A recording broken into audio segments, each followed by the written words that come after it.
ಮಿತ್ರ, ಏನು ಮಾಡೋಣ ಹೇಳು. ಏನು ಈ ಹಿಂದೆ ನಡೆದಂತ ಎಲ್ಲ ಘಟನೆಗಳನ್ನು ನಾನು ಹೇಳಬೇಕು ಅಂತೇನೂ ಇಲ್ಲ. ಆಹಾ, ಎಲ್ಲವನ್ನು ಎಲ್ಲರೂ ತಿಳಿದವರೇ ಇದ್ದೀರಿ. ಹೌದು ಹೌದಲ್ಲ? ಈಗ ಸದ್ಯ ಆದಂತಹ ಈ ವ್ಯವಸ್ಥೆ ಇದನ್ನು ನಾವು ಆಲೋಚನೆ ಮಾಡಬೇಕು. ಏನು ಗೌರವ? ಯುದ್ಧ ಮಾಡಬೇಕು ಎಂಬ ಹಾಗೆ ನಾವು ತೀರ್ಮಾನವನ್ನು ಮಾಡಿದ್ದೇವೆ.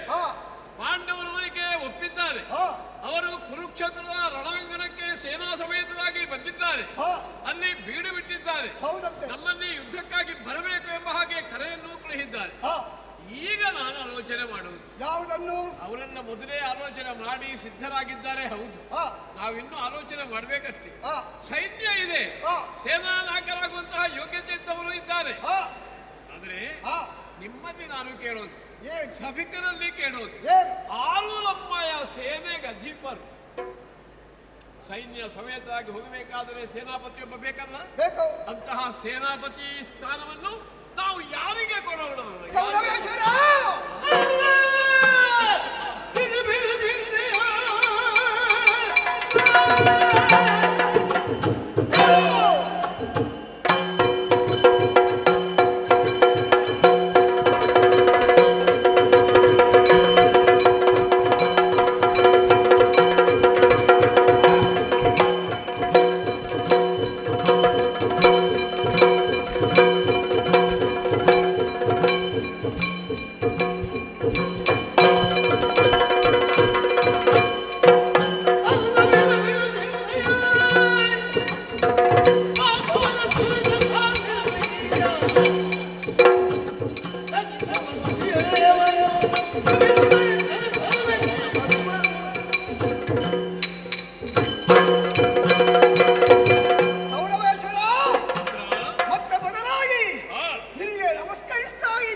ನಿನ್ನ ಪ್ರಶ್ನೆ ಉತ್ತರವಾಗಿ ನಿನ್ನ ಮಿತ್ರ ಕರ್ಣ ಕೊಡ್ತಾ ಇದ್ದೇನೆ. ನನ್ನಷ್ಟು ಪರಾಕ್ರಮಿಗಳು ಭೂಮಂಡಲದಲ್ಲಿ ಇಲ್ಲ ಎಂಬುದಾಗಿ ನನಗೆ ತಿಳಿದಿದೆ. ಹಾಗಾಗಿ ಹೇಳ್ತಾ ಇದ್ದೇನೆ, ಸೇನಾಧಿಪತ್ಯವನ್ನು ನನಗೆ ಕೊಡು. ಆಯ್ತಾ? ಆಗುದಿಲ್ಲ. ಯಾಕೆ ಹೇಳಿದೆ ಗೊತ್ತಾ?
ಹೌದು, ಆ ಸಾರಥಿ ಯಾವ ಹೊತ್ತಿಗೆ ಏನು ಮಾಡುತ್ತಾರೆ ಯಾರಿಗೂ ತಿಳಿಯದು. ಅದಕ್ಕಾಗಿ ಹೇಳ್ತಿದ್ದೇನೆ, ಆ ಕಳ್ಳ ಕೃಷ್ಣ ಏನು ಮಾಡ್ತಾನೆ, ಹೇಗೆ ಬರ್ತಾನೆ, ಯಾವ ರೀತಿಯಾಗಿ ಆ ಅರ್ಜುನನ್ನು ಉಪಯೋಗ ಮಾಡ್ತಾರೆ, ಅದು ತಿಳಿದದ್ದು ಕರ್ಣನಾದಂತ ನನಗೆ. ಆದ ಕಾರಣ ಇಂದಿನ ಸೇನಾಧಿಪತ್ಯವನ್ನು ನನಗೆ ಕೊಟ್ಟಂತಾದೆ. ಬಂದಂತ ವೀರಾದಿ ವೀರಗಳ ತಲೆಯನ್ನು ಚೆಂಡಾಡ್ತೇನೆ. ಒಂದು ಮಾತು,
ನನ್ನ ಮಾತನ್ನು ಕೇಳಿದ್ರೆ ಯಾರು ತಲೆ ದೂಗಿಯಾರು, ನೀನು ತಲೆ ದೂಗಿದ್ದೀಯ.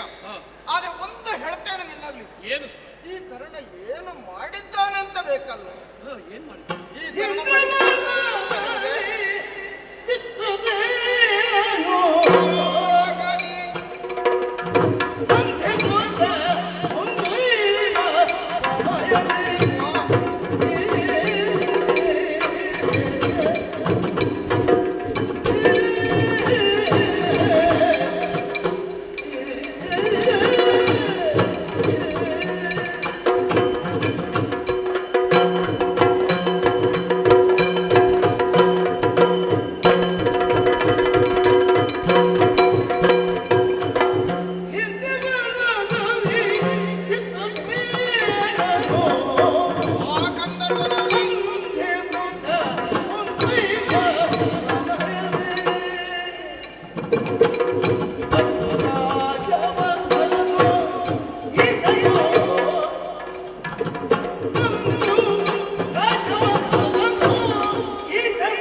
ಎಲ್ಲವೂ ನಿನಗೆ ಮನವರಿಕೆಯಾಗುವುದಕ್ಕೆ ಸಾಧ್ಯವಿದೆ. ಹಿಂದೆ ದ್ವೈತವನದಲ್ಲಿ ಅಲ್ಲಿ ಪಾಂಡವರಿದ್ದಾರೆ ಎಂಬುದನ್ನು ಅರಿತಂತಹ ನೀನು ಅಲ್ಲಿಗೆ ನಿನ್ನವರನ್ನೆಲ್ಲ ಕೂಡಿಕೊಂಡು ಹೋದಂತಹ ವೇಳೆಯಲ್ಲಿ ಚಿತ್ರಸೇನ ಎಂಬ ಗಂಧರ್ವನಿಂದಲಾಗಿ ಬಂಧಿತನಾದಂತಹ ಹೊತ್ತಿಗೆ ಈ ಕರ್ಣನಿಂದ ನಿನಗೇನಾದ್ರೂ ಉಪಕಾರ ಆಯಿತೋ ಹೇಳು. ಕರ್ಣನಿಂದ ಏನಾದ್ರೂ ಮಾಡಿ ನಿನ್ನನ್ನು ಬಿಡಿಸುವುದಕ್ಕಾದರೂ ಸಾಧ್ಯವಾಗಿದೆ. ಹಾಗಿರು ಅದು ಬಿಡು. ಉತ್ತರ ಗೋಗ್ರಹಣದ ಕಾಲದ ಕಥೆಯನ್ನು ನಿನಗೆ ನಾನು ಹೇಳಬಲ್ಲೆ. ಆವಾಗಲೂ ಈ ಕರ್ಣನಿಂದಲಾಗಿ ನಿನಗೆ ಉಪಕಾರ ಏನೂ ಆದದ್ದಿಲ್ಲ. ಅಲ್ಲಿಯೂ ನೀನು ಮೋಸವೇ ಆಗಿ ಹೋದದ್ದು ನಿನ್ನ ಪಾಲಿಗೆ. ಹೀಗಿರುತ್ತಾ ಆ ಕರ್ಣನ ಮಾತನ್ನು ನಂಬಿ ಬರಿದೇ ಹಾಳಾಗದಿರು. ನೀನು ಅವನಾಡಿದ್ದಾನೆ ಅಂತ ಖಂಡಿತ ತಲೆದೂಗಬೇಡ. ಇದರಿಂದಲಂತೂ ಖಂಡಿತ ನಿನಗೆ ಜಯ ದೊರಕುವುದಕ್ಕೆ ಸಾಧ್ಯವಿಲ್ಲ ಅಂತ ಹೇಳ್ತಾ ಇದ್ದೇನೆ. ಗುರುಗಳೇ, ಯುದ್ಧಮಿತ್ತಂ ಅಂತ ತೀರ್ಮಾನ ಆಗ್ಬೇಕಲ್ಲ ಈಗ. ಹಾಗಿದ್ರೆ ಒಂದು ಉಪಾಯ ಮಾಡಬಹುದು. ಏನು? ಯಾರಿಗೆ ಅಧಿಕಾರ ಕೊಡಬಹುದು ಗೊತ್ತಾ? ಅದು ಬೇಕಾದ್ರು ಕೃಷ್ಣರಾಯನ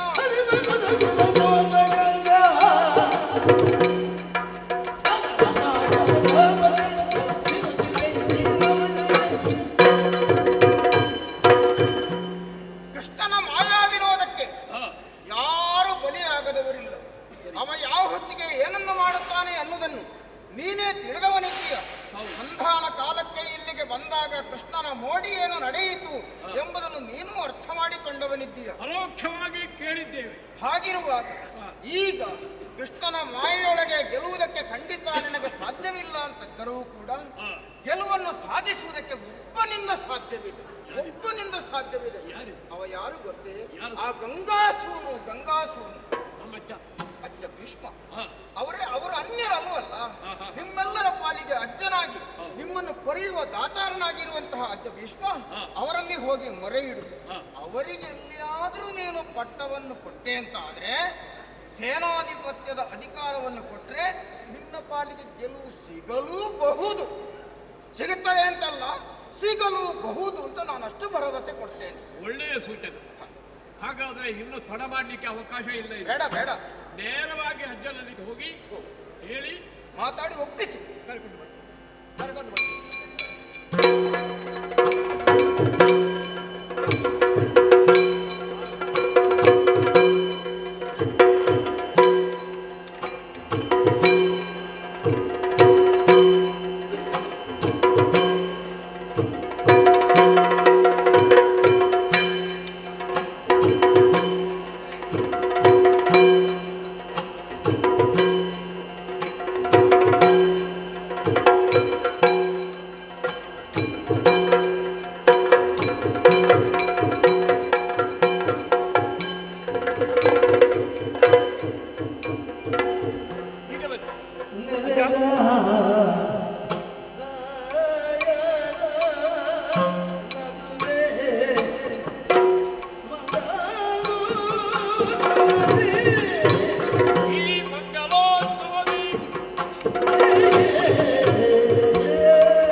ಹಾಗಾದ್ರೆ ನನ್ನ ಕಾರ್ಯಕ್ರಮವನ್ನು ನಾನು ಮುಂದುವರಿಸಬಹುದಲ್ಲ? ಓ ಒಳ್ಳೆಯದು.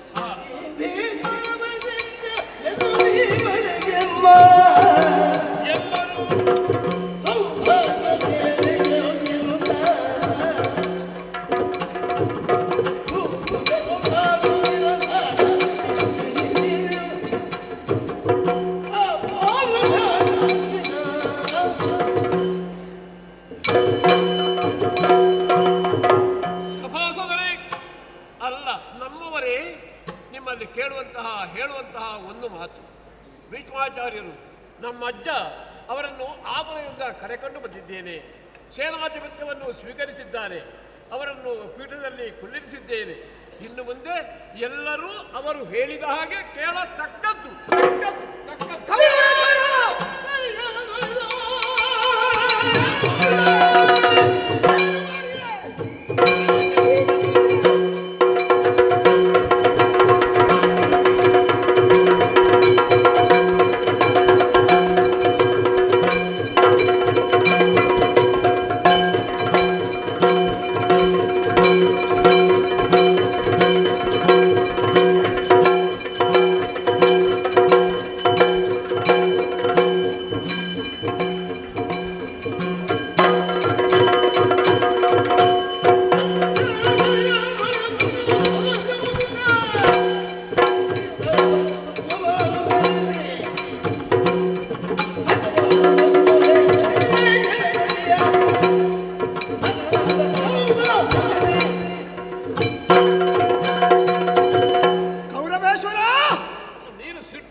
ಸಿಟ್ಟು ಬಾರದೆ ಇರ್ತದ.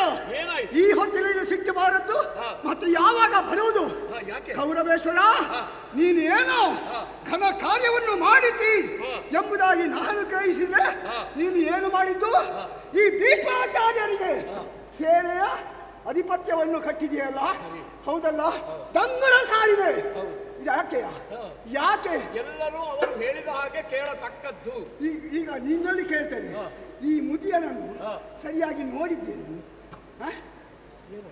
ಚರ್ಮ ಮಾರುದ್ದ ಬರ್ತದೆ, ಹೌದು. ಮಾತಾಡುವಾಗ ತೊದಲ್ತದೆ, ಅಷ್ಟೇ ಅಲ್ಲ, ಕಾಡು ಬಾ ಬಾ ಅಂತ ಕರೀತಾ ಉಂಟು, ಹೂಡು ಬೇಡ ಬೇಡ ಅಂತ ಹೇಳ್ತಾ ಉಂಟು. ಅಷ್ಟೇ ಅಲ್ಲದೆ ಇವನನ್ನು ನೀನು ಹಗೆಯರ ಮುಂದೆ ಕೊಂಡೋಗಿ ನಿಲ್ಲಿಸಿ ಕೊಲ್ಲುವುದಕ್ಕಿಂತ ಒಳ್ಳೆ ದಿವಸ ನೋಡಿ ಒಂದೋ ಕೆಳಗಿನ ಮಾಡಿಬಿಡಿ, ಒಂದೋ ಮೇಲಿನ ಮಾಡಿಬಿಡಿ, ಅಲ್ಲಿಗೆ ಕೊಂಡೋಗಿ ಇವನ ತಲೆ ಕಡಿಯುವುದು ಒಳ್ಳೆಯದು. ಇಲ್ಲದೆ ಹಗೆಯರು ನಕ್ಕಾಡು, ಗೊತ್ತಾ ನಿಮಗೆ?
ನೆರೆದ ರಾಯರೆಲ್ಲರೂ ಸೇರಿದಂತಹ ಮಹಾಸಭೆ, ಸೇನಾಧಿಪತ್ಯವನ್ನು ಈ ಕಾಲಕ್ಕೆ ಕೌರವ ಭೀಷ್ಮಾಚಾರ್ಯರಿಗೆ ಕಟ್ಟಿದ ಕ್ಷಣವೇ ಎನ್ನ ಎತ್ತರವನ್ನು, ವಿಸ್ತಾರವನ್ನು, ಅರ್ಹತೆಯನ್ನು ನೀನು ತಿಳಿದರೂ ಪರಿಹಾಸ್ಯವನ್ನು ಮಾಡುವುದಕ್ಕೆ ಹೊರಟಿಯಲ್ಲ.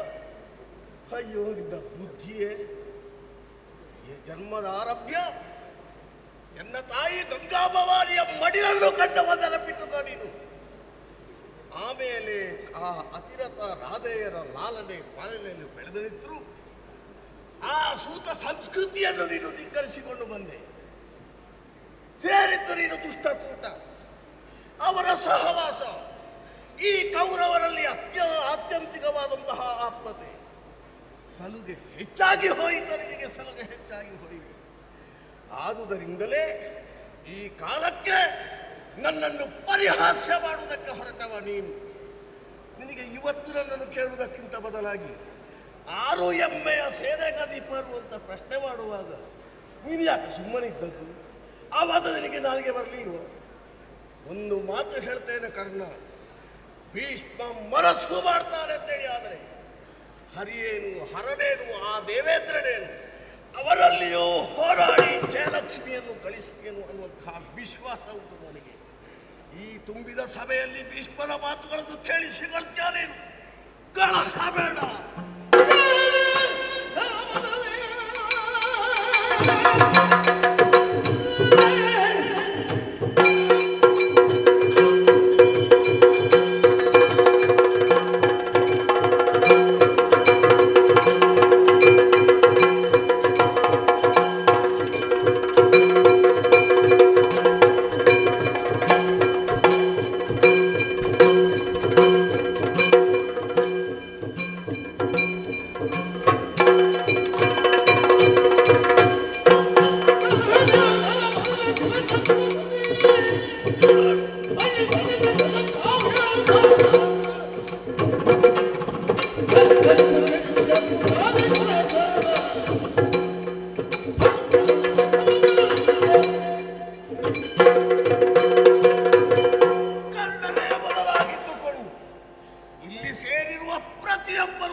ಯುದ್ಧ ಆರಂಭವಾಗಬೇಕು ಕುರುಭೂಮಿಯಲ್ಲಿ.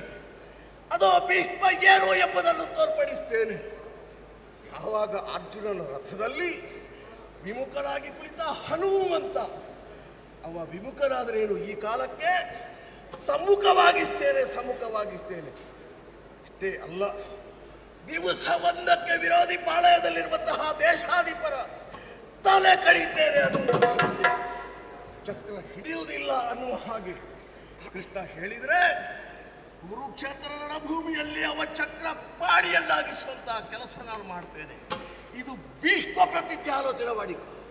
ಕೌರವೇಶ್ವರ, ಭೀಷ್ಮರು ಪ್ರತಿಜ್ಞೆಯನ್ನು ಮಾಡಿದ್ದಾರೆ. ಅವರು ಹೇಳಿದ ಹಾಗೆ ನನ್ನ ಪ್ರತಿಜ್ಞೆಯೂ ಉಂಟು. ಭೀಷ್ಮಾಚಾರ್ಯರು ಎಷ್ಟು ತನಕ ಕುರುಕ್ಷೇತ್ರದಲ್ಲಿ ಇರ್ತಾರೋ, ಎಷ್ಟು ತನಕ ಅವರ ಯುದ್ಧ ನಡೀತಾ ಇರ್ತದೋ, ಅಷ್ಟರ ತನಕ ನಾನು ಅಸ್ತ್ರವನ್ನು ಕೈಯಲ್ಲಿ ಹಿಡಿಯಲಾರೆ, ಯುದ್ಧ ಮಾಡಲಾರೆ. ಕುರುಕ್ಷೇತ್ರ ರಣಭೂಮಿಗೆ ಹೇಗೆ ಕಾಲಿಡುತ್ತಿದ್ದ ನೋಡ್ತೇನೆ ನಾನು. ಈ ಕ್ಷಣವೇ ಆದೇಶ ಮಾಡ್ತೇನೆ. ಅರ್ಧರತಿಯಾದಂತಹ ನಿನಗೆ ಪ್ರವೇಶ ಇಲ್ಲ. ಏನು ಆಲೋಚನೆ ಮಾಡಿ.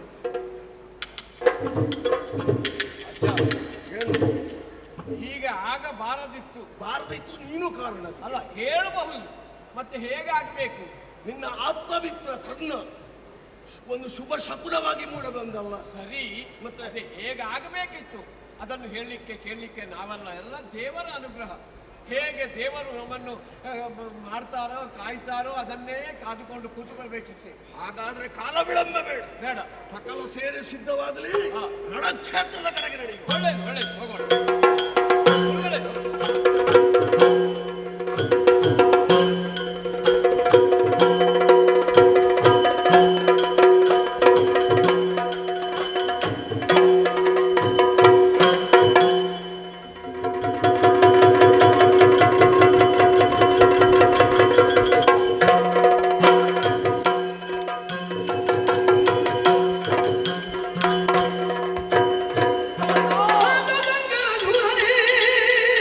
Yeah.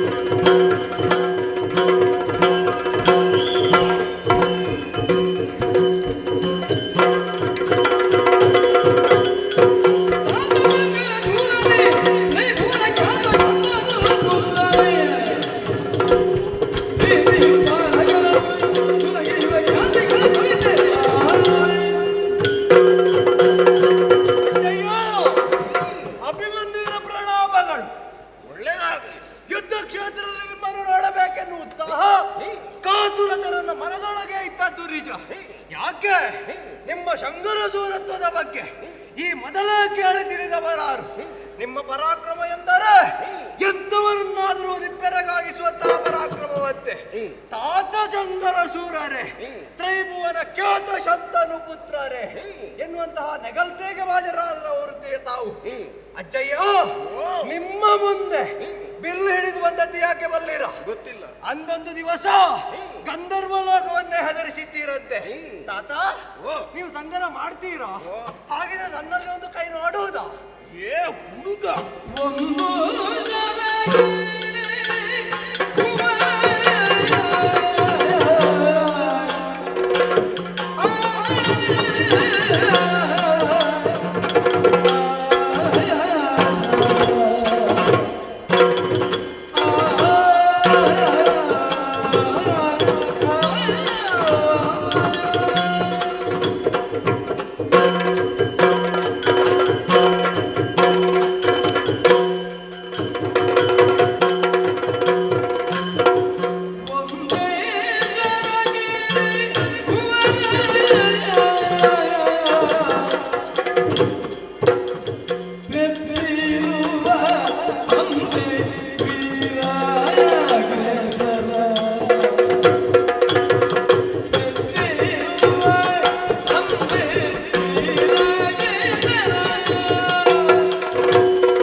ಪಕ್ಕನೆ ಯಾರು ಮಾತಾಡಿಸುವುದು ಅಂತೇಳಿ ನಾನು ನೋಡಿದ್ದೆ. ನೋಡುವಾಗ ನಮ್ಮ ಮೊಮ್ಮಗನ ಮಗನು. ಹೌದು. ಆಗ್ಲಿ, ತಾತ ಸಂಗರ ಶೂರರೇ ಅನ್ನುವ ಹಾಗೆ ನೀ ಪ್ರಶ್ನಿಸಿದೆ. ಹೌದು. ಯಥಾರ್ಥಕ್ಕಾರು ನೀನು ತಿಳಿದು ಮಾತಾಡುವುದೋ ತಿಳಿಯದೆ ಇದ್ದು ಮಾತಾಡುದು ಅಂತ ನಮ್ಗೆ ಗೊತ್ತಾಗುದು. ಕೇಳಿ ಮಾತಾಡು. ಕೇಳಿ ಮಾತಾಡಿದ್ದ ನೋಡ್ಲಿಕ್ಕೆ ನೀನು ಹುಟ್ಟಿದ್ರಲ್ಲ, ಎಳವೆಯಲ್ಲಿ ಇರುವಾಗ ನೀರನ್ನು ಬಂಧಿಸಿದ, ಗಂಧರ್ವ ಲೋಕವನ್ನು ನಡುಗಿಸಿದ, ಅಖಂಡ ಆರ್ಯಾವರ್ತದ ದೇಶಾಧಿಪರು ಸೇರಿದ ಕಾಲಕ್ಕೆ ಗಂಗಾತನಯನ ಪ್ರವೇಶವಾಗುತ್ತದೆ ಅಂತೇಳಿ ಆದ್ರೆ ಅವರೆಲ್ಲ ತಲೆ ತಗ್ಗಿಸಿ ಶರಣಾಗುವಂತಹ ವರ್ಚಸ್ಸನ್ನು ಹೊಂದಿದ ನನ್ನ ಗುರುಗಳಾದಂತಹ ಆ ಭಾರ್ಗವ ರಾಮನ ಅನುಗ್ರಹಕ್ಕೆ ಪಾತ್ರನಾಗಿ ಅವರ ಮನಸ್ಸನ್ನು ಗೆದ್ದವ ಈ ಭೀಷ್ಮಾಚಾರ್ಯ ಮಗು. ಇವನ ಅನುಭವದ ಪಕ್ವತೆ ಏನು ಎಂಬುದನ್ನು ನೀನು ಕೇಳಿ ಬಂದ್ರೆ ಒಳ್ಳೇದಿತ್ತು. ಆದ್ರೆ ತಿಳಿಲಿಕ್ಕೆ ಆಗಲಿಲ್ಲ ನಿನಗೆ. ಒಂದು ಮಾತು ಹೇಳ್ತೇನೆ. ಏನಜ್ಜಯ್ಯ? ಈ ಭೂಮಿಯಲ್ಲಿ ಕ್ಷತ್ರಿಯ ಕುಲ ಸಂಜಾತರಾಗಿ ಜನ್ಮವನ್ನು ಪಡೆದಿದ್ದಿ. ಹೌದು. ಸುಮ್ಮನೆ ಇಲ್ಲದಿದ್ರೆ ಪಾಂಡವ ಕೌರವ ಇವರ ರಾಜಕೀಯದ ದಾಳಕ್ಕೆ ನೀನೊಬ್ಬ ಬಲಿಪಶು ಆಗಕೂಡದು. ಏನಿದ್ರು ಭವಿಷ್ಯತ್ತಿನಲ್ಲಿ ಅದ ಉತ್ತಮವಾದಂತಹ ಕೀರ್ತಿಯನ್ನು ಸಂಗ್ರಹಿಸುವಲ್ಲಿ ನಿನ್ನ ಬದುಕನ್ನು ನೀ ರೂಪಿಸಬೇಕು. ನನ್ನಲ್ಲಿ ಹೋರಾಟ ಮಾಡ್ತೇನೆ, ಅಜ್ಜನನ್ನು ಗೆಲ್ತೇನೆ, ಇದೆಲ್ಲ ಸರಿಯಲ್ವೋ? ನಿನ್ನ ಒಳಿತನ್ನು ಬಯಸಿದೆ ಆಡುವ ಮಾತುಗಳನ್ನು ಕೇಳುತ್ತಿದ್ರೆ ಕೇಳು. ಏನು ಇಲ್ಲ ಅಂತೇಳಿ ಆದ್ರೆ ಎಲ್ಲಿಯಾದ್ರೂ ಕೋಪ ಬಂದು ನಾವು ಧನುಸ್ಸನ್ನು ಎತ್ತಿ ಒಂದೇ ಒಂದು ಬಾಣ ಪ್ರಯೋಗ ಮಾಡಿದ್ರೆ ನಿನ್ನ ಹೇಳ ಹೆಸರಿಲ್ಲದ ಹಾಗಾದೀತು. ಜಾಗ್ರತೆ ಮಾಡಿ. ಈಗ ನೀವು ಯುದ್ಧ ಮಾಡ್ತೀರಾ?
ನಿಮ್ಮ ಮಾತು ಕೇಳುವಾಗ ಎಂತವರಿಗಾದರೂ ಒಮ್ಮೆ ಹೆದರಿಕೆಯಾಗಲೇಬೇಕು. ಯಾಕೆ ಗೊತ್ತೇ? ನೀವು ಅಳಿದ್ರಲ್ಲ ಪರಾಕ್ರಮಶಾಲಿ ಇದ್ದಾರೆ. ಹೌದು, ನೀವು ಪರಾಕ್ರಮಶಾಲಿಗಳೇ ಹೌದು. ಹರಿಯುವಂತಹ ನದಿಯ ನೀರನ್ನಾದರೂ ಆರಕ್ಷಣ ತಡೆ ಹಿಡಿದವರು. ಹಾಗಿದ್ದಂತಹ ನಿಮಗೆ ಯುದ್ಧ ಮಾಡುವಂತಹ ನೈಪುಣ್ಯ ಗೊತ್ತಿಲ್ವಾ? ಗೊತ್ತುಂಟದು ಯಾವಾಗ ಅಜ್ಜಯ್ಯ? ಅದು ನಿಮ್ಮ ಯೌವನದ ಕಾಲದಲ್ಲಿ. ಈಗ ನಿಮ್ಮನ್ನು ನೀವು ಸರಿಯಾಗಿ ನೋಡಿದ್ದೀರಾ? ಹೇಗಿದ್ದೇನೆ? ಕೈಯಲ್ಲಿ ಬಿಲ್ಲನ್ನು ಹಿಡಿದಿದ್ದೀರಿ. ಅದು ಯುದ್ಧ ಮಾಡುವುದಕ್ಕೆ ಹಿಡಿದಂತೆ ಕಾಡುವುದಿಲ್ಲ. ಮತ್ತೆ ನಿಮ್ಮ ದೇಹವನ್ನು ರಕ್ಷಿಸುವುದಕ್ಕೆ ಊರುಗೋಲು. ಓಹೋ, ನಡೆಯುವುದಕ್ಕೆ ಕಷ್ಟವಾದರೆ ಹಿಡಿಲಿಕ್ಕೆ ಆಗ್ತದಲ್ವೇ? ಹಾಗಾಗಿ ಧರಿಸಿದಂತೆ ಕಾಣ್ತದೆ. ನಿಮ್ಮ ಕೈಕಾಲನ್ನು ನೋಡುವಾಗ ನೀವು ಯುದ್ಧ ಮಾಡುವುದಕ್ಕೆ ಸಮರ್ಥರಲ್ಲ. ಹಾಗಿದ್ರೆ ನಿಮಗಿರುವುದು ಯಾವುದು ಗೊತ್ತುಂಟೆ? ಯಾವುದು?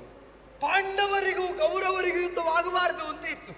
ಆ ಯುದ್ಧ ನಡೆಯದಂತೆ ನೀವೊಂದು ತೀರ್ಮಾನವನ್ನು ಕೊಡ್ತಾ ಇದ್ರೆ ಅಲ್ಲ, ಇಬ್ಬರ ಒಳಗೆ ಉಂಟಾದಂತಹ ವೈಷಮ್ಯಕ್ಕೆ ಸರಿಯಾದ ದಾರಿಯನ್ನು ನೀವು ತೋರಿಸ್ತಾ ಇದ್ರ ನಿಮ್ಮನ್ನು ತಾತ ಎನ್ನುವುದಾಗಿ ನಾನು ಕೊಂಡಾಡ್ತಾ ಇದ್ದೆ. ಹಿರಿಯವರಾಗಿ ಮುತ್ಸದ್ದಿಯಾಗಿ ಮಾಡಬೇಕಾದ ಕರ್ತವ್ಯ ಅದು. ಅದನ್ನು ಹೊರತುಪಡಿಸಿ ಮಕ್ಕಳಿಗೆ ಜಗಳ ಆಗುತ್ತದೆ. ಹಿರಿಯವರು ನಾನು ಹೋರಾಟ ಮಾಡ್ತೇನೆ ಅಂತ ಬರುವುದು. ಹಿರಿಯವರಾದಂತಹ ನೀವು ಮಾಡಬೇಕಾದ ಕರ್ತವ್ಯವನ್ನು ಬಿಟ್ಟು ಈಗ ಹೋರಾಟಕ್ಕೆ ಬಂದಿದ್ದೀರಿ. ಅಜಯ, ನಿಮಗೆ ಯುದ್ಧ ಬೇಡ, ನೀವು ಹೋಗಿ ಅಲ್ಲಿ ಕುಳಿತುಕೊಳ್ಳಿ. ಇಲ್ಲದೆ ಹೋದ್ರ ನನ್ನೊಡನೆ ತೋರಿಸಿ.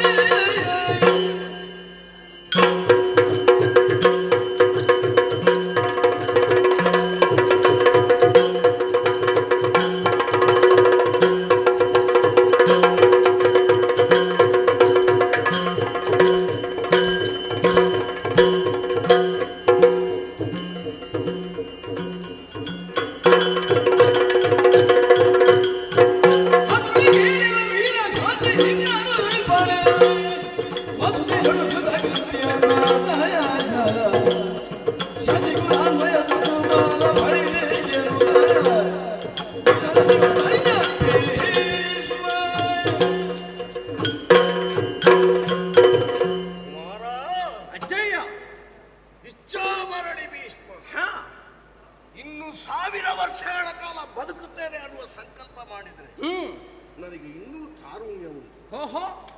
ಎಳವೆಯಲ್ಲಿ ಗಳಿಸಿದಂತಹ ಸಿದ್ಧಿ ಏನಿದೆಯೋ, ಸತ್ವವೇ ಏನಿದೆ, ಈ ಕಾಲಕ್ಕೂ ಕುಂದಿ ಹೋಗಲಿಲ್ಲ.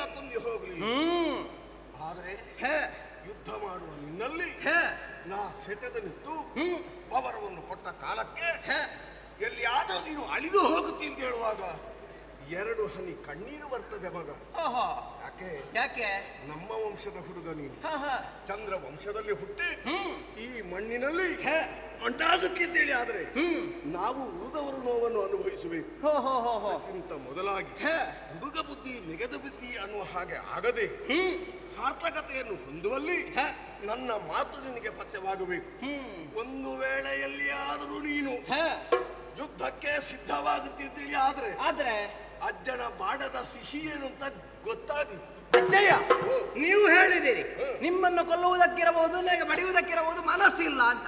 ಅದೇ ಮನಸ್ಸು ಹೌದು ಅಂತ ಆದ್ರೆ ನೀವು ಯುದ್ಧ ಕ್ಷೇತ್ರಕ್ಕೆ ಬಂದದ್ದು ಯಾಕೆ? ಬಂದದ್ದು ಯುದ್ಧ ಮಾಡ್ಲಿಕ್ಕೆ ಅಂದ್ರೆ ನಮಗೆ ಬಡಿಬೇಡುವ? ನೀವು ಬಡಿಯದಿದ್ರೆ ನಿಮಗೆ ಯುದ್ಧ ಮಾಡ್ಲಿಕ್ಕೆ ಆಗ್ತದ? ಹಾಗಾದ್ರೆ ನಿನಗೆ ಅದುವೇ ಚಂದ. ನಿಮ್ಮ ಮನಸ್ಸಿನಲ್ಲಿ ನಮ್ಮ ಮೇಲೆ ವ್ಯಾಮೋಹ ವಾತ್ಸಲ್ಯ ಎನ್ನುವುದು ಉಂಟು ಅಂತ ಆದ್ರೆ ನಮ್ಮನ್ನು ಅಕ್ಕರೆಯಿಂದ ಸಲಹಬೇಕಿತ್ತು. ಅದನ್ನು ಬಿಟ್ಟು ಯುದ್ಧ ಮಾಡ್ತೇನೆ ಅಂತ ಮುಂದುವರಿದ ಕಾಲಕ್ಕೆ ನಾವು ಯಾಕೆ ಸುಮ್ಮನೆ ಕುಳಿತುಕೊಳ್ಳಬೇಕು? ಕುಮಾರ, ನೀನು ಆಗೊಂದು ಮಾತು ಹೇಳಿದೆ. ನೀವು ಹಿರಿಯವರು, ಹೌದು, ಗುರುಕುಲ ಪಿತಾಮಹರು. ನೀವೆದ್ದು ಪಾಂಡವ ಕೌರವರೊಳಗೆ ಕಲಹವನ್ನು ತಪ್ಪಿಸುವಲ್ಲಿ ನೀವೊಂದು ನಿರ್ಧಾರವನ್ನು ಕೈಗೊಳ್ಳಬೇಕು. ನಿರ್ಧಾರ ಎಲ್ಲ ಕೈಗೊಂಡು ಆಗಿದೆ ಮಗ. ಹೌದಾ? ಅದು ಏನು ತಪ್ಪಿಸುವುದು ಸಾಧ್ಯ ಇಲ್ಲ. ಆದ್ರೆ ಈ ಕಾಲಕ್ಕೆ ಯುದ್ಧ ಅನ್ನುವುದು ಈ ಭೀಷ್ಮರಿಗೆ ಅನಿವಾರ್ಯತೆ ಆದಾಗ ಕೆಲವು ಸಲ ನಾವು ಈ ಬಂಧಗಳಿಗೆ ಸಿಕ್ಕಿ ಬೀಳಬೇಕಾಗ್ತದೆ. ಆದ್ರಿಂದ ಹೇಳಿದೆ, ನಿನ್ನ ಒಳಿತನ್ನು ಬಯಸಿ, ನಿನ್ನ ಭವಿಷ್ಯತ್ತನ್ನು ಬಯಸಿ, ನೀನೊಬ್ಬ ಕೀರ್ತಿಯನ್ನು ಗಳಿಸುವಲ್ಲಿ ಅದು ಬಲಿಯಾಗ ಕೂಡದು ಎನ್ನುವಂತಹ ಉದ್ದೇಶದಿಂದ ಆಡಿದ ಮಾತು. ಹೇಗೆ ಹೋಗುತ್ತೀಯೋ ಅಲ್ಲ, ಯುದ್ಧ ಮಾಡುವುದೇ ನಿನ್ನ ನಿರ್ಧಾರ. ಯುದ್ಧಕ್ಕೆ ಬದ್ಧನಾಗಿ ಬಂದವ ನಾನು. ಈ ಕಾಲದಲ್ಲಿ ಅಜ್ಜನನ್ನೊಂದು ಕೈ ನೋಡುವುದೇ.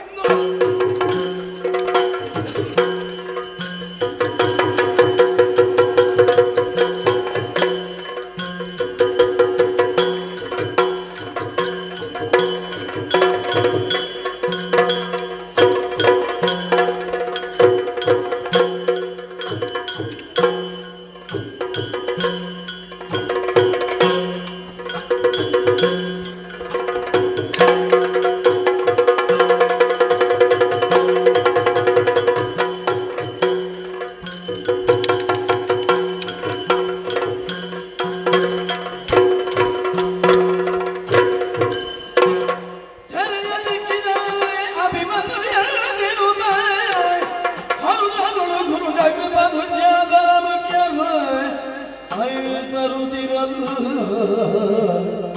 ಗಾಂಗೆಯಲಿತನು ತನ್ನೊಳಗಾಗ ತರಳ ಮಹಾರಥನಿಗನು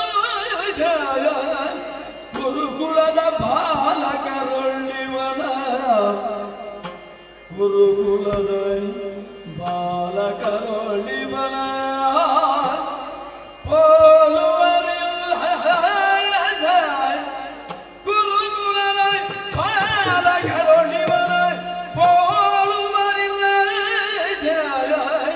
ಪರಮ ಸತ್ಕೀರ್ತಿಯುತ ಪರಮ ಸತ್ಕೀರ್ತಿಯುತ ಎಂದ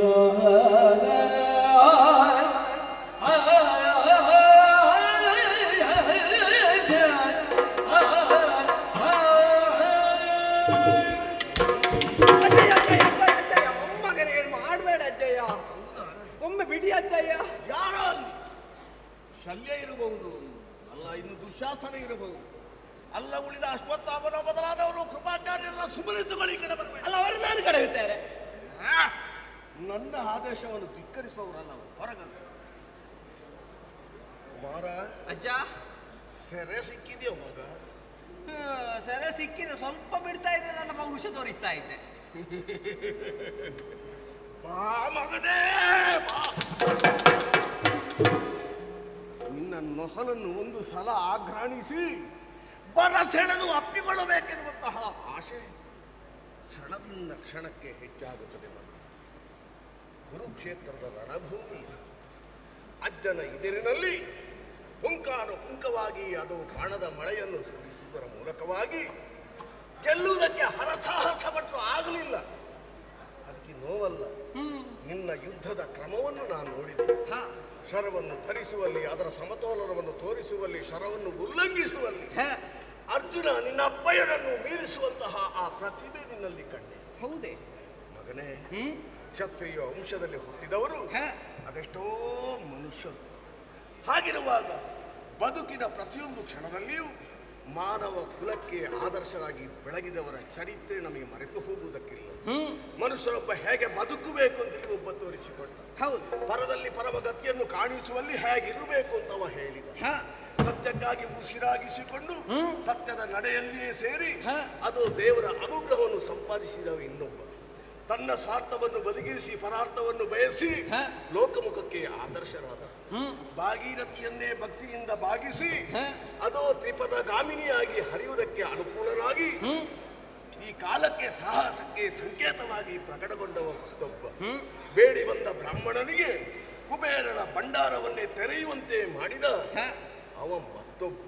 ಇವರೆಲ್ಲ ಕ್ಷತ್ರಿಯರು ಅಲ್ವೇ? ಹೌದು. ಹಾಗಾದ್ರೆ ಏನು?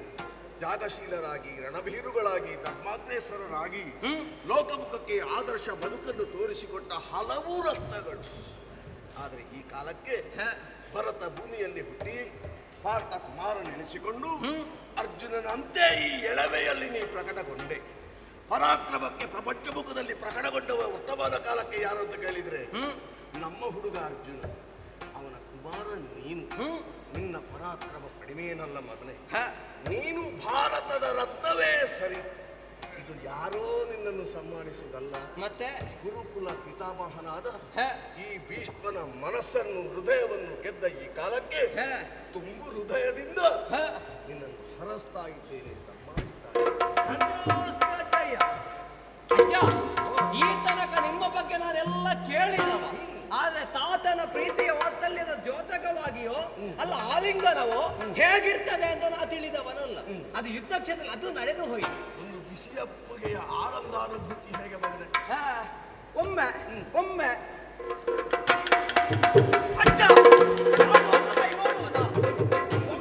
ಯುದ್ಧ ಮಾಡುವುದಾ? ನೀನು ಈಗಲೇ ಎರಡು ಕೈ ನೋಡಿ, ಆಮೇಲೆ ಎರಡು ಕಾಲನ್ನು ಕಂಡಿದ್ದೇನೆ ಮತ್ತು ಯುದ್ಧ ಮಾಡಬೇಕೆನ್ನುವಂತಹ ಕೆಚ್ಚು. ಅಲ್ಲ, ನೀವು ಕೊಟ್ಟ ಬಿರುದನ್ನು ನಾನು ಉಳಿಸ್ಬೇಕಲ್ಲ. ಹೋಗುತ್ತೆ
ಪಾಂಡವರು ಕುಂತಿ ಪುತ್ರವನ್ನು ಅಲ್ಲಿಂದ ಬ್ರಾಹ್ಮಣರು ದೌಮ್ಯಾದೃಷಿಗಳು ನಮ್ಮ ಹಸ್ತಿನಾವತಿಯ ಕರಕೊಂಡು ಬಂದ ಅಂದಿನಿಂದಲೇ ಎಲ್ಲ ಈ ಹುಡುಗರು ಇಲ್ಲಿ ಬಂದು ಬಿಟ್ಟರಲ್ಲ, ನಮ್ಮ ಜೊತೆಯಲ್ಲಿ ಆಡುವುದಕ್ಕೆ ಸೇರಿದರಲ್ಲ ಎಂದು ನಾನು ಯೋಚನೆ ಮಾಡುವುದಕ್ಕೆ ಪ್ರಾರಂಭಿಸಿದವ.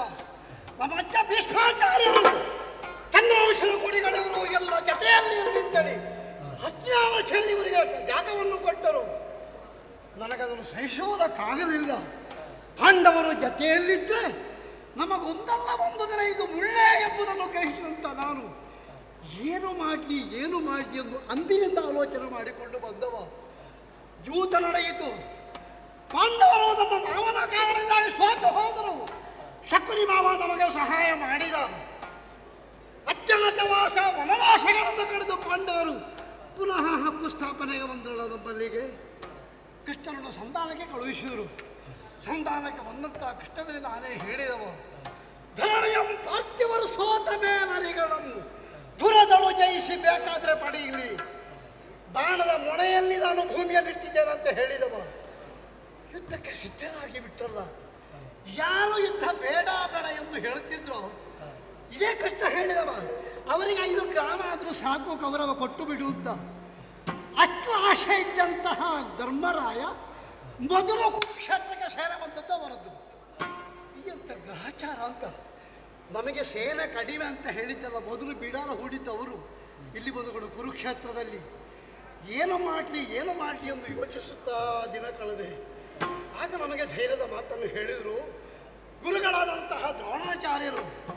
ನಾವಿನ್ನೂ ತಡೆ ಮಾಡುವುದು ನಮ್ಮ ಸೈನ್ಯಕ್ಕೆ ಒಳ್ಳೆಯ ಸೇನಾಧಿಪತಿತ್ವವನ್ನು ಒಬ್ಬರನ್ನು ಮಾಡಬೇಕು ಎಂಬ ಹಾಗೆ ದ್ರೋಣಾಚಾರ್ಯರ ಸೂಚನೆ ಅಂತ ನಡೆಯಿತು.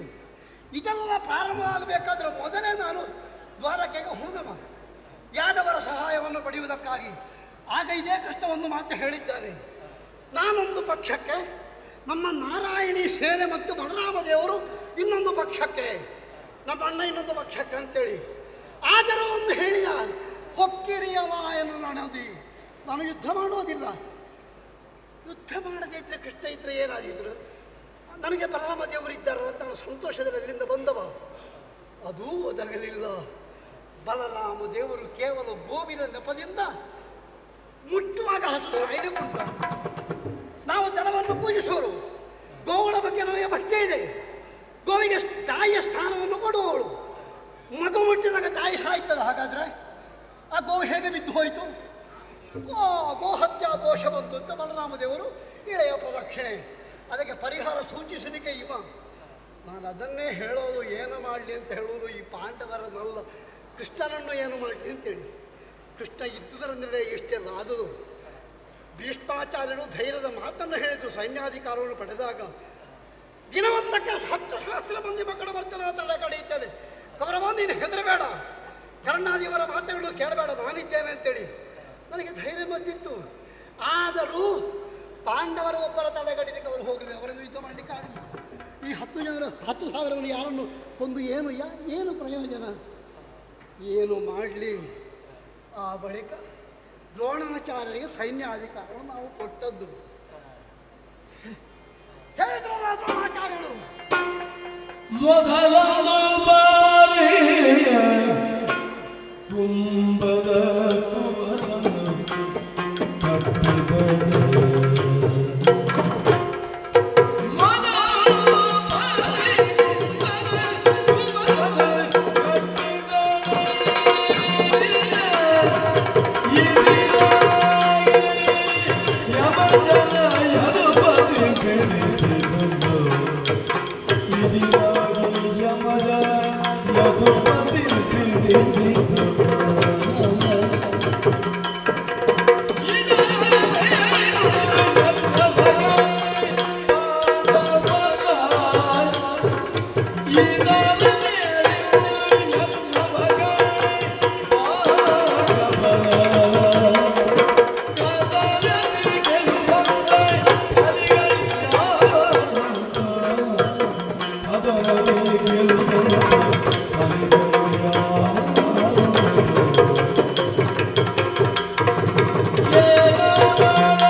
ನಮ್ಮ ಸೇನೆಯಲ್ಲಿರುವವರಿಗೆಲ್ಲ ಎಷ್ಟೆಷ್ಟು ಬಲ ಉಂಟು ಅಂತ ನಮಗೇ ಗೊತ್ತಾಗದಾಗಿ ಹೋಯಿತು. ಆ ವಿದುರ ನಮ್ಮ ಸೇವಕ, ಅವನಲ್ಲಿ ಅಷ್ಟು ಬಲ ಉಂಟು ಅಂತ ನಮಗೆ ಗೊತ್ತಾದ್ದು ಮೊನ್ನೆ ಒಮ್ಮ ಬಿಲ್ಲನ್ನು ನನಗಾಗಿ ರಕ್ಷಿದ್ದೆ ಅಂತ ಹೇಳಿದ್ದಾನಲ್ಲ ವಿದುರ. ಆ ಬಿಲ್ಲನ್ನು ಮುರಿದು ಹೋದ. ವಿದುರಲ್ಲಿ ಅಂತಹ ಒಂದು ಪ್ರಭಾವ ಉಂಟು ಅಂತ ನಮ್ಗೆ ಗೊತ್ತಿರಲಿಲ್ಲ. ಇಲ್ಲದ್ರೆ ಬೇರೆ ಏನಾದರೂ ಉಪಾಯಗಳು ಮಾಡಿ ಅವನನ್ನು ಉಳಿಸಿಕೊಳ್ಳಬಹುದಿತ್ತಲ್ಲ, ಆಗಲಿಲ್ಲ. ಬಲರಾಮದೇವರು ಹಾಗೆ ಯಾತ್ರೆಗೆ ಹೋದರು. ಉಳಿದವರೆಲ್ಲ ಹೇಳಿದ್ರು, ಅಜ್ಜ ಭೀಷ್ಮಾಚಾರ್ಯರಿಗೆ ಶರಣಶಯ ಆದ ಬಳಿಕ ಇನ್ನಿರುವುದು ದ್ರೋಣಾಚಾರ್ಯರು, ನಿಮಗೆಲ್ಲ ಗುರುಗಳು. ಅವರು ಮನಸ್ಸು ಮಾಡಿದ್ರೆ ಆದೀತು. 10 ದಿವಸದ ಯುದ್ಧದಲ್ಲಿ ಹಾಗಾಗಿ ಹೋದರೆ ಇವರ ಮಾತನ್ನು ಕೇಳಿ ಗುರುಗಳಿಗೆ ನಾನು ಪಟ್ಟವನ್ನು ಸೈನ್ಯಾಧಿಕಾರವನ್ನು ಕೊಟ್ಟು ಬಿಟ್ಟೆ. ಅದು ಧೈರ್ಯದ ಮಾತನ್ನು ಹೇಳಿದ್ರೆ, ನೀನು ಯೋಚನೆ ಮಾಡಬೇಡ ಕೌರವ, ಮಾಡಿದ್ದೇನೆ. ಸೈನ್ಯಾಧಿಕಾರವನ್ನು ವಹಿಸಿಕೊಂಡ ಈ ಗಡಿಗೆಯಲ್ಲಿ ಹೇಳ್ತೇನೆ, ನಿನಗೆ ಏನಾಗಬೇಕು ಶಪಥ ಮಾಡ್ತೇನೆ ಅಂತೇಳಿ. ನನಗೆ ಏನೂ ಬೇಡ ಗುರುಗಳೇ, ಧರ್ಮರಾಯನೊಬ್ಬನನ್ನು ಕಟ್ಟಿ ತಂದು ಕೊಟ್ಟು ಬಿಟ್ಟಿದ್ದಾರೆ ಸಾಕು ಅಂತ ಹೇಳಿದರು. ಒಪ್ಪಿಕೊಂಡ್ರು. ಧರ್ಮರಾಯನನ್ನು ನಾನು ಯುದ್ಧದಲ್ಲಿ ಕಟ್ಟಿ ನನಗೆ ತಂದು ಒಪ್ಪಿಸ್ತೇನೆ ಕೌರವ. ಹೇಳಿದ ಕೆಲಸ ಮಾಡಿದ್ರು ಗುರುಗಳು, ಸುಮ್ಮನೆ ಇರಲಿಲ್ಲ. ಧರ್ಮರಾಯನನ್ನು ಕಟ್ಟಿದ್ರು, ಇಲ್ಲಿಗೆ ತಂದ್ರ, ದಾರಿಯಲ್ಲೇ ತಪ್ಪಿ ಹೋಯ್ತು. ಅದೆಲ್ಲ ಅವನ ಆ ಗೋವಿಂದನ ಕೆಲಸ, ಆ ಕೃಷ್ಣನ ಕೆಲಸ. ಏನು ಮಾಡಲಿಂತ ಅದನ್ನು ಪಾಂಡವರನ್ನು ದೂರಿ ಪ್ರಯೋಜನವೇ ಇಲ್ಲ. ಸಾರಥಿ ಅವ ಕೇವಲ ಅರ್ಜುನನ ಕುದುರೆಯ ರಥದ ಸಾರಥಿ ಅಲ್ಲ, ಪಾಂಡವರ ಸಾರಥಿ. ಪಾಂಡವರನ್ನು ನಡೆಸುವುದೇ ಅವನಿಂದಾಗಿದೆ ಹೀಗಾಗಿ ಹೋದುದು. ಎಲ್ಲವೂ ಕೈ ಜಾರುತ್ತಾ ಇದೆ. ಗುರುಗಳ ಮಾತು ನಡೆಯಲಿಲ್ಲ, ಅಜ್ಜನ ಮಾತು ನಡೆಯಲಿಲ್ಲ. ಮುಂದೇನು ಮಾಡೋಣ? ಹೇಗಾದರೂ ಪಾಂಡವರನ್ನು ಜಯಿಸದೇ ಇದ್ದರೆ ಹಸ್ತಿನಾವತಿ ನಮಗಂತೂ ಉಳಿಗಾಲವಿಲ್ಲ. ನಾವು ಉಳಿಯುವುದಕ್ಕೆ ಕಷ್ಟವಾಗಿದೆ. ಇದನ್ನು ಇಬ್ಬಾಗವಾಗುವುದಕ್ಕೆ ನಾನು ಖಂಡಿತ ಬಿಡಲ್ಲ. ನನ್ನ ದೇಹದಲ್ಲಿ ಪ್ರಾಣ ಇರುವಷ್ಟು ಹೊತ್ತು ಹಸ್ತಿನಾವತಿ ಒಬ್ಬರಿಗೆ, ಯಾರಿಗೂ ಆಯಿತು, ಒಬ್ಬರೇ ಆಳಬೇಕಾದನು. ಅದು ನನ್ನ ಹಠ, ಅದು ಕೌರವನ ಛಲ.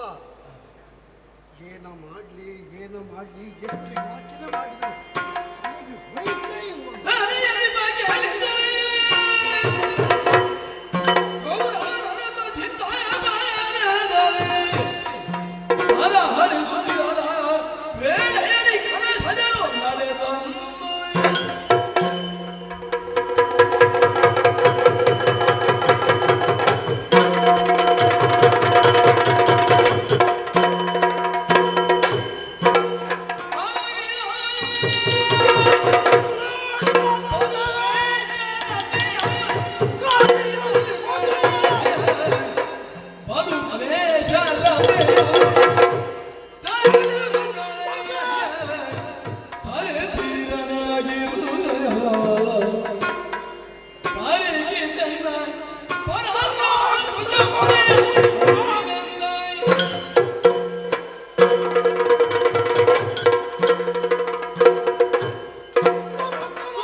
ಯುದ್ಧ ಕ್ಷೇತ್ರದಲ್ಲಿ ಏನು ನಡೆದಿದೆ ಎನ್ನುವಂತಹ ಸುದ್ದಿ ನಿನ್ನ ಕಿವಿ ಮುಟ್ಟಿದೆ. ಆದ ಕಾರಣವೇ ಚಿತ್ತಾಭಾರದಿಂದ ತರಹರಿಸ್ತಾ ಇದ್ದಿ.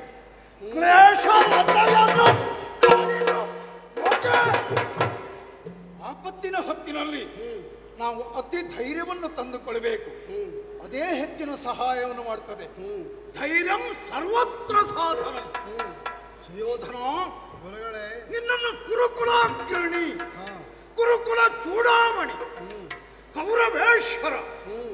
ನಿನಗೆ ನಾನಾ ಹೆಸರುಗಳಿಂದ ಕರೆಯುತ್ತಾ ಇದ್ದಾರೆ. ಹೇಳಲಿಕ್ಕೆ ಎಲ್ಲ ಹೇಳ್ತಾರೆ, ಆದ್ರೆ ಏನು ಮಾಡುವುದು, ಪ್ರಯೋಜನ ಒಂದು ಇಲ್ವಲ್ಲ. ಕುರು ವಂಶದಲ್ಲಿ ಹುಟ್ಟಿದ ಯಾವನನ್ನೇ ಆಗಲಿ ಈ ತನಕ ಕುರುಕುಲಾಗ್ರಣಿ ಅಂತ ಕರೆದದ್ದುಂಟ?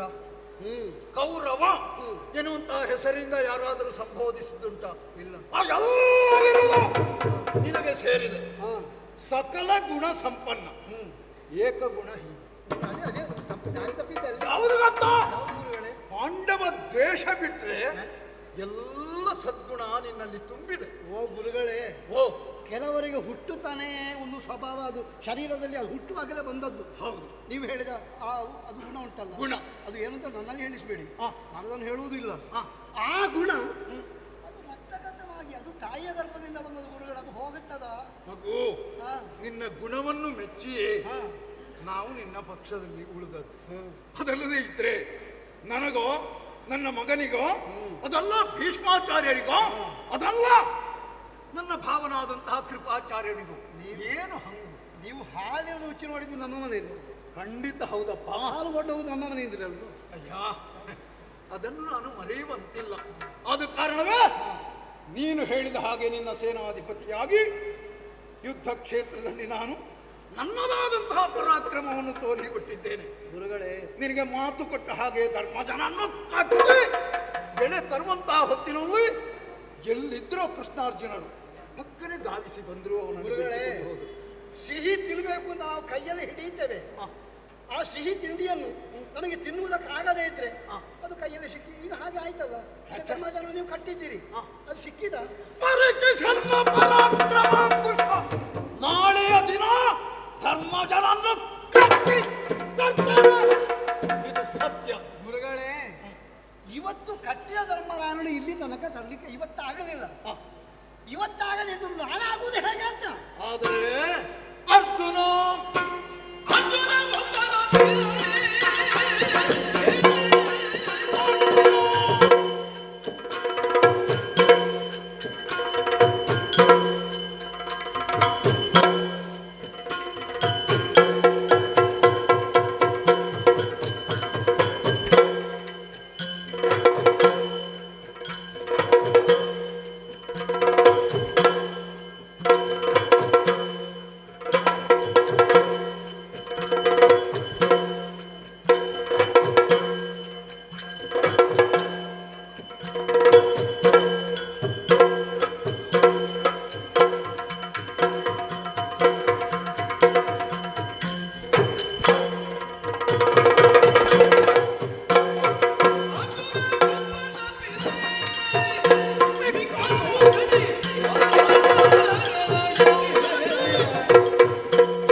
ಭೀಷ್ಮಾಚಾರ್ಯರು ಹಸ್ತಿನಾವತಿಯಲ್ಲಿ ಒಂದು ಭಾರತದ ಗುರುಕುಲ ನಿರ್ಮಾಣ ಮಾಡಿದರು.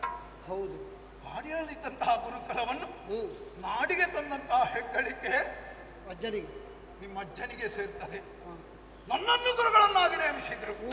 ನನ್ನ ಭಾವನಾದಂತಹ ಕೃಪಾಚಾರ್ಯನನ್ನು ನಿಮಗೆ ಶಾಸ್ತ್ರವಿದ್ಯೆ ಕೊಡುವುದಕ್ಕೆ ನೇಮಿಸಿದ್ರು. ಹೌದು ಸ್ವಾಮಿ. ಅಯ್ಯ, ಎಲ್ಲ ವಿದ್ಯೆಯನ್ನು ನಾನು ನಿಮಗೆ ಹೇಳಿಕೊಡ್ತಾ ಇದ್ದೆ.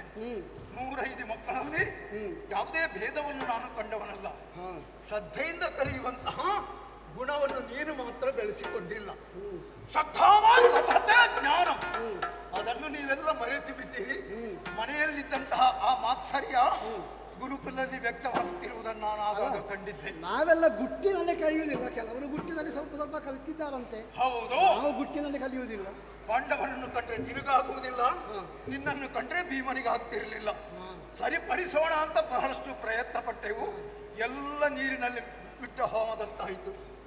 ಆದರೆ ಅರ್ಜುನ ಹಾಗಲ್ಲ. ನನ್ನ ಬಗ್ಗೆ ಅತೀವವಾದಂತಹ ಭಕ್ತಿ ಗೌರವ ಶ್ರದ್ಧೆಯಿಂದ ಅಭ್ಯಾಸವನ್ನು ಮಾಡಿದ, ಬಿಲ್ಲು ವಿದ್ಯೆಯಲ್ಲಿ ಪರಿಣತನೆನ್ನಿಸಿಕೊಂಡಿದ್ದಾನೆ. ಅರ್ಜುನನೊಬ್ಬ ತಪ್ಪಿದರೆ ನನಗೆದುರಾದರೂ ನಾನು ಖಂಡಿತವಾಗಿ ಗಣನೆಗೆ ತೆರೆದುಕೊಳ್ಳುವುದಿಲ್ಲ. ಅರ್ಜುನ ತಪ್ಪಿದ್ರು? ಹೌದು. ಅರ್ಜುನ ತಪ್ಪಿದ್ರೆ ಏನ್ ಮಾಡ್ತೀವಿ? ನಾಳೆ ಅಭೇದ್ಯವಾದ ವೈರಿಗಳ ಪಾಲಿಗೆ ಮೃತ್ಯು ವ್ಯೂಹವೆಂದೆನಿಸಿಕೊಂಡಂತಹ ಚಕ್ರವ್ಯೂಹವನ್ನು ಕಟ್ಟುತ್ತೇನೆ. ಆ ಮೂಲಕ ಧರ್ಮನಂದನನ ಹೆಡೆ ಮುರಿ ಬಿಗಿಯುತ್ತೇನೆ. ಗುರುಗಳೇ, ಕೆಲವಲ್ಲೇ ಆ ವ್ಯೂಹದ ವಿಚಾರಗಳು ನೀವು ನನಗೆ ಹೇಳಿದ್ದೀರಿ.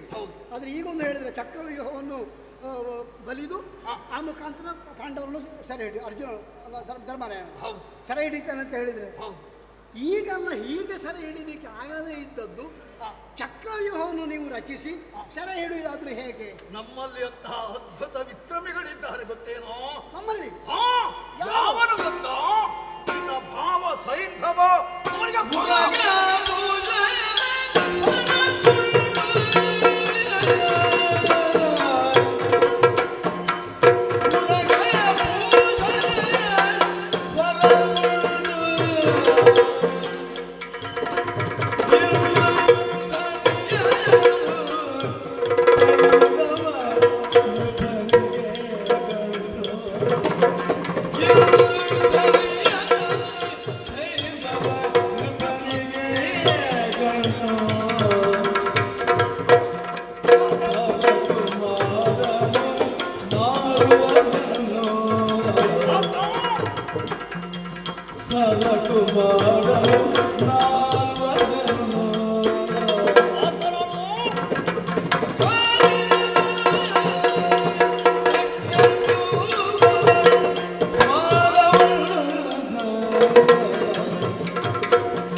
ಸಹಾಯಕ್ಕೆ ಅಂತ 11 ಅಕ್ಷೋಹಿಣಿ ಸೇನೆ ಬಂದಿದೆ.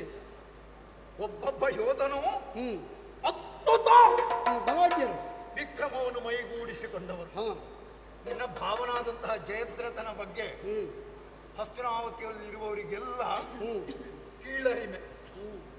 ನಿನ್ನ ತಂಗಿಯನ್ನು ಮದುವೆಯಾಗಿ ಅವನ ಊರಿಗೆ ಕರೆದುಕೊಂಡು ಹೋದದ್ದಿಲ್ಲ. ಹೆಂಡತಿ ಮುಂದೆ ಇಲ್ಲೇ ಉಳಿದಿದ್ದಾನೆ. ಯಾಕೆ ಗೊತ್ತಾ? ಉಳಿಸಿಕೊಂಡದ್ದು ಯಾಕೆ ಗೊತ್ತಾ? ನನ್ನ ಭಾವ ಕೌರವೇಶ್ವರ ಚಕ್ರವರ್ತಿ ಆಗಿರುವುದನ್ನು ನಾನು ಕಾಣಬೇಕು ಎನ್ನುವಂತ ಆಸೆಯನ್ನು ಮನಸ್ಸಿನಲ್ಲಿ ಇರಿಸಿಕೊಂಡಿದ್ದಾನೆ. ಹೌದು, ದ್ಯೂತವನ್ನಾಡಿ ಪಾಂಡವರನ್ನು ಕಾಡಿಗಟ್ಟಿದೆ. ಆದರೆ ಮತ್ತೆ ಆ ಪಾಂಚಾಲೆ ತನ್ನ ದಾಸಿ ವರ್ಗದಲ್ಲಿ ಇರಬೇಕು ಅಂತ ನೀನು ಆಸೆ ಪಟ್ಟಿದ್ದೆ. ಹೌದು, ಅದಂತೂ ಈಡೇರಲಿಲ್ಲ. ನಿನ್ನ ಬಯಕೆಯನ್ನು ಪೂರೈಸಬೇಕು ಎನ್ನುವ ಕಾರಣಕ್ಕಾಗಿ ನಮ್ಮಲ್ಲಿ ಯಾರಲ್ಲಿಯೂ ಹೇಳದೆ ಆತ ಕಾಡಿಗೆ ಹೋಗಿ ದ್ರೌಪದಿಯ ಬಿಡ ತರುವಂತಹ ಪ್ರಯತ್ನವನ್ನು ಮಾಡಿದ್ದನಂತ ಭಾವ ಮಾಡಿ. ಆ ಸಂದರ್ಭಕ್ಕೆ ಗೋಳು ಅಂತ ಅತ್ತಂತೆ ಅವಳ ಆರ್ತಸ್ವರವನ್ನು ಕೇಳಿ ಎಲ್ಲೋ ದೂರದಲ್ಲಿದ್ದಂತಹ ಪಾರ್ಥನು ಅರ್ಜುನ ಆ ಭೀಮನು ಅಲ್ಲಿಗೆ ಧಾವಿಸಿ ಬಂದರು. ಸ್ವಯಂಧಮನನ್ನು ಹಿಡಿದು ತಲೆ ಕಡಿಬೇಕು ಅಂತ ಆಯುಧ ಮೇಲೆತ್ತಿದಾಗ ಅಲ್ಲೇ ಇದ್ದಂತೆ ಧರ್ಮಜ ಓಡಿ ಬಂದರು. ನನ್ನ ಭಾವ ನೆಂಟನಿದ್ದಾನೆ, ಅವನನ್ನು ಕೊಂದು ಕಳೆದರೆ ನಮ್ಮ ತಂಗಿ ಮನೆಯ ಮೂಲೆಯಲ್ಲಿ ತಲೆಗೆ ಮುಸುಗಿಟ್ಟು ಕುಳಿತುಕೊಳ್ಳುವಂತಹ ದುಸ್ಥಿತಿ ಬಂದೋಗಿತ್ತು. ಹಾಗೆ ಮಾಡಬೇಡ ಅಂತ ಹೇಳಿದನು. ಅವನನ್ನು ಅವಮಾನಗೊಳಿಸುವುದಕ್ಕಾಗಿ ತಲೆ ಬೋಳಿಸಿ ಕಳುಹಿಸಿ ಬಿಟ್ಟನು. ಈಗ ಭಾವನ ತಲೆ ಬೋಳು ಮಾಡಿ ಜಿಪ್ಪಿ ಅಂತ ವಿಷಯ ಕೆಲ ಕಾಲ ಮತ್ತೆ ಹೇಳಬಾರದು. ನನ್ನ ಭಾವ ಅಲ್ವಾ ಸುಯೋಧನ ಗುರುಗಳೇ? ಆದರೆ ಅವ ದ್ವೇಷ ಸಾಧನೆಗಾಗಿ ಮಹಾ ಸಾಧನೆಯನ್ನು ಮಾಡಿದ್ದಾನೆ. ಈಗ ಆಮೇಲೆ ಸಾಧನೆ ಉಂಟು, ಅದು ಗೊತ್ತಿಲ್ಲ. ರಘಭೂಷಣನಾದಂತಹ ಪರಮೇಶ್ವರನ ಕುರಿತಾಗಿ ತಪಸ್ಸು ಮಾಡಿದನಂತೆ. ಒಲಿದ ಸದಾಶಿವ ಏನು ಬರಬೇಕು ಮಗನೆ ಅಂತ ಕೇಳಿದಾಗ ಅಂದವರನ್ನು ಗೆಲ್ಲುವ, ಅವರನ್ನು ಕೊಲ್ಲುವ ಶಕ್ತಿಯನ್ನು ನೀಡುವ ಅಂತ ಬೇಡಿದನಂತೆ. ಉಮೇಶ ಕೊಟ್ಟವರವ ಇದು? ಹೌದಪ್ಪ, ಆ ಗೋವಿಂದನ ಭಾವ. ಉಮೇಶನ ವರನನ್ನ ಭಾವನಿಗಾಗಿದೆ. ಹೌದು, ಅದು ಹೇಗೆ? ಯಾರು 4 ಮಂದಿ. ಆದರೆ ಅರ್ಜುನನಿಗೆ ಈ ಮೊದಲೇ ಪಾಶುಪತವೇ ಮೊದಲಾದಂತಹ ದಿವ್ಯಾಸ್ತ್ರವನ್ನು ಕೊಟ್ಟಾಗಿದೆ. ಒಂದು ದಿನದ ಮಟ್ಟಿಗೆ ಮಿಕ್ಕ 4 ಗೆಲ್ಲುವಂತಹ ಶಕ್ತಿ ನಿನ್ನ ದೇಹದಲ್ಲಿ ಕೂಡಿ ಬರಲಿ ಅಂತ ಅನುಗ್ರಹಿಸಿದನಂತೆ. ಆದ ಕಾರಣ ಸೈಂಧವನನ್ನು ಚಕ್ರವ್ಯೂಹದ ಗಾಳದಲ್ಲಿ ನಿಲ್ಲಿಸ್ತೇನೆ. ಧರ್ಮರಾಯನು, ಭೀಮನು, ಮಕ್ಕಳನು, ಸಹದೇವನು ಲೆಕ್ಕಿಸಲಾರು ಅಂತ ನಿನ್ನ ಭಾವನೆಗೆ ಯಾರಿದ್ದಾರೆ ಸರಿಸಮಾನರು? ಒಳ್ಳೆಯ ಉಪಾಯ ಗುರುಗಳೇ. ಈಗ ನನಗೆ ನೆನಪಾಗ್ತದೆ, ನಾವು ಮತ್ತೆ ನಮಗೊಂದು ಸಹ ನಡೆದಿತ್ತಲ್ಲ, ಪಾಂಡವರಿಗೆ ನಮಗೂ. ಪಾಂಡವರಲ್ಲಿ ಒಬ್ಬ ಅಳಿದರೆ, ಕೌರವರಲ್ಲಿ ಒಬ್ಬ ಉಳಿದರೆ. ಆದ ಕಾರಣ ಪಾಂಡವರಲ್ಲಿ ಇಂಥವನೇ ಆಗಬೇಕು ಅಂತಿಲ್ಲ. 5 ಮಂದಿಯಲ್ಲಿ ಅರ್ಜುನನ ನಕುಲನ ಸಹ ಯಾರು ಆದೀತು, ಒಬ್ಬರನ್ನು ನಾವು ಮುಗಿಸಿಬಿಟ್ರೆ ನಮ್ಮ ಮಾತು ನಡೆಯುತ್ತದೆ. ಈಗ ಅರ್ಜುನ ಹೊರತಾಗಿ 4 ಮಂದಿಯನ್ನು ನೀವು ಗೆಲ್ತೇನೆ, ಅದು ನನ್ನ ಬಾಬನ ಬಲದಿಂದ. ಹೌದು. ಆದರೆ ಈ ಚಕ್ರವ್ಯೂಹ ಏನು ಎಂತ ಚಕ್ರವ್ಯೂಹ? ಹೌದಪ್ಪ, ಈ ವ್ಯೂಹದ ಪಾಠ ನಮಗೂ ಆಗಿದೆ ಗುರುಗಳೇ, ನಮಗೆ ಅದು ಎಷ್ಟೆಲ್ಲ ನೀವು ಹೇಳಿಕೊಟ್ಟಿದ್ದೀರಿ. ಆದರೆ ಚಕ್ರವ್ಯೂಹದ ಅದು ನೆನಪಾಗುವುದಿಲ್ಲ. ಅದು ಹೇಗೆ? ಕೆಲವನ್ನೆಲ್ಲ ನೀನು ಈ ಕಿವಿಯಲ್ಲಿ ಕೇಳುವುದು, ಈ ಕಿವಿಯಲ್ಲಿ ಬಿಡುವುದು. ಬಿಟ್ಟದ್ದಲ್ಲ, ನನ್ನ ತಲೆಯಲ್ಲಿರುವುದೇ ಈ ಪಾಂಡವರ ವಿಷಯ. ಮತ್ತೆ ಇದೆಲ್ಲ ಎಲ್ಲಿಗೆ ಹೋಗ್ತದೆ? ಅಲ್ಲ, ರಾಜಕೀಯದಲ್ಲೇ ಮಗ್ನನಾದಂತಹ ನಿನಗೆ ಅದೆಲ್ಲ ಬೇಕು ಅಂತ ಆ ಕಾಲದಲ್ಲಿ ಅನ್ನಿಸಿರ್ಲಿಲ್ಲ. ಬೇಕಾದು ಹೊಳೆಯಲಿಲ್ಲ. ಹೊಳೆಯುತ್ತದೆ. ಅಯ್ಯ, ಅದರ ವಿಧಿ ವಿಧಾನ ಏನು ಅಂತ ನಿನಗೆ ತಿಳಿಸಪಡಿಸಬೇಕು.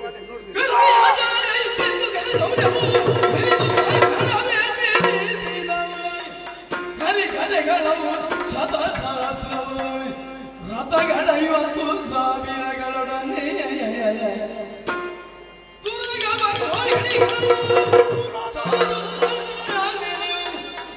ಪದಾಧಿಗಳ 5 ಲಕ್ಷ ಹಂದಿಯು ಪಟು ಬಿಡಿಸಿ ಬಾಗಿಲ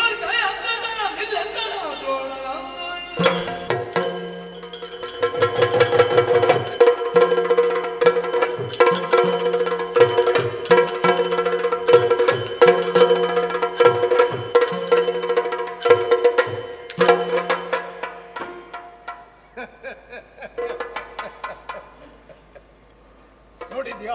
ಅಕ್ಷಯವಾಯಿತು ಒಂದು ಬಾಣ ಹೂಡಿದ. ಬಿಡದಿಯ ಮುಂದಿರುವಂತಹ ಈ ಅಂಗಳದಲ್ಲಿ ರೇಖೆ ಕಾಣಿಸ್ತಾ ಇದೆಯಲ್ಲ? ಹೌದು ಹೌದು ಗುರುಗಳು, ವೃತ್ತಾಕಾರವಾಗಿ ಒಂದಲ್ಲ 4 ಕೋಟೆಗಳು. ಹೌದು.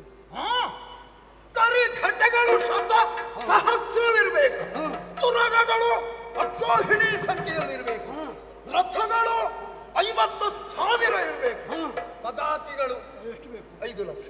5 ಲಕ್ಷ. ಇಷ್ಟನ್ನು ಬಿಟ್ಟು ಕೊಡಬೇಕು. ಕಾಲಾಡುಗಳು. ಹೌದು, ಪದಾತಿ ಸಾಲು ಸಾಲಾಗಿ ಬರುವುದು. ಆದರೆ ದೊಡ್ಡ ಈ ಕೋಟೆಯಲ್ಲಿ ಆನೆಗಳು ಬಲದಿಂದ ಎಡಕ್ಕೆ ಸುತ್ತುವರಿತಾ ಇವೆ. ಆಮೇಲೆ ಎಡದಿಂದ ಬಲಕ್ಕೆ. ಹೌದು, ಕುದುರೆಗಳು ಬಲದಿಂದ ಎಡಕ್ಕೆ, ಹೀಗೆ ವಿರೋಧವಾಗಿ ಎದುರು ಬದುರು ವೃತ್ತಾಕಾರವಾಗಿ ಸುತ್ತುತ್ತಾ ಇರಬೇಕು, ಮುಖಾಮುಖಿಯಾಗಿ. ಹೌದು. ಪಾಂಡವ ಪಕ್ಷದಿಂದ ಯಾವನೇ ಬರಲಿ ದ್ವಾರದಲ್ಲಿದ್ದಂತಹ ಸೈಂಧವನನ್ನು ಗೆದ್ದು ಮುಂದಡಿ ಇಡುವಂತಿಲ್ಲ. ಈ ಕೋಟೆಯ ಹೆಬ್ಬಾಗಿಲದಲ್ಲಿ ನನ್ನ ಭಾವ ಸಾಧನೆ ಮಾಡಿ ಮುಂದೆ ಬಂದರು ಅಂತಾದರೆ ಮೊದಲು ಆನೆಯ ಕಾಲು ತುಳಿತಕ್ಕೆ ಸಿಕ್ಕಿ ಸಾಯ್ತಾರೆ.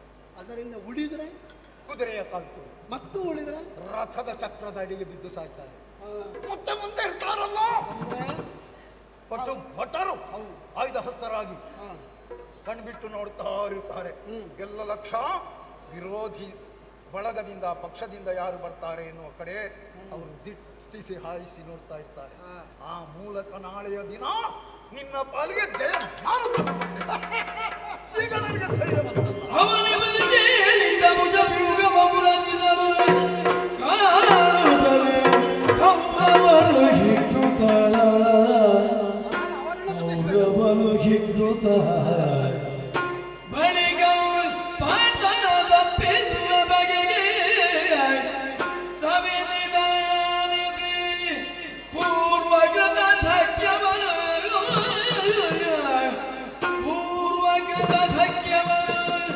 ಸಮಸಪ್ತಗರ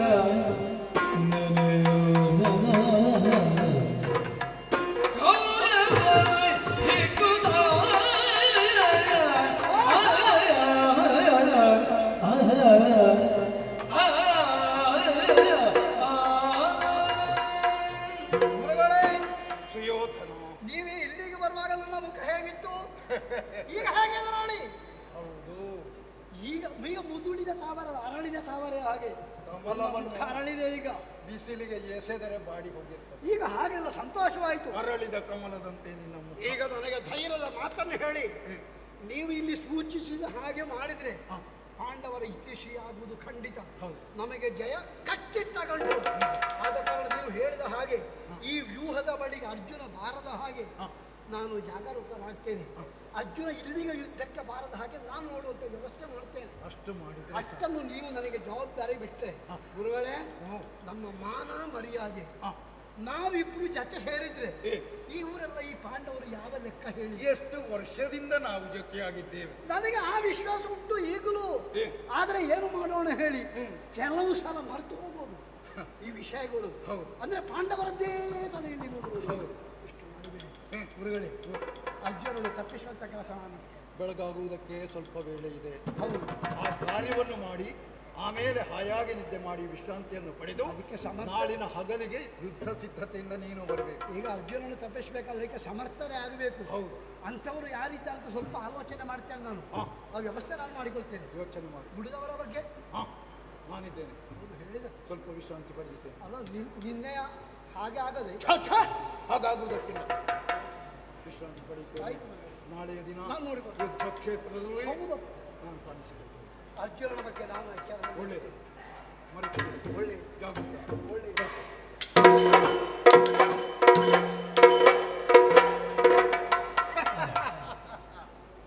ಹೇಳಿದ ಮಾತನ್ನು ಗುರುಗಳು ಪೂರೈಸ್ತಾರೆ ಮತ್ತು ಆತ್ಮವಿಶ್ವಾಸದಲ್ಲಿ ಹುಟ್ಟಿದೆ. ಆದರೆ ನಾನು ಈ ಸಮಯದಲ್ಲಿ ಜಾಗರೂಕನಾಗಿಯೇ ಇರಬೇಕು. ಅರ್ಜುನ ವ್ಯೂಹದ ಬಳಿಗೆ ಬಾರದೇ ಇರಬೇಕಾದ್ರೆ ಅವರೊಂದು ಹಾಗೆ ಸಮರ್ಥನೆ ಆಗಬೇಕು. ನೆನಪಾಗುತ್ತಾ ಇದೆ ನನಗೆ ಹಳೆಯ ಸ್ನೇಹಾಚಾರದ ವಿಷಯ. ಅದು ರಾಕ್ಷಸರು ರಾತ್ರಿ ಹೊತ್ತು ರಾಕ್ಷಸರು ಯುದ್ಧ ಮಾಡಬಾರದು ಅಂತ ಯಾರು ಹೇಳಿದ್ದಾರೆ? ರಾತ್ರಿ ಅದನ್ನು ಯಾವಾಗ ರಾತ್ರಿ ಪ್ರಾರಂಭ ಮಾಡೋದು ಅದು ಮರುದಿವಸವರೆಗೆ, ಅಂದರೆ ಚಕ್ರವ್ಯೂಹದಲ್ಲಿ ಪಾಂಡವರು ಸೆರೆ ಹಿಡಿಯುವವರೆಗೆ ಅಷ್ಟು ಹೊತ್ತು ಅವರನ್ನು ಯುದ್ಧ ಮಾಡಬೇಕು. ಅಂತ ಯುದ್ಧ ಮಾಡಬೇಕಾದ್ರೆ ಮಾಯಾಗಾರರೇ ಆಗಬೇಕು. ನಮ್ಮ ಆತ್ಮೀಯ ಸ್ನೇಹಿತರಿದ್ದಾರೆ, ಪಾತಾಳ ಲೋಕವಾಸಿಗಳು, ಸಮಸಪ್ತಕರು ಎಂಬವರು. ಅವರನ್ನೇ ಹೇಳಿ ಅರ್ಜುನನ ಒಡನೆ ಯುದ್ಧಕ್ಕೆ ಕಳಿಸುವುದು ಉತ್ತಮ. ಆದ ಕಾರಣ ನನ್ನ ಆತ್ಮ ಸ್ನೇಹಿತರಾದಂಥ ಸಮಸಪ್ತಕರನ್ನೇ ಇಲ್ಲಿಂದಲೇ ನೆನವರಿಕೆ ಮಾಡ್ತೇನೆ. ಓ ನನ್ನ ಆತ್ಮೀಯ ಗೆಳೆಯರೇ, ಸಮಸಪ್ತಕರೇ, ಕೌರವನಿಗೆ ಸಹಾಯ ಮಾಡುವುದಕ್ಕಾಗಿ ಆದಷ್ಟು ಬೇಗ ಪಾತಾಳದಿಂದ ಮೇಲೆ ಬನ್ನಿ.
ಲೋಕಕ್ಕೆ ಯಾರೆಂದು ಕೇಳಿದ್ದೇನೆ. ಸಮಸಪ್ತ ಗುರುವಿಂದ ಕೇಳಿಕೊಳ್ಳಲು ನಾವೇ ಸರಿ ಬಂದಂತಹ ಕಾರ್ಯ ಅನೇಕವಿದೆ.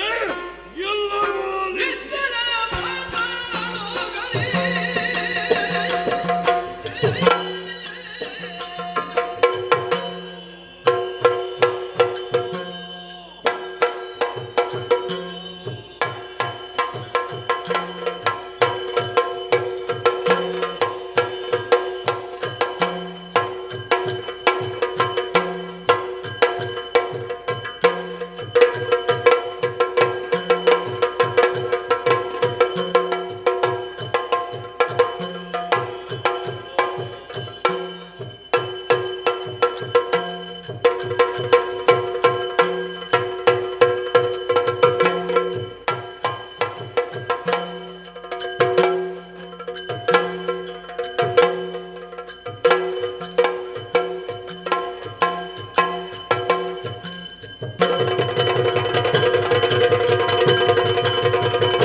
ನಿವಾತ ಕವಚರಿಗೆ ಹುಟ್ಟಿದವರು 5 ಮಂದಿ ಮಕ್ಕಳು.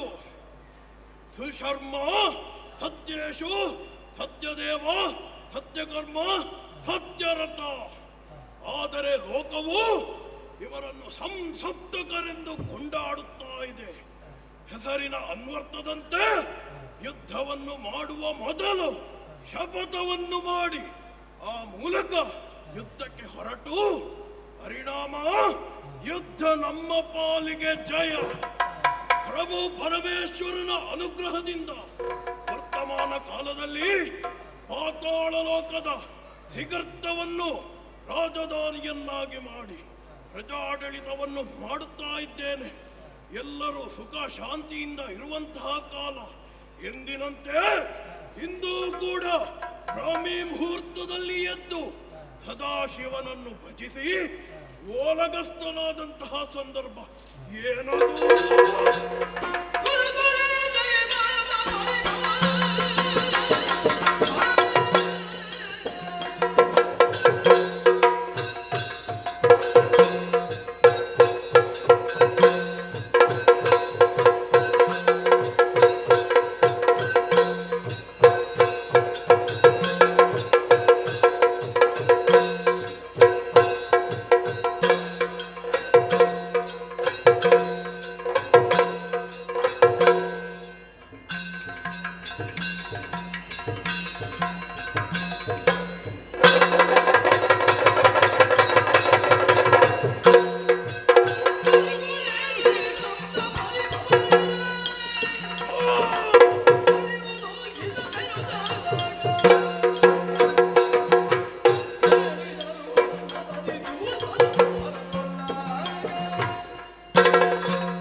ಅದು ಕೂಡ ಹೃದಯಕ್ಕೆ ನಾಟುವಂಥದ್ದು.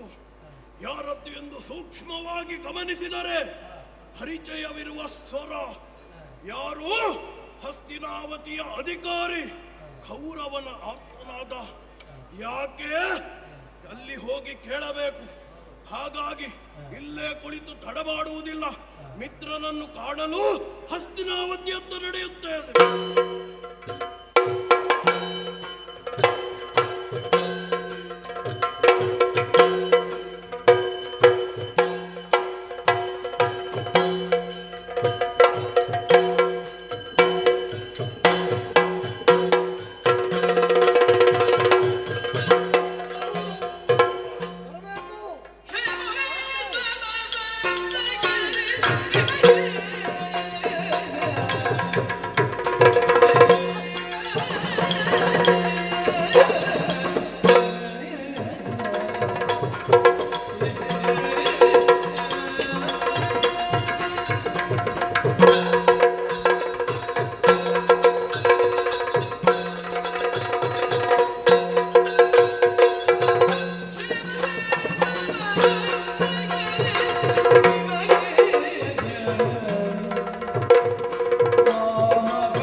ಬರ್ಲಿಕ್ಕೆ ಎಷ್ಟು ಕಷ್ಟ ಆಯಿತು. ಮತ್ತು ನೀವು ಮೇಲೆ ಬಂದಿರಲ್ಲ, ಬಹಳ ಸಂತೋಷವಾಯಿತು. ನನಗೂ ಆತ್ಮೀಯ ಮಿತ್ರರನ್ನು ಉಪಚಾರ ಮಾಡುವ ಪದ್ಧತಿ ಇದೆ ನೋಡಿ, ಅದಕ್ಕಾಗಿ ಯೋಗ್ಯ ನಿಮ್ಮ ಯೋಗ್ಯತೆ ಸರಿಯಾದ ಆಸನ ನೀವು ಅದನ್ನು ಸ್ವೀಕರಿಸಿದ್ದೀರಿ. ಸಂತೋಷವಾಯಿತು. ನಿಮಗೆ ಕುಡಿಯುವುದಕ್ಕೆ, ತಿನ್ನುವುದಕ್ಕೆ, ಇರುವುದಕ್ಕೆ ಎಲ್ಲ ಒಳ್ಳೆಯ ವ್ಯವಸ್ಥೆ ಇಲ್ಲಿ ಮಾಡ್ತೇವೆ. ಅಷ್ಟು ಮಾತ್ರವಲ್ಲ,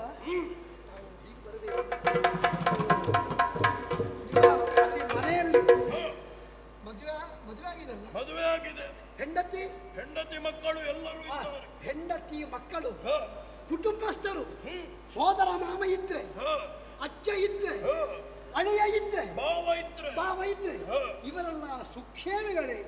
ನೀವು ಹೇಗಿದ್ದೀರಿ? ನಿಮ್ಮ ಪರಿವಾರದವರೆಲ್ಲ ನೀವು ಹೇಳಿದ ಹಾಗೆ ಕೇಳುತ್ತಾ ಇದ್ದಾರೆ.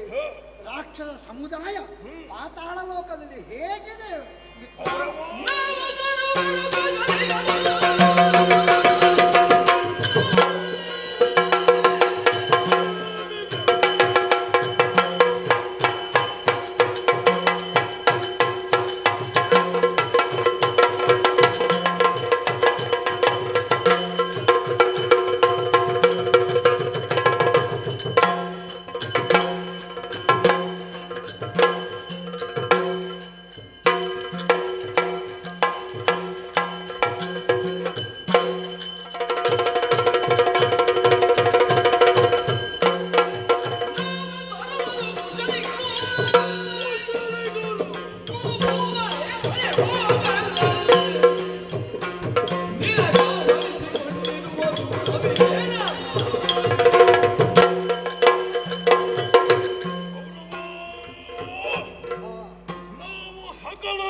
ಹೆಂಡತಿ ಮಕ್ಕಳು ಪರಮೇಶ್ವರನ ಅನುಗ್ರಹದಿಂದ ನೆಮ್ಮದಿಯಾದಂತಹ ಜೀವನವನ್ನು ಮಾಡುತ್ತಾ ಇದ್ದಾರೆ.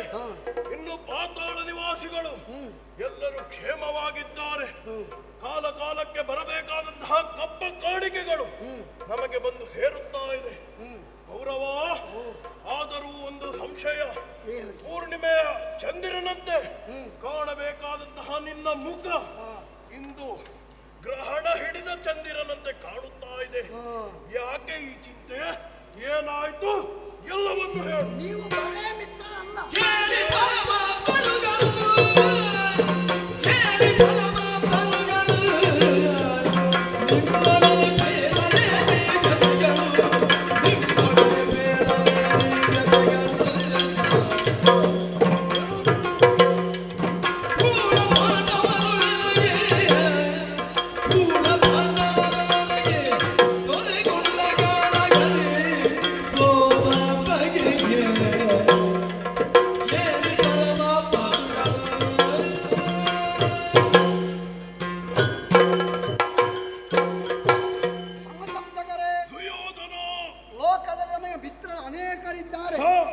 ಆದರೆ ಆಪ್ತ ಮಿತ್ರರು, ಪರಮಾಪ್ತರು ಎಂಬವರು ಬೆರಳೆಣಿಕೆಯಷ್ಟೇ ಇರುವುದು.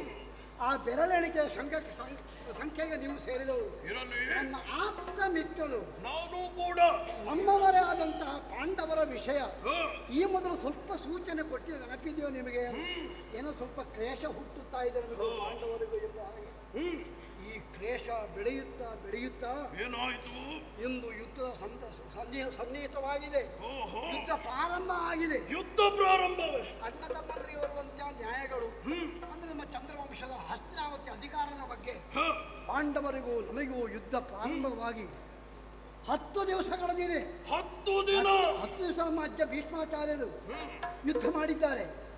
ಭೀಷ್ಮಾಚಾರ್ಯರು ನಿರ್ಗಮನ ಆದ ಬಳಿಕ ಗುರುಗಳಂತ ದ್ರೋಣಾಚಾರ್ಯರು ಸೈನ್ಯಾಧಿಕಾರವನ್ನು ಕೊಟ್ಟವು. ದ್ರೋಣಾಚಾರ್ಯರು 1 ದಿವಸದ ಯುದ್ಧವನ್ನು ಮಾಡಿದ್ರು. ಪರಿಣಾಮ ಪಾಂಡವರನ್ನು ಗೆಲ್ಲುವುದಕ್ಕಾಗಲಿಲ್ಲ. ಅದಕ್ಕೊಂದು ಉಪಾಯವನ್ನು ಗುರುಗಳು ನಮ್ಮಲ್ಲಿ ಹೇಳಿದ್ದಾರೆ. ಏನದು? ನಾನು ಚಕ್ರವ್ಯೂಹ ಎಂಬಂತ ಬಲಿಷ್ಠವಾದ ಕೋಟೆಯನ್ನು ಬರೆದು ಅದರಲ್ಲಿ ಪಾಂಡವರನ್ನು ಸೆರೆ ಹಿಡಿದು ಒಪ್ಪಿಸ್ತೇನೆ ಕೌರವ. ಆದರೆ ಆ ವ್ಯೂಹದ ಬಳಿಗೆ ಪಾಂಡವರಲ್ಲಿ ಮಧ್ಯಮನಾದಂಥ ಅರ್ಜುನ ಬರಬಾರದು. ಅರ್ಜುನ ಬಾರದ ಹಾಗೆ ನೀಡು ನೋಡಿಕೊಂಡ್ರೆ ಉಳಿದವರು ನಮಗೆ ನಗಣ್ಯ ಎಂಬ ಹಾಗೆ ನಮ್ಮ ಗುರುಗಳಂತ ದ್ರೋಣಾಚಾರ್ಯರು ಹೇಳಿದ್ದಾರೆ. ಹಾಗಾಗಿ ಅವರ ವ್ಯೂಹವನ್ನು ಬಲಿದೂ ಆಗಿದೆ. ಅದಕ್ಕಾಗಿ ನಿಮ್ಮನ್ನು ನಾನು ಸ್ಮರಿಸಿದ್ದು ಏನು? ನನ್ನ ಆಪ್ತ ಮಿತ್ರರೇ, ನನ್ನ ಮರ್ಯಾದೆಯ ಪ್ರಶ್ನೆ ಇದು. ನನ್ನ ಮರ್ಯಾದೆಯನ್ನು ಉಳಿಸಬೇಕು. ಏನಾಗಬೇಕು ನಮ್ಮಿಂದ? ನಾನು ಪಾಂಡವರಲ್ಲಿ ಸೋಲಬಾರದು. ವ್ಯೂಹದ ಬಳಿಗೆ ಅರ್ಜುನ ಬಾರದ ಹಾಗೆ ಚಕ್ರವ್ಯೂಹದಲ್ಲಿ ಉಳಿದ ಪಾಂಡವರನ್ನು ಗುರುಗಳು ಸೆರೆ ಹಿಡಿಯುವಷ್ಟು ಹೊತ್ತು, ಅದು ಎಷ್ಟು ಹೊತ್ತು ಅಂತ ಹೇಳುವುದಿಲ್ಲ, ಅಷ್ಟು ಹೊತ್ತು ಅರ್ಜುನಲ್ಲಿ ನೀವು ಯುದ್ಧ ಮಾಡಬೇಕು ಅಂತೇಳಿ ಇದು ನಿಮಗೆ ನಾಣವೆಲ್ಲ ಕೊಟ್ಟು ನಿಮಗೆ ವಿಶ್ವಾಸ ಉಂಟು.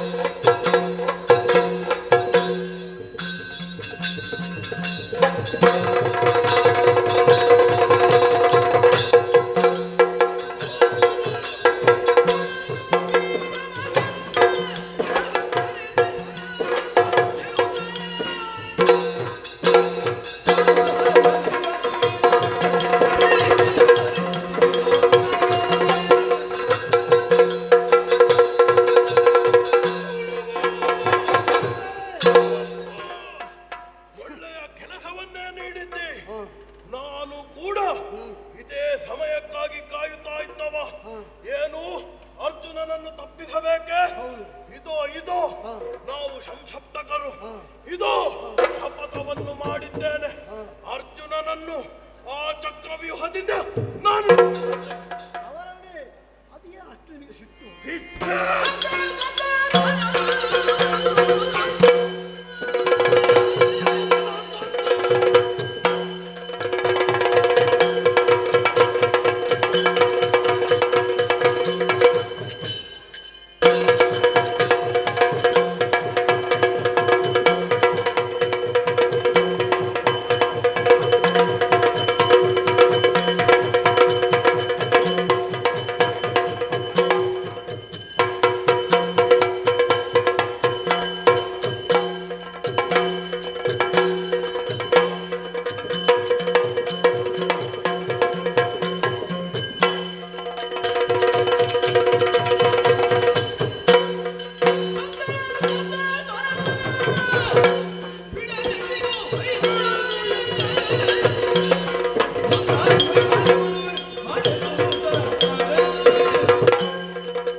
ಪಾತಾಳವನ್ನು ಬಿಟ್ಟು ಸ್ವರ್ಗವನ್ನು ಏರಿದಂತಹ ಸಂದರ್ಭ.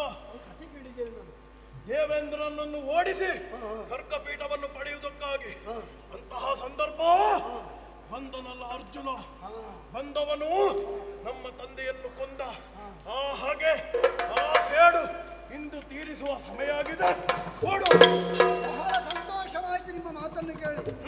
ನೀವು ನನ್ನ ಎದುರಿನಲ್ಲಿಯೇ ಇಷ್ಟು ಮಾಡಿದ್ರೆ ಇನ್ನು ಅಲ್ಲಿ ಎಷ್ಟು ಮಾಡಿ ಜನ ಆದಿತ್ತು. ನೀವು ಈಗ ಸಹ್ಯ ಬಂತು ಆಗ್ಬೇಕು ಅಂತಲಲ್ಲ ನೀನು ನನ್ನನ್ನು. ಒಳ್ಳೆಯದು, ಅದಕ್ಕೆ ನಾನು ನಿಮ್ಮನ್ನು ಆರಿಸಿದ್ದು. ಆದಷ್ಟು ಬೇಗ ನಾನು ಗುರುಗಳ ಬಳಿಗೆ ಹೋಗ್ತೇನೆ. ನೀನು ಒಳಗಿದ್ದು. ಹೌದು, ಇನ್ನು ನೀನು ಚಿಂತೆ ಮಾಡುವುದಲ್ಲ. ಏನ ಮಾಡಲಿ ನಾನು ಪಾಂಡವರ ಸೋಲಿ ಮಾಡಿ ಅದಾಯ್ತು, ಅದನ್ನು ಬಿಡು. ಅದು ಮುಗಿದೋಯ್ತು. ಇಂದಿಗೆ ನೀವು ಯುದ್ಧರಂಗವನ್ನು ಏರುತ್ತಾರೆ. ನಾವು ಯುದ್ಧದ ಪರಿಯನ್ನು ನೀನು ಒಳಗೆ ನೋಡ್ತೇನೆ. ಟಿವಿ ನಮ್ಮ ಟಿವಿನು ನೋಡ್ತೇನೆ. ಒಳಗಿದ್ದು ಅದೇ ಆಗುವುದು ಬೇಡ. ಅದೇ ಆಗುವುದಿಲ್ಲ. ನೀವು ಹೇಳಿದ ಶಬ್ದವೇ ಆಗುವುದು. ಅದೇ ಆಗುವುದಿಲ್ಲ. ಒಳಗೆ ಹೀಗೆ ಯುದ್ಧಕ್ಕೆ ಹೋಗುವುದೇ? ನಾವೇನು ಷಂಡರೇ? ಅಲ್ಲವೇ ಅಲ್ಲ. ದೂತನ ಮುಖಾಂತರ ಯುದ್ಧಕ್ಕೆ ಆ ಪಾರ್ಥನನ್ನು ಆಹ್ವಾನಿಸಬೇಕು. ಹಾಗಾಗಿ ದೂತ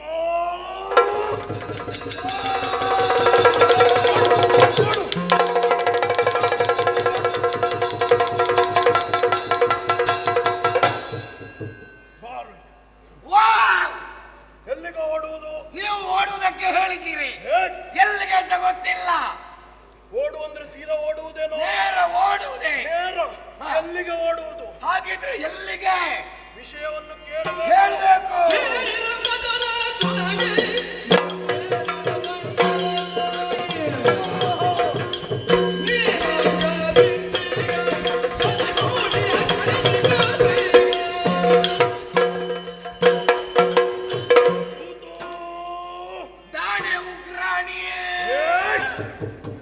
ದಾನವಾಗ್ರಣಿಯೇ ದಾನವಾಗ್ರಣಿಯೇ ನೀನೀಗ ನೇರವಾಗಿ ಹೋಗ್ಬೇಕು. ಆಯ್ತು. ಏಯ್! ವಾ! ಬಾರೋ ಇಲ್ಲಿ. ಯಾ! ಹೋಗುವುದೆಲ್ಲಿಗೋ ಗೊತ್ತಿಲ್ಲ. ಹೇಳಿದ ಕೂಡಲೇ ನೇರವಾಗಿ ಹೋಗುವುದೇನೋ? ನಮ್ಮದು ಪ್ರಶ್ನೆ ಇಲ್ಲ, ಮತ್ತೆ ಕೇಳಿದಕ್ಕೆ ಹೋಗುದಿ. ಕೇಳಿಕೊಂಡು ಆ. ಆಗಬೇಕಾದ ಕಾರ್ಯವನ್ನು ಆ. ನೀನು ಮಾಡಬೇಕು. ಹಾಗಿದ್ರೆ ಎಲ್ಲಿಗೆ ಹೋಗಬೇಕು? ನೀನೀಗ ನೇರವಾಗಿ ಆ. ಪಾಂಡವರ ಆ. ಬಿಡಾರವನ್ನು ಸೇರಬೇಕು. ಎಲ್ಲರ ಬಿಡಾರಕ್ಕೆ ಹೋಗಬೇಕೆ? ಎಲ್ಲರ ಬಿಡಾರಕ್ಕೆ ಏನದು ನಿನ್ನ ಅಪ್ಪನ ಮನೆಯ? ಮತ್ತೆ ಎಲ್ಲಿಗೆ? ನೇರವಾಗಿ ಆ. ಪಾರ್ಥನ ಬಿಡಾರವನ್ನು ಸೇರಬೇಕು. ಏನು ಆರೋಗ್ಯ ಸರಿ ಇಲ್ವ? ಆರೋಗ್ಯದ ಪ್ರಶ್ನೆ ಅಲ್ಲ, ಮತ್ತೆ ಆತನನ್ನು ಯುದ್ಧಕ್ಕೆ ಆಹ್ವಾನಿಸಬೇಕು. ಯುದ್ಧಕ್ಕೆ ಬರುವುದಕ್ಕೆ ಬರುವುದಕ್ಕೆ ಹೇಳಬೇಕಾ? ಹೋಗಿ ಹೇಳು. ಆ. ಎಲ್ಲ ಪಾರ್ಥ ವಾ! ಸಪ್ತಕರು ಆ. ಯುದ್ಧಕ್ಕೆ ಆಹ್ವಾನವನ್ನು ಇಟ್ಟಿದ್ದಾರೆ. ಏ. ಈ ಕೂಡಲೇ ಆ. ಬಾ, ಬಾ, ಬಾ. ಬಾ ಬಾ ಅಂತ ನಾನು ಹೇಳ್ತೇನೆ. ಯಾರನ್ನೆಲ್ಲ ಕರೆಸಿಕೊಳ್ಬೇಕು ಅಂತ ಹೇಳಬೇಕಾ? ಏನು? ವಾ! ಯಾರೆಲ್ಲ ಬೆಂಬಲಕ್ಕೆ? ಯಾರೆಲ್ಲ ಬೆಂಬಲಕ್ಕೆ? ಓ ಅವನೊಟ್ಟಿಗೆ ಒಬ್ಬ ಇದ್ದಾನಲ್ಲ ಸಾರಥಿ. ಆ ಯಾರವ? ಅವ ಯಾರು? ಕೃಷ್ಣ. ಕೃಷ್ಣ. ಆ ಆ ಗೋಪಬಾಲ. ಆ ಅವ ಯಾಕೋ? ವಾ! ಅವ ದನ ಮೇಯಿಸುವುದಕ್ಕೆ ಹೋಗ. ಹೌದೌದು. ಅವನ ರಥದಲ್ಲಿ ಇನ್ನೊಂದುಂಟಲ್ಲ ಮಂಗ. ಮಂಗ. ನೀವು ನನಗೆ ತೋರಿಸುವುದು ಯಾಕೆ? ನೀನಲ್ವೋ ಆ ಆ ರಥದಲ್ಲಿರುವ ಮಂಗ ಆ ಹನುಮಂತ. ಏ. ಅವನು ಯುದ್ಧಕ್ಕೆ ಬರಲಿ. ಆ ಅಷ್ಟು ಮಾತ್ರವಲ್ಲ, ಮತ್ತೆ ಶಶಿಮೌಳಿ. ಅದ್ಯಾರು? ಶಶಿಮೌಳಿ. ಶಶಿಮೂಲ್ಯ ಹೇ. ಮಲಗಿದಾರಲ್ಲಿ. ಶಶಿಮೌಳಿ ಅಲ್ವೋ? ಅವ ಯಾರು? ನಿನ್ನಪ್ಪನ. ಅಲ್ಲಿ ಮಲಗಿ ನಮ್ಮ ಕೆಲಸದವ. ಶಶಿಮೌಳಿ. ಆ ಮೌಳಿ ದೇವರು. ಚಂದ್ರಶೇಖರ. ಆ ಸದಾಶಿವ ಆ ನಮ್ಮ ದೇವರು. ಹೌದೌದು. ಅವನು ಯುದ್ಧಕ್ಕೆ ಬರಲಿ. ಏ. ಹೋಗು. ನಾನು ಹೇಳ್ಬೇಕು. ಒಂದು ವೇಳೆ ವಿಷಯವನ್ನು ಹೇಳ್ತೇನೆ, ಬಾರದಿದ್ದರೆ ಏನು ಮಾಡಬೇಕು? ಯಾರದಿದ್ದರೆ ಏ. ನೀನು ಯಾರ ದೂತವ? ನೀವು ನಿಮ್ಮ ದೂತ. ನನ್ನ ದೂತ. ಹೌದು. ನಿನಗೆ ಯಾರಿಗೆ ಋಣ ಸಂದಾಯ ಮಾಡ್ಲಿಕ್ಕೆ? ಅಲ್ಲ, ನಿಮ್ಮ ಋಣ ಸಂದಾಯ ಮಾಡಬೇಕು. ಮಾಡದಿದ್ರೆ ಆ. ಅವ ಬಾರದಿದ್ದರೆ ಏ. ನೇರವಾಗಿ ಹೋಗು. ಏ. ಅವನ ಸೆರಗಿಗೆ ಕೈ ಹಾಕಿ ಆ. ನೀವು ಅಷ್ಟು ಹೇಳಿದ್ದೀರೋ, ಹಿಂದೆ ಮುಂದೆ ನೋಡುದಿಲ್ಲ, ನೇರವಾಗಿ ಆತನ ಬಳಿಗೆ ಹೋಗ್ತೇನೆ. ಹೋಗಿ ಏನು ವಿಷಯವನ್ನು ಮಾಡ್ತೀರಿ? ಹೇಳ್ತೇನೆ. ಹಾ. ಯುದ್ಧಕ್ಕೆ ಬಾರದಿದ್ರೆ ಬಾರದಿದ್ರೆ ಅವನ ಸೆರಗಿಗೆ. ಯಾರ ಸೆರಗಿಗೂ ಕೈ? ಅವನ ನೀವು ಹೇಳಿದ ಪಾರ್ಥನ ಸೆರಗಿಗೆ. ಅಭಿನಯ ಇಲ್ಲಿ ಬೇಡ. ಆಯ್ತು. ಅವನಲ್ಲಿ ಮಾತ್ರ. ಅಪ್ಪಣೆ. ಹೋಗು. ಹೊರಗೆ.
ಮುಖದಲ್ಲಿ ಕಣ್ಣುಂಟು. ನನ್ನ ಮುಖದಲ್ಲಿ ಉಂಟು, ನಿನ್ನ ಮುಖದಲ್ಲಿ ಕಣ್ಣುಂಟಾ? ನಿನ್ನ ಮುಖದಲ್ಲಿ ಕಣ್ಣುಂಟು ನಿನಗೆ ಭಾವನೆ ಇರಬಹುದು, ಆದರೆ ಕಣ್ಣಲ್ಲಿ ಮೂಗಲ್ಲಿ ಬಾಯಲ್ಲಿ ನನಗ ತೋರುವುದಿಲ್ಲ. ನಿನಗೆ ಗೊತ್ತಾಗಬೇಕು ಅಂತ ನಾನು ಈ ರೂಪ ಇದ್ದದಲ್ಲ. ಏನೋ ಮೈ ಮೇಲೆ ಬೀಳ್ತಿ. ನಾನು ಬಿದ್ದದಲ್ಲ, ನೀನು ಬಿದ್ದದ್ದು. ನಾನು ಬಿದ್ದದ್ದು. ಹೌದು, ನೀನು ಬಿದ್ದದ್ದು. ನಾನು ದಾರಿಯಲ್ಲಿ ಬರ್ತಾ ಇದ್ದೆ, ನೀನು ಅಲ್ಲಿ ಕುಳಿತುಕೊಂಡದ್ದಲ್ಲ. ಯಾಕೆ ಕುಳಿತುಕೊಂಡದ್ದು? ನಾನು ದಾರಿಯಲ್ಲಿ ಬರುವಾಗ ಬದಿಯಲ್ಲಿ ನಿಲ್ಬಹುದಿತ್ತಲ್ಲ. ನಾನು ಕುಳಿತಲ್ಲಿ ನೀನು ಯಾಕೆ ಬಂದದ್ದು? ನಾನು ಹೋದದ್ದೇ ದಾರಿ. ಹೌದಾ? ಹೌದು. ಆನೆ ನೀನು? ಆನೆ. ನಾವು ಕೇಳಿದ ಗಾದೆ ಹಾಗೆ. ಆನೆ ನಡೆದದ್ದೇ ದಾರಿ. ಹಾಗೆ ನನ್ನ ಕ್ರಮವು ಕೂಡ. ಆದ್ರೆ ಆನೆ ಅಲ್ಲ, ಆನೆ ಎಂತೆ. ಹೌದೇ? ಯಾರು ನೀನು, ಯಾರು ಬೇಕು? ಓ ನೀನೆ. ಏ ಅಜೀರ್ಣ ನಿನ್ನ ಉಂಟು ಅಂತ ಮತ್ತೆ ತಿಂದತೆ ಯಾವುದು ತಿಂದದ್ದು? ಅಜೀರ್ಣ ಆದದ್ದು ಹಾಗೆ. ತಿಂದು ಅಜೀರ್ಣ ಆದದ್ದಲ್ಲ. ತಿನ್ನದ ಅಜೀರ್ಣ ಆಗುವುದಿಲ್ಲ. ಅದಲ್ಲಯ್ಯ. ಮತ್ತೆ? ನಿನ್ನ ಹೆಸರು ಅಜೀರ್ಣ. ನಾನು ಅರ್ಜುನ. ನನಗೆ ಗೊತ್ತುಂಟು ನೀನು ಅರ್ಜುನ ಅಂತ. ಆಹಾ. ನಿನಗೆ ಗೊತ್ತುಂಟ ಇಲ್ವದ ತಪ್ಪು ಹೇಳಿದ್ದು. ಅರ್ಜುನ ನನಗೆ ಗೊತ್ತಿದೆ. ಪರ್ತ ಪರ್ತ ಗೊತ್ತುಂಟು ನನಗೆ. ನೀನು ಕಲಿಪರ್ತ. ನಾನು ಕಲಿಪಾರ್ಥ. ಗೊತ್ತುಂಟು ನೀನು ಕಲಿಪಾರ್ಥ ಅಂತ. ನನಗೂ ಗೊತ್ತಾಯ್ತು. ನಿನಗ ಗೊತ್ತುಂಟ ಇಲ್ವಂತ ತಪ್ಪು ಹೇಳಿದ್ದು ನಾನು. ಪರ್ತ ಕಿಟಿ ಕಿರೀಟ್. ನೀನು ನನಗೆ ಹೇಳಿಕೊಡುವುದಕ್ಕೆ ಬರಬೇಡ. ನನಗ ಗೊತ್ತುಂಟು ನೀನು ಕಿರೀಟಿ ಅಂತ. ನಿನಗ ಗೊತ್ತುಂಟ ಇಲ್ವಂತ ತಪ್ಪು ಹೇಳಿದ್ದು. Kiriti BMS bus. Vibhatsu. BMS bus. ಅದು ಬೇಡ. ವಿಭತ್ಸು. ನೀನಲ್ವಾ? ಗಾಂಧೀಜಿ. ನಾನಾ ಗಾಂಧಿ? ನನ್ನ ತಿದ್ದುದಕ್ಕೆ ಬರಬೇಡ. ಇನ್ನೊಂದು ತಿದ್ದಿ ಉಪಯೋಗ ಇಲ್ಲ. ಆ ಹೆಸರು ನಿನಗೆ ಗೊತ್ತುಂಟ ಇಲ್ಲ ಅಂತ ಹೇಳಿದ್ದು ನಾನು. ಗಾಂಧೀವಿ ನೀನೆ. ದಾಣೆ ಇಂಚಯ ಎಲ್ಲ ಹಣ ಬರ. ಹಣೆ ಬರ. ಧನಂಜಯ. ಕುಂಟಿ ಮಗ. ಸಾಕು ಪುಣ್ಯಾತ್ಮ, ನಿನ್ನ ವಿಷಯ ಹೇಳು. ಕುಂಟಿ ಮಗ ನೀನು. ಇದನ್ನೆಲ್ಲ ಹೇಳಿಕೊಂಡು ನನಗದು ಸರಿ ಮಾಡುವುದೇ ಕೆಲಸ. ಕುಂತಿ ಪುತ್ರ. ಈಗ ನಾನು ಯಾರು ಅಂತ ನಿನಗೆ ಗೊತ್ತಾಯ್ತಾ? ಅದೊಂದು ಗೊತ್ತಾಗಲಿಲ್ಲ, ಬಾಕಿ ಎಲ್ಲ ಗೊತ್ತಾಯ್ತು. ಎಲ್ಲಿಂದ ಬಂದದ್ದು ಗೊತ್ತಾಯ್ತಾ? ನಾನು ಅದೇ ಆಲೋಚನೆ ಮಾಡುದು, ಇಂಥದ್ದು ಎಲ್ಲಿಂದ ಬಂದದ್ದು. ನಾನು ಪಾತಾಳ ತಿಂದು ಬಂದವ. ಇನ್ನು ಇಲ್ಲಿ ಏನು ತಿನ್ನುವ ಆಲೋಚನೆ? ತಿನ್ನುದಲ್ಲಯ್ಯ, ಪಾತಾಳ ತಿಂದು ಇಲ್ಲಿಗೆ ಬಂದು ಇಲ್ಲಿ ಏನು ತಿನ್ನುವುದಕ್ಕೆ ಬಂದದ್ದಲ್ಲ. ನಾನು ಪಾತಾಳದಿಂದ ಬಂದದ್ದು. ಹೌದು. ಯಾಕೆ ಬಂದೆ? ಯಾರು ಕಳಿಸಿದ್ರು? ನನ್ನ ದೊರೆಗಳು ಕಳಿಸಿದ್ದು. ನನಗೊಬ್ರು ದೊರೆ ಇದ್ದಾರೆ.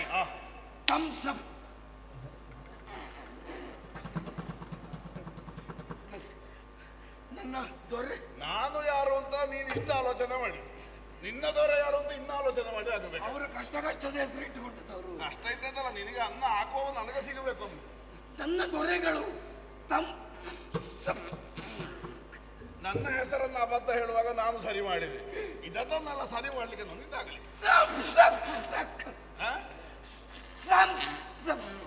ಅಲ್ಲ, ಒಂದು ಊಹೆ ಮಾಡುವುದಕ್ಕಾಗುತ್ತದೆ. ಪಾತಾಳವೇ ಹೌದಾದ್ರೆ ನಿನ್ನ ಸ್ವರೂಪವನ್ನು ನೋಡಿದರೆ ಅವರೇ ಕಳಿಸಿಕೊಟ್ಟದ್ದು ನಿನ್ನಲ್ಲಿ ಮಾತಾಡುವುದಕ್ಕೆ. ಇಂದ್ರಜಿತು, ಏನು ವಿಷಯ?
ಈಗ ಪಾತಾಳವನ್ನು ಬಿಟ್ಟಿದ್ದಾರೆ, ಭೂತಳಕ್ಕೆ ಬಂದಿದ್ದಾರೆ. ಕುರುಕ್ಷೇತ್ರದಲ್ಲಿ ಬೀಡು ಬಿಟ್ಟಿದ್ದಾರೆ. ಬೀಡು ಬಿಟ್ಟು ನಿನ್ನನ್ನು ಯುದ್ಧಕ್ಕೆ ಆಹ್ವಾನಿಸಿದ್ದಾರೆ. ಯುದ್ಧಕ್ಕೆ ಬರಬೇಕಂತೆ. ನಿನ್ನ ಯಾರು ಕರೆದಾಗಬೇಕು ಅಂತಲ್ಲ, ನಾನು ಈ ರಂಗಕ್ಕೆ ಬಂದು ಬಹಳ ಕಾಲ ಆಯ್ತು. ಯುದ್ಧ ರಂಗಕ್ಕೆ ಬಂದು ಇಲ್ಲೇ ಯುದ್ಧ ಮಾಡುದಲ್ಲ, ಅವರು ಇದ್ದಲ್ಲಿಗೆ ನೀನು ಬರಬೇಕಂತೆ. ಬರುವಾಗ ನೀನು ಒಬ್ಬನಾಗೆ ಬರುವುದು ಬೇಡ, ಬೆಂಬಲ ಮಾಡಿಕೊಂಡು ಬರಬೇಕು. ಆರಾಧ್ಯ ಮೂರ್ತಿ ಕೈಲಾಸವಾಸಿ ಆ ಪರಮೇಶ್ವರ ಅವನನ್ನು ಸೇರಿಸಿಕೊಂಡು ಯುದ್ಧಕ್ಕೆ ಬರಬೇಕು ಎಂಬುದಾಗಿ ನನ್ನ ಒಡೆಯರು ಹೇಳಿ ಕಳಿಸಿ. ಇದ್ದವರನ್ನೆಲ್ಲ ಇದು ಕೇಳಿಕೊಳ್ಳುವುದು ಬೇಕು. ಇಲ್ಲರ ಬೆಂಬಲ ಇಲ್ಲದಿದ್ರೆ ಈ ಬಾರಿ ಏನು ಮಾಡುವುದಕ್ಕೆ ಆಗುದಿಲ್ಲ ಅಂತ ಗೊತ್ತಾಗಿದೆ. ಯಾರಿಗೆ ಬೇಕಂತ ಬೆಂಬಲ? ನನಗ ನಿಮಗ? ನಮಗಲ್ಲ, ನಿನಗೆ. ಅವರಲ್ಲಿ ಹೋರಾಡುವುದಕ್ಕೆ ಪಿನಾಕಿಯ ಬೆಂಬಲ. ಹೌದು, ಪಿನಾಕಿಯ ಬೆಂಬಲ. ಅಷ್ಟೇ ಅಲ್ಲ, ಬೆಂಬಲಕ್ಕೆ ಮಾತ್ರ ನೀನೊಂದು ಯುದ್ಧ ಮಾಡಿ ಗೆಲ್ಲುವುದಕ್ಕೆ ಸಾಧ್ಯ ಉಂಟು? ನಿನ್ನ ಈ ಪರಿಸರ ವಾತಾವರಣವನ್ನು ನೋಡುವಾಗ ಅಯ್ಯೋ ನಿನ್ನ ಹಣೆ ಬರಲಿ. ನಿನಗೊಬ್ಬ ರಥಕ್ಕೆ ಸಾರಥಿ ಇದ್ದಾನೆ, ಗೋವುಗಳನ್ನು ಬೆಟ್ಟಕ್ಕೆ ಹತ್ತಿಕೊಂಡು ಹೋಗಿ ಮೇಯಿಸುವಂತ ಆ ಗೋಪಾಲಕೃಷ್ಣ, ಅವ ನಿನ್ನ ರಥದ ಸಾರಥಿ. ನೀವೆಲ್ಲ ಹೇಳುವುದು ಏನು ಹೇಳುವುದು? ಕೃಷ್ಣ ಕೃಷ್ಣ ಶ್ರೀಕೃಷ್ಣ ಎಂಬುದಾಗಿ ಅಲ್ಲ, ಕಿಟ್ಟ ಕಿಟ್ಟ ತೋಂಕಿಟ್ಟ. ಸಣ್ಣ ಪ್ರಾಯದಲ್ಲಿ ಪಾವು ವಡೆ ಮಾಡಿದ್ದಾನ? ಪಾವು ವಡೆ ಗೊತ್ತಿಲ್ಲ. ನಿಮ್ಮ ಕೃಷ್ಣ ಸಣ್ಣ ಪ್ರಾಯದಲ್ಲಿ ಪಾವು ವಡೆ ಏನೆಲ್ಲ ಅನೇಕ ಪವಾಡ ಅಂತ ಕೆಲವರು ಹೇಳ್ತಾರೆ, ಕೆಲವು ಭಾಷೆಯಲ್ಲಿ ಮಾಡಿದ್ದಾರೆ. ನಾನು ಹಾಗೆ ಹೇಳುವುದಿಲ್ಲ. ಹೇಳಲ್ಲ. ಕೃಷ್ಣ ಮಾಡಿದ್ದೆಲ್ಲವೂ ಲೀಲೆ ಅನ್ನುವ ಹಾಗೆ ನಾವು ನಂಬುವ. ಓಹೋ, ನಮ್ಮ ದೇವರು ಅವಲಕ್ಕಿ ಪುರುಷ. ನಿನ್ನ ದೇವರು ನನ್ನ ದೇವರು ನಿಮ್ಮ ಅದೇ ಗೋಪಾಲ ಅಲೌಕಿಕವಾದ ಪುರುಷ ಎಂಬುದಾಗಿ ಹೇಳ್ತಾ ಇದ್ದೀರಿ. ಗೋವಳ ರಥಕ್ಕೆ ಸಾರಥಿ ಮೇಲೆ ನೋಡ್ತಾ ಇದ್ದೇನೆ. ಮರದಿಂದ ಮರಕ್ಕೆ ಹಾರುವ ಆ ಕೋತಿ ಧ್ವಜದ ಮೇಲೆ ಕುಳಿತುಕೊಂಡಿದ್ದಾನೆ. ಒಬ್ಬ ಧ್ವಜದ ಮೇಲೆ ಇದ್ದಾನೆ. ಹೌದು. ನನಗೆ ಬೇರೆ ತೋರಿಸಿದ್ಯಾಕೆ? ಅಲ್ಲ, ನೀನು ನನ್ನ ಮುಂದೆ ಇದ್ದೇಳಿ. ಹೌದು, ಹಾಗೆ ಇನ್ನೂ ಹೆಚ್ಚು ಮಾತಾಡುವುದಿಲ್ಲ. ಈಗಲೇ ಹೆಚ್ಚಾಯ್ತು. ಇದಕ್ಕೆ ಪರಿಚಯ ಇಲ್ಲ. ಅವನು ಯುದ್ಧಾಹ್ವಾನವನ್ನು ಮಾಡಿದ್ದಾನೆ. ಬರಬೇಕಂತೆ. ಬರಬೇಕು ಅನ್ನುವ ನಿರ್ಣಯವನ್ನು ಹಿನ್ನೆಲೆ ಹೇಳಬೇಕಾದದ್ದಿಲ್ವಲ್ಲ. ಅವ ಒಂದು ಸಂದೇಶವನ್ನು ಮಾತ್ರ ಅಲ್ವ ನಿನ್ನಲ್ಲಿ ಕಳುಹಿಸಿ. ಅಲ್ಲ, ಮತ್ತೊಂದು ಹೇಳಿದ್ದಾನೆ, ಯುದ್ಧಕ್ಕೆ ಬಾರದಿದ್ದರೆ ಏನು ಮಾಡಬೇಕು ಅಂತ ಕೇಳುವಾಗ ಹೇಳಿದ್ದಾರೆ, ಏನು ಮಾಡಬೇಕು? ಹಿಂದೆ ಮುಂದೆ ನೋಡಬೇಡ, ಬಾರದಿದ್ದರೆ ಅವನ ಸೆರಗಿಗ ಕೈ ಹಾಕಿ.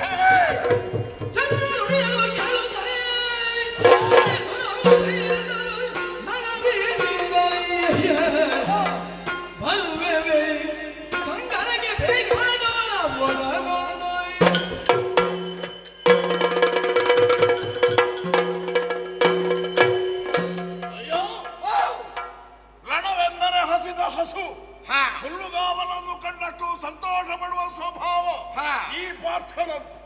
ಆದ್ದರಿಂದ ಯುದ್ಧಾಹ್ವಾನವನ್ನು ತಿರಸ್ಕರಿಸುವುದಿಲ್ಲ. ಆ ಕಡೆಗೆ ನಾನು ಬರ್ತೇನೆ. ಹೋಗಿ ಹೇಳು. ಹೋಗಿ ಹೇಳಲಿಕ್ಕೆ ನೀನು ಹೇಳಬೇಡ. ನಾನು ಬಂದವನಿಗೆ ಹೋಗ್ಲಿಕ್ಕೆ ಗೊತ್ತಿಲ್ವಾ? ಹೋಗ್ತೇನೆ. ಕೇಳಿದೆ ಉತ್ತರ ಬೇಕು. ಏನು ಮಾಡ್ತಿದ್ದ ನನಗೆ ಬೇಕಾದ್ದು. ಬರ್ತೇನೆ. ಬರ್ತೇನೆ. ಬರಬೇಕು. ಗೊತ್ತಾಯ್ತಲ್ಲ? ಸುಮ್ಮನೆ ಕುಳಿತುಕೊಳ್ಳುವುದಲ್ಲಿ ಅಥವಾ ಅವರು ಕಾಯ್ತಾ ಇದ್ದಾರೆ ಅಲ್ಲಿ ಯಾವಾಗ ಬರ್ತಿದ್ದ. ಬರ್ತಿಯಲ್ಲ, ನಾನೀಗ ಹೊರಟೆ.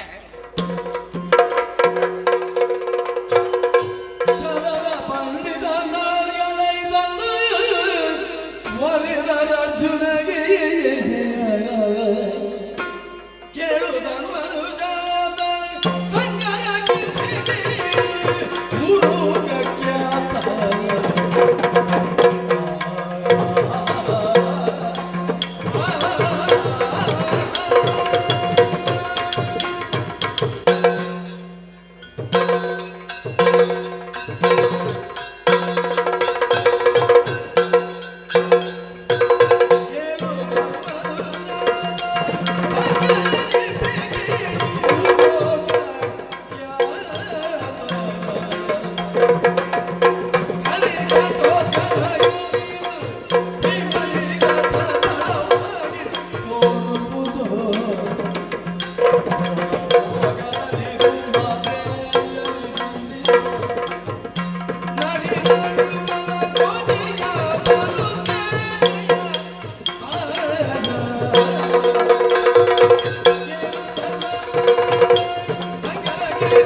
ಎಂತ ಒಂದು ಈ ಊರಿನ ಕ್ರಮ ಸ್ವಾಮಿ. ನಾನು ಬರುವುದಾಗಲೇ ನಿಲ್ಬೇಡ, ಹೋಗು ಹೋಗು ಅಂತ ಹೇಳ್ತಾ ಇದ್ದೀರಲ್ಲ, ಬರುವುದಕ್ಕಿಂತ ಮುಂಚೆ ಹೋಗ್ಲಿಕ್ಕೆ ಹೇಳಲಿಕ್ಕೆ ಬಂದಲ್ಲಿಗೆ ಹೋಗು ಅಂತ ಹೇಳಿದ್ದಾಗಿರ್ಲಿಕ್ಕಿಲ್ಲ. ಮತ್ತೆ ಬಾಯಾರಿಗೆ ಕುಡಿದು ಬಾ ಅನ್ನುವಾಗ ಹೇಳಿದ್ದಾಗಿರು. ಹಾಗೂ ಇರಬಹುದು. ನೀವು ಹೇಳಿದಾಗ ಆಯ್ತು. ನೀನು ಎಲ್ಲಿಗೆ ಅಂತ ಕೇಳಿಲ್ಲ ಕಾಣ್ತದೆ. ಎಲ್ಲಿಗಂತ ನಾನು ಕೇಳಿಲ್ಲ. ಈ ಊರಿನ ಕ್ರಮ ಈಗ ಗೊತ್ತಾಯ್ತಾ ನಿನಗೆ? ಬರುವಾಗಲೇ ಅವಸರದಲ್ಲಿ ತಪ್ಪು ತೀರ್ಮಾನ ಕೈಗೊಳ್ಳಬೇಡ. ಇಲ್ಲ ಇಲ್ಲ ಇಲ್ಲ ಇಲ್ಲ ಸ್ವಾಮಿ, ನಾನು ಕಾರ್ಯಾರ್ಥಿಯಾಗಿ ಬಂದವ. ಒಳ್ಳೆಯದು. ಹೌದೌದು. ಕೆಲವರಿಗೆ ಉದ್ಯೋಗವೇ ಲಕ್ಷಣ ಅಂತ ಹೇಳ್ತಾರೆ. ಉದ್ಯೋಗಂ ಪುರುಷ ಲಕ್ಷಣ. ಹೌದೌದು. ಕೆಲವರಿಗೆ ಉದ್ಯೋಗಕ್ಕೆ ಅಲೆದಾಟ. ನಮ್ಮದು ಅಲೆದಾಟವೇ ಉದ್ಯೋಗ. ಕೆಲವರು ಉದ್ಯೋಗ ಸಿಕ್ಕುವವರೆಗೆ ಅಲೆದಾಟ. ಹೌದೌದು. ಮತ್ತೆ ಉದ್ಯೋಗ ಕೊಟ್ಟವರೇ ಅಲೆದಾಟ ಮಾಡಬೇಕು. ಇವ ಯಾಕೆ ಮಾಡುವುದಿಲ್ಲ ಕೆಲಸ? ಕೆಲವರದ್ದು ಹಾಗೆ. ನಮ್ಮದು ಅಲೆದಾಟವೇ ಉದ್ಯೋಗ. ಅಂದ್ರೆ ಹಾಗಾದ್ರೆ ದಾರಿ ತಪ್ಪಿ ಬಂದದ್ದಲ್ಲ. ದಾರಿ ತಪ್ಪಿ ಬಂದದ್ದಲ್ಲ, ಎಲ್ಲಿಗೆ ಬರಬೇಕು ಅಲ್ಲಿಗೆ ಬಂದಿದ್ದೇನೆ ಸ್ವಾಮಿ. ಹೌದೌದು. ನೀನು ವೈಯಕ್ತಿಕ ಸಂತೋಷಕ್ಕಾಗಿ ತಿರುಗಾಟ ಮಾಡುವುದು ಅಲ್ಲ, ಇನ್ನೊಬ್ಬರು ಯಾರಾದ್ರೂ ನೇಮಿಸಿ ಮಾಡುವುದು? ನೇಮಿಸಿ ಮಾಡುದು. ಹಾಗಾದ್ರೆ ಒಂದು ಉದ್ದೇಶ ಉಂಟು. ಉದ್ದೇಶ ಇದ್ದೇ ಬಂದದ್ದು. ಇದು ನಾನು ಕುರುಕ್ಷೇತ್ರದಿಂದಲೇ ಬಂದವು. ಗುರುಗಳಾದ ದ್ರೋಣಾಚಾರ್ಯಗಳು ನನ್ನನ್ನು ಕಳುಹಿಸಿಕೊಟ್ಟಿದ್ದಾರೆ. ಹೌದೌದು ಸ್ವಾಮಿ, ಇದು ಬರ್ಲಿಕ್ಕೆ ಕಾರಣ ಒಂದು. ಯಾಕಂದ್ರೆ ಈಗ ನಮ್ಮಲ್ಲಿ ಯುದ್ಧ ಪ್ರಾರಂಭ ಆಗಿದೆ, ತಮಗೂ ಗೊತ್ತುಂಟು. ಹೌದಲ್ಲ? ಯುದ್ಧದಲ್ಲಿ ಇದ್ದಂತಹ ನೀವು ಸುಮ್ಮನೆ ಕೂತ್ಕೊಂಡಿದ್ರಲ್ಲ, ಯುದ್ಧದಲ್ಲಿ ಎಲ್ಲ ಆಲಸ್ಯ ಮಾಡ್ಲಿಕ್ಕೆ ಉಂಟ ಸ್ವಾಮಿ?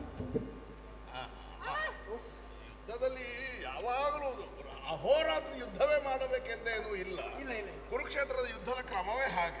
ರಾತ್ರಿ ಕಾಲ ವಿಶ್ರಾಂತಿ ಪಡೆದು ಪ್ರಾತಃ ಕಾಲ ಯುದ್ಧ ಆರಂಭ ಆಗುವುದು. ಇದೆಲ್ಲ ಧರ್ಮ ಯುದ್ಧ.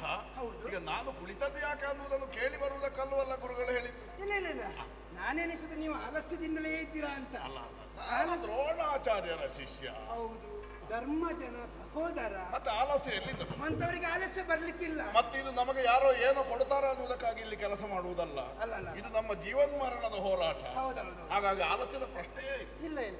ಆದ್ರೆ ನೀವು ಹೇಳ್ಬೇಕು, ಯುದ್ಧ ಮಾಡಬೇಕು ಆಡ್ಬೇಕು ಅಂತ. ನಮ್ಮ ಗುರುಗಳು ಹೇಳುವುದು ಹಾಗೆ. ಉತ್ತಿಷ್ಠತ ಜಾಗ್ರತ, ಗುರಿ ಮುಟ್ಟುವವರೆಗೆ ನಡೆದಾಡಿ ಹೋರಾಡು. ಹೌದಲ್ಲ? ಈಗ ಗುರುಗಳೇ ಕಳುಹಿಸಿಕೊಟ್ಟಿದ್ದಾರೆ, ಚಕ್ರವ್ಯೂಹವನ್ನು ಬಳಿದಿದ್ದಾರಂತೆ. ನೀವು ಯುದ್ಧಕ್ಕೆ ಅಲ್ಲಿಗೆ ಬರ್ಬೇಕಂತೆ. ಚಕ್ರವ್ಯೂಹ? ಹೌದು. ಇಂದು ನಮ್ಮ ಆಚಾರ್ಯರಾದಂತಹ ದ್ರೋಣಾಚಾರ್ಯರಿಂದ ಬಲಿಯಲ್ಪಟ್ಟಿದೆ. ಅದನ್ನು ಭೇದಿಸುವುದಕ್ಕಾಗಿ ಅವರ ಪರಮ ಶಿಷ್ಯರಾದ ನನಗೆ ಆಮಂತ್ರಣವನ್ನು ಕೊಟ್ಟು ಕಳುಹಿಸಿದೆ. ಆಹ್ವಾನ ಕೊಟ್ಟಿದ್ದಾರೆ. ಒಳ್ಳೆಯದು.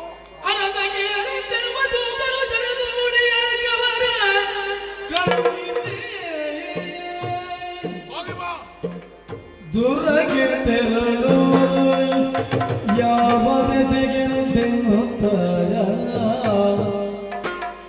ದುರಗೆ ತೆರಳು ಯಾವ ದೆಸೆಗೆಂದೆನುತ್ತಾಯ, ಮನ್ಮನದಿಯ ಸುರಪನಂದನ ಯೋಚಿಸುತ್ತಾಯ ಯೋಚಿಸುತ್ತಾಯ ನಿರ್ಧರಿದ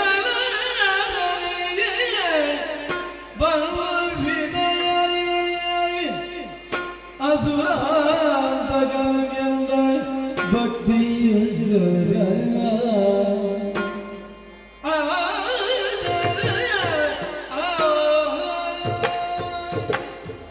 ಏಕಕಾಲದಲ್ಲಿ ಎರಡು ಕಡೆಯಿಂದ ಯುದ್ಧಾಹ್ವಾನ ಬಂದವೆ. ಹಾಗಾದರೆ ಯಾವ ಕಡೆಗಾಗಿ ತೆರಳಿ ಯಾವ ಯುದ್ಧವನ್ನು ಪ್ರಥಮವಾಗಿ ಅಂಗೀಕರಿಸುವುದು? ಈ ಪ್ರಶ್ನೆಗೆ ಉತ್ತರ ಸಿಕ್ಕದೆ ಒಂದಾಡುವ ಹಾಗಾಯಿತಲ್ಲ. ನಮ್ಮ ಬಂಡಿಯ ಭಾವನೂ ಹೌದು, ನಮ್ಮ ಮನೋರಥದ ಸಾರಥಿಯೂ ಹೌದು. ಆ ಅಸುರಾರಿಯೇ ಈ ಅರ್ಜುನನಿಗೆ ಒದಗಿದ ಧರ್ಮ ಸಂದಿಗ್ಧತೆಗೆ ಒಂದು ಉತ್ತರವನ್ನು ಕೊಡಬೇಕಾದ ಹೊಣೆತನವನ್ನು ಅನ್ನುವುದು ನಿರ್ವಿವಾದ. ಆದ್ದರಿಂದ ನಮ್ಮ ಸ್ವಾಮಿಯಾದಂತಹ ಕೃಷ್ಣನ ಕುರಿತಾಗಿ ಧ್ಯಾನಿಸಿಕೊಳ್ಳುತ್ತೇನೆ ಕೃಷ್ಣ.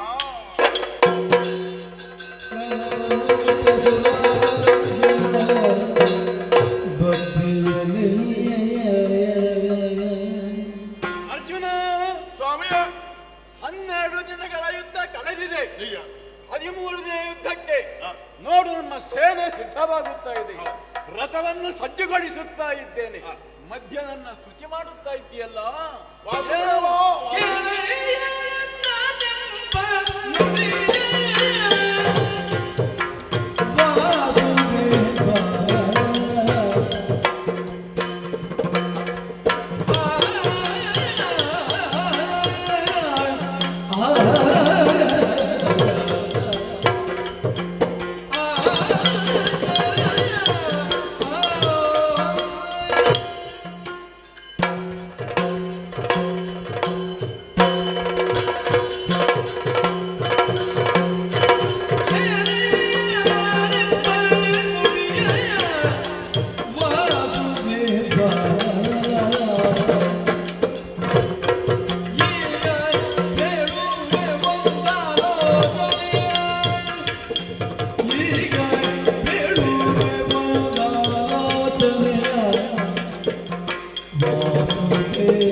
ಅಯ್ಯ ವಾಸುದೇವ, ಅರ್ಜುನ, ನಮ್ಮ ಬದುಕಿನಲ್ಲಿ ಬಂದ ಸಂದಿಗ್ಧತೆಯನ್ನು ಯುದ್ಧಾರಂಭದಿಂದ ನಾವು ಎದುರಿಸಿದಂತಹ ಸಂದಿಗ್ಧತೆಯನ್ನು ಹೇಳಬೇಕಾದ ಸರ್ವ ವಿಷಯವನ್ನು ಹೇಳಿದ್ದೇನೆ ನಾನು. ಮಾರು ಮಾಡಿಸುವ ಹೊಣೆಯನ್ನು ನೀನು ಹೊತ್ತಿದ್ದಿ ಹೇಗೋ ಹಾಗೆಯೇ ನಮ್ಮ ಸಕಲ ಇಷ್ಟಾರ್ಥವನ್ನು ನಿನ್ನ ಪದಮೂಲದಲ್ಲಿ ನಾವು ಅರ್ಪಿಸಿಕೊಂಡಿದ್ದೇವೆ. ಆದ್ದರಿಂದಲೇ ಇನ್ನು ಯಾವ ಹೆಜ್ಜೆಯನ್ನು ಮುಂದಿರಿಸೋಣ ಅನ್ನುವ ಸಂದಿಗ್ಧತೆ ಬಂದಾಗಲೆಲ್ಲ ವಾಸುದೇವನಾದ ನಿನ್ನನ್ನಲ್ಲದೆ ಇನ್ನು ಯಾರನ್ನು ಧ್ಯಾನ ಮಾಡಬೇಕು ಹೇಳು. ಕರಿಷ್ಯೆ ತವ ವಚನಂ ಅಂತ ಹೇಳಿದವನು ನೀನೆ. ಹೌದು, ಹೇಳಬೇಕಾದವನು ನಾನು, ಮಾಡಬೇಕಾದವನು ನೀನು. ಈಗ ಏನು ಹೇಳಬೇಕಾಗಿದೆ? ಏಕಕಾಲದಲ್ಲಿ ಎರಡು ಕಡೆಯಿಂದ ಯುದ್ಧಕ್ಕೆ ಆಹ್ವಾನ ಬಂದಿದೆ. ಶಪಥ ಮಾಡಿ ಹೋರಾಡುವವರು, ಹೀಗೆ ಕೀರ್ತಿಯನ್ನು ಪಡೆದಂತಹ ಸಂಶಪ್ತಕರು, ಆ ತ್ರಿಗರ್ತರಾಜರು, ಹೌದು, ರಾಕ್ಷಸೀ ಗುಣವನ್ನೇ ಹೊಂದಿದವರು, ಅವರು ಕುರುಕ್ಷೇತ್ರದ ರಣಾಂಗಣವನ್ನು ಪ್ರವೇಶಿಸಿ ಪಾರ್ಥ ಪರಾಕ್ರಮಿಯೇ ಹೌದಾದರೆ ನಮ್ಮೊಡನೆ ಇಂದು ಈಗ ಯುದ್ಧಕ್ಕೆ ಬರಲಿ ಸರಿ ಹೀಗೆ ಆಳನ್ನಟ್ಟಿದ್ದಾರೆ. ಆ ಆಳು ಹತ್ತ ಕಡೆಗೆ ಹೋಗುವ ಕಾಲಕ್ಕೆ ಆಚಾರ್ಯರಾದಂತಹ ದ್ರೋಣಾಚಾರ್ಯರು ಕಳಿಸಿದ ದೂತ ಈ ಕಡೆಗಾಗಮಿಸಿ ಕೋಲಗುರುಗಳಾದ ಉಭಯ ಕುಲ ಬಿಲ್ಲೋಜರಾದ ತಾನು ಚಕ್ರವ್ಯೂಹವನ್ನು ಬಲಿದಿದ್ದೇನೆ, ಅದನ್ನು ಛೇದಿಸುವುದಕ್ಕಾಗಿ ಭೇದಿಸುವುದಕ್ಕಾಗಿ ಬರಲಿ ಪಾರ್ಥ ಇಂತಹ ಸವಾಲನ್ನು ಮುಂದೊಡ್ಡಿದ್ದಾರೆ. ಆದ್ದರಿಂದ ರಣಾಹ್ವಾನವನ್ನು ತಿರಸ್ಕರಿಸುವುದು ಕ್ಷತ್ರಿಯೋತ್ತಮನಿಗೆ ಸಹಜವಾದಂತಹ ಗುಣವಲ್ಲವಲ್ಲ. ಅಲ್ಲ ಅಲ್ಲ, ಹಾಗೆಂದು ಯಾವುದನ್ನು ಅವಲೋಕಿಸೋಣ, ಯಾವುದನ್ನು ಪ್ರಥಮವಾಗಿ ಸ್ವೀಕರಿಸೋಣ, ಯಾವುದಕ್ಕೆ ಆದ್ಯತೆಯನ್ನು ಕೊಡೋಣ, ಈ ಪ್ರಶ್ನೆಗೆ ಉತ್ತರ ಸಿಕ್ಕದೆ ತೊಳಲಾಡುತ್ತಿದ್ದೇನೆ. ಯಾವ ಕಡೆಗಾಗಿ ನಾವು ಹೋಗಿ ಯುದ್ಧಾರಂಭವನ್ನು ಮಾಡೋಣ, ದಯವಿಟ್ಟು ಅಪ್ಪಣೆ ಆಗಬೇಕು. ಅರ್ಜುನ, ಯಾವನೇ ಮನುಷ್ಯನಾಗಲಿ ಅವನ ಬದುಕಿನಲ್ಲಿ ಒದಗುವ ದೊಡ್ಡ ಸಂದಿಗ್ಧ ಸ್ಥಿತಿ ಯಾವುದು ಗೊತ್ತೇ? ಆಯ್ಕೆ ಮಾಡುವ ಸ್ಥಿತಿ.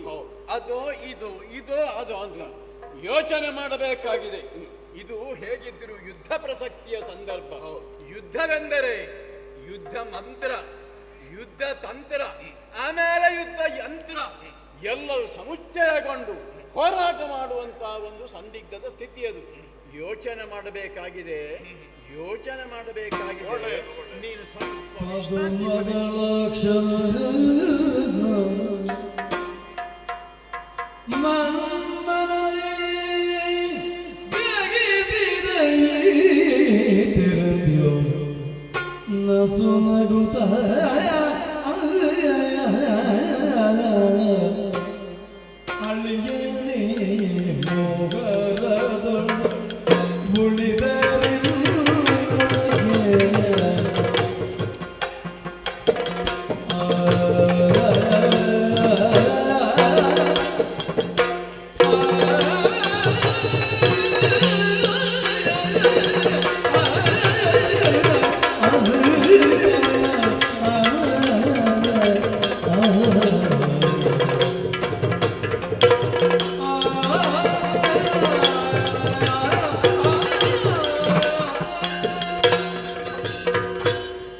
ಮನಸ್ಸನ್ನು ಮೀರುವುದಕ್ಕಾಗುವುದಿಲ್ಲ. ಮನಸ್ಸಿನಲ್ಲಿ ಯೋಚಿಸುತ್ತಿದ್ದಂತ ಒಂದು ಸಂಗತಿ ಕೂಡಿ ಬರುವಂತಹ ಕಾಲ ಈಗ ಬಂತೆಂದು ಸಂತೋಷವಾಗುತ್ತಾ ಇದೆ. ಓಹೋ, ಅಳಿಯಲಿ ಮೋಹರದಿ ಇಂದು ಅಳಿಯದಿದ್ದರೆ ಮುಂದೆ ಅವನನ್ನು ಯಾರು ತಡೆಯುವವರಿಲ್ಲ. ಒಂದು ಕಾರಣ. ಎರಡನೆಯದು, ಕಲಿಯುಗವು ಬರುವುದಕ್ಕಿಲ್ಲ. ದ್ವಾಪರಾಂತ್ಯದ ಸಮಯವಲ್ಲವೇ ಇದು. ದೇವ ಕಾರ್ಯಾರ್ಥ ಸಿದ್ಧಿಗಾಗಿ ದೇವತೆಗಳೇ ಅಂಶ ರೂಪದಿಂದ ಈ ಧರೆಯಲ್ಲಿ ಮನುಷ್ಯರಾಗಿ ಹುಟ್ಟಿದ್ದಾರೆ. ಯಾಕೆ? ಮನುಷ್ಯ ರೂಪದಲ್ಲಿ ಕಾಣುವಂತಹ ರಾಕ್ಷಸರನ್ನು ವಧಿಸುವುದಕ್ಕಾಗಿ. ಬಂದಂತ ಹಲವು ದೇವತಾ ವರ್ಗಗಳು ಯಾರು ಏನು ಎಂದು ವಿಚಾರಿಸುವಾಗ ಮನದಲ್ಲಿಯೇ ಈಗ ಅರ್ಥ ಆಗ್ತಾ ಇದೆ.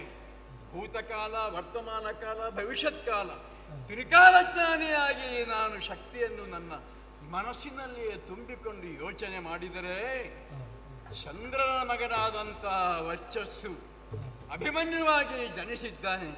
ತನ್ನ ಮಗನನ್ನು ಬಿಟ್ಟುಕೊಡಲಾರೆ ಎಂದು ಹೇಳಿದಂಥ ಚಂದ್ರನಿಗೆ ಸಮಾಧಾನ ಮಾಡಿ ಮಾನವ ಅಳತೆಯ 16 ವರ್ಷ ಅವ ಇಲ್ಲಿ ಇರ್ತಾನೆ. ಆಮೇಲೆ ಹೋಗಬೇಕು.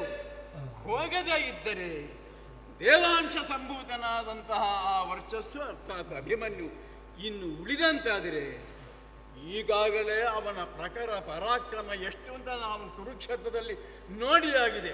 ರಭಸಮತಿಯಾದಂತಹ ಅಭಿಮನ್ಯು ಎಲ್ಲಿಯಾದರೂ ಈ ಯುದ್ಧದಲ್ಲಿ ಅಳಿಯದೇ ಇದ್ದರೆ ಮುಂದೆ ಯಾರವನನ್ನು ತಡೆಯುವವರು? ಅಸಾಧ್ಯ. ಆ ದೇವಾಂಶ ಸಂಭೂತನಾದಂತಹ ಅಭಿಮನ್ಯು ಅಳಿಯದೇ ಇದ್ದರೆ ಮುಂದೆ ಬರಬೇಕಾದಂತಹ ಕಲಿಯುಗ ಪ್ರವೇಶ ಮಾಡುವುದಕ್ಕೆ ಅಸಾಧ್ಯವಾಗುತ್ತದೆ. 2 ಕಾರಣಗಳಿಂದ ಯೋಚಿಸುವಾಗ ಅಭಿಮನ್ಯುವಿಗೆ ಇಲ್ಲಿಂದ ಬಿಡುಗಡೆ ಕೊಡುವುದಕ್ಕೆ ಅನುಕೂಲವಾದಂಥ ಸಮಯ ಒದಗಿ ಬಂತಲ್ಲ. ಇನ್ನೇಕ ಯೋಚನೆ, ಸಮಾಧಾನ ಮಾಡ್ತೇನೆ.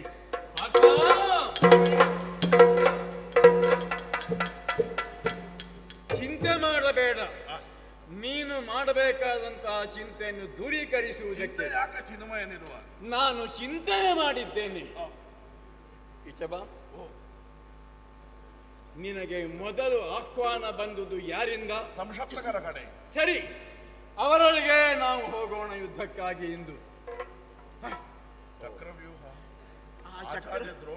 ದ್ರೋಣರು ಆಹ್ವಾನ ಕೊಟ್ಟದ್ದು ನಿನಗೆ. ಅದು ಅವೇಧ್ಯವಾದದ್ದು. ಒಂದು ವೇಳೆ ಭೇದಿಸಲ್ಪಡದೆ ಇಲ್ಲಿಯೂ 2 ಸಂಗತಿ ಉಂಟು ಪರಿಶೀಲಿಸುವುದಕ್ಕೆ.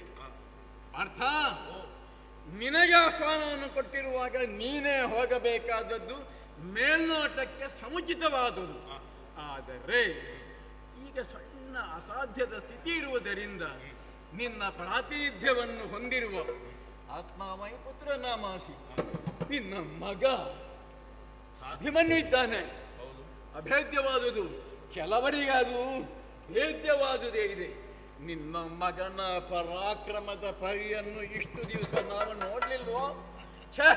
ಈ ಭರತ ಕುಲದಲ್ಲಿ ರತ್ನಪ್ರಾಯನಾದವನು ಅಂತವನಿರುವಾಗ ನೀನು ಹೆದರಬೇಕಾದದ್ದಿಲ್ಲ. ನಾವು ಅಲ್ಲಿಗೆ ಹೋಗಬಹುದು. ನಿನ್ನ ಮಗ ಎಂತ ಪರಾಕ್ರಮಿ ಗೊತ್ತಾ? ಭಗವನೇ ನಿನ್ನಯ ಕುಮಾರ ಈ ಸಮರವನೋ. ಭಗವನೇ ನಿರ್ಣಯ ಕುಮಾರ ಸಮರ ತೆಗೆಯದೆ ತೆಗೆ ಬಣ್ಣ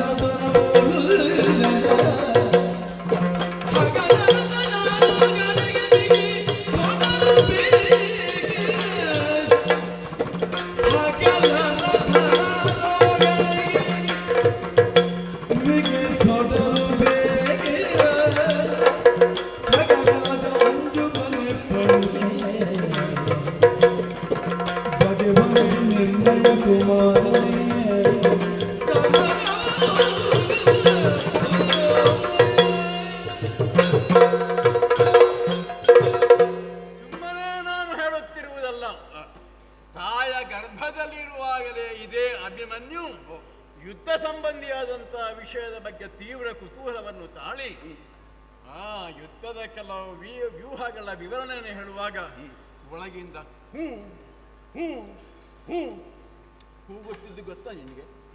ಗೊತ್ತಲ್ಲ. ಅಂತಹ ಕಾಯಗರ್ಭದಲ್ಲ ಯುದ್ಧದ ಬಗ್ಗೆ ಆಸಕ್ತಿಯನ್ನು ತಾಳಿ ಆಮೇಲೆ ಪ್ರಪಂಚದಲ್ಲಿ ಬೆಳಕನ್ನು ಕಂಡ ಬಳಿಕ ನಿನ್ನಿಂದಲೂ ನನ್ನಿಂದಲೂ ಅಸ್ತ್ರವಿದ್ಯೆಯನ್ನೆಲ್ಲ ಚೆನ್ನಾಗಿ ಸಂಪಾದಿಸಿಕೊಂಡವನು ನಿನಗೂ ಗೊತ್ತುಂಟಲ್ಲ. ನಿಮ್ಮ ವನವಾಸ ಅವಧಿಯಲ್ಲಿ ಅಭಿಮನ್ಯು ಇದ್ದುದು ಎಲ್ಲಿ? ದ್ವಾರಕೆಯಲ್ಲಿ. ಎಲ್ಲ ವಿದ್ಯೆ ಅವನಿಗೆ ಗೊತ್ತುಂಟು. ಆದ್ದರಿಂದ ನಿನ್ನ ಮಗ ಈ ಬಣಗು ವಿರೋಧಿಗಳ ಶಕ್ತಿಯನ್ನು ಬಗೆಯವನೇ ಅಲ್ಲ. ಅವನ ಬಗ್ಗೆ ನೀನು ಮೋಹ ತಾಳಿದೆ ಅಂದರೆ ಶುದ್ಧ ಭಂಡಾಟವೇ ಆಗುತ್ತದೆ. ಧೈರ್ಯಕ್ಕೊಂದು ಉಪಮೇಯ ಮಾತು ಹೇಳ್ತೇನೆ. ಹಗಲರಸನ ಆರೋಗಣಗೆ ಸೊಡರು ಬೇಕೇ ಬೇಡ. ಹಗಲರಸು ಸೂರ್ಯ ಪ್ರಖರವಾದಂತಹ ಕಿರಣಗಳನ್ನು ಬೀರುತ್ತಾ ಶಾಖವನ್ನು ಹೆಚ್ಚಿಸಿಕೊಂಡು ನೀರನ್ನು ಬತ್ತಿಸಿ ಅವ ತಿನ್ನುವ ಸಮಯದಲ್ಲಿ ನಿನಗೆ ಶಾಖೆ ಕಡಿಮೆ ಆದರೆ ನಾನಿದ್ದೆ ಅಂತ ಒಂದು ಸಣ್ಣ ಸೊಡರು ಬಿಸಿಯನ್ನು ತರುವುದಕ್ಕೆ ಅಗತ್ಯ ಉಂಟಾ? ಇಲ್ಲವಲ್ಲ. ಖಗರಾಜ ಎಲ್ಲಿಯಾದರೂ ಫಣಿಗೆ ಹೆದರಿದ ಕಥೆ ಉಂಟ? ಎಲ್ಲಾದರೂ ಗರುಡ ಬಂದ ಅಂತಾದರೆ ನಾಗ ಸಂತತಿಯೇ ಬೆಳಕು ಓಡಿ ಹೋಗೋದಿಲ್ವ? ತದ್ ರೀತಿಯಲ್ಲಿ ನಿನ್ನ ಮಗ ಅಭಿಮನ್ಯು ಯುದ್ಧಕ್ಕೆ ಬಂದು ಆ ಚಕ್ರವ್ಯೂಹವನ್ನು ಭೇದಿಸಿ ಪ್ರವೇಶ ಮಾಡಿ ಇಂದು ಜಯಶೀಲನಾಗುತ್ತಾನೆ. ನೀನು ಹೆದರಬೇಕಾದದ್ದಿಲ್ಲ ಸ್ವಾಮಿ. ನಿನ್ನ ಆಶೀರ್ವಾದವೇ ಅವನ ಬೆನ್ನ ಹೊರೆಯ ಬಲವಾಗಿ ನಿಲ್ಲಲಿ. ನನಗೇನಪ್ಪಣೆ? ಎಲ್ಲದಕ್ಕೂ ನಾನಿದ್ದೇನೆ. ಆದ್ದರಿಂದ ಈಗ ನಾವು ಆಹ್ವಾನ ಕೊಟ್ಟವರಿದ್ದಾರಲ್ಲ ಸಮಸಪ್ತಕರು, ಆ ಎಡೆಗೆ ರಥವನ್ನು ಹಾರಿಸ್ತೇನೆ. ಬಲಿಷ್ಠನಾಗಿಯೇ ನಿಂತುಕೋ. ಒಳ್ಳೆಯದು.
ರಾತ್ರಿ ಕಂಡ ಮಾವಿಗೆ ಹಗಲು ಬೀಳುವುದು.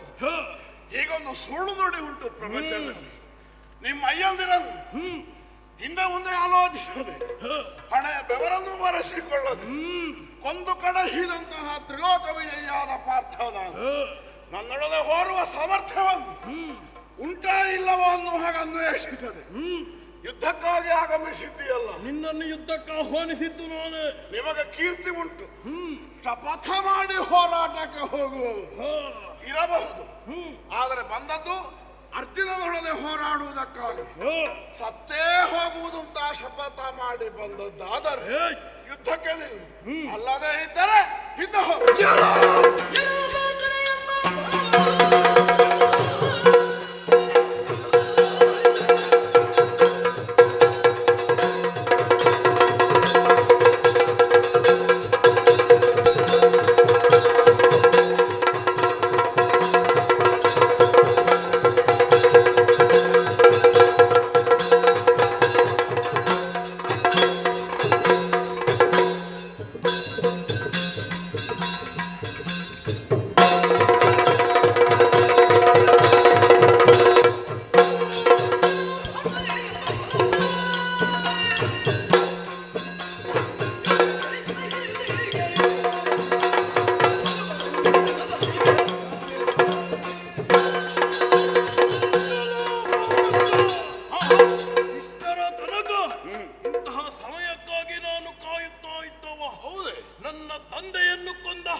ಶಪಥ ಮಾಡಿ ಬಂದಿದ್ದೇನೆ. ನಾನು ಸಾಯುವುದಕ್ಕಾಗಿ ಅಲ್ಲ, ನಿನ್ನನ್ನು ಕೊಲ್ಲುವುದಕ್ಕಾಗಿ.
ಬೆರಳ ಮೂಗಿನೊಳಿಟ್ಟು ಚಿಂತೆಯಂತಾಳಿ ತನ್ನೊಡನೆ ತಿಳಿದಿರುತ್ತಿಂದನು.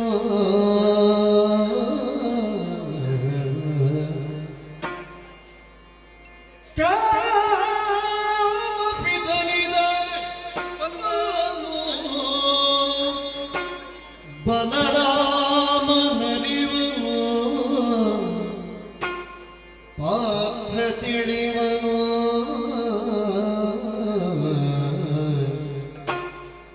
ಭೂಮಿಯಲ್ಲಿ ಸುರಪತಿಯ ಮೊಮ್ಮನು ಬಲ್ಲ ಹೋಗಲಿಗೆ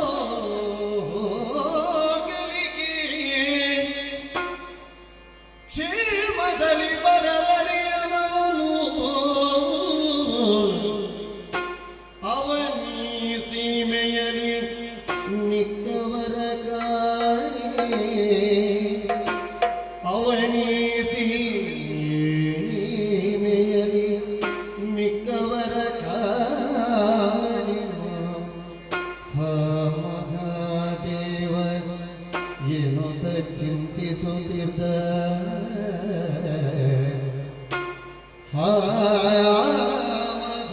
ಮಹಾದೇವಿನುತ ಚಿಂತಿಸುತ್ತಿದ್ದ ಅವನೀಶ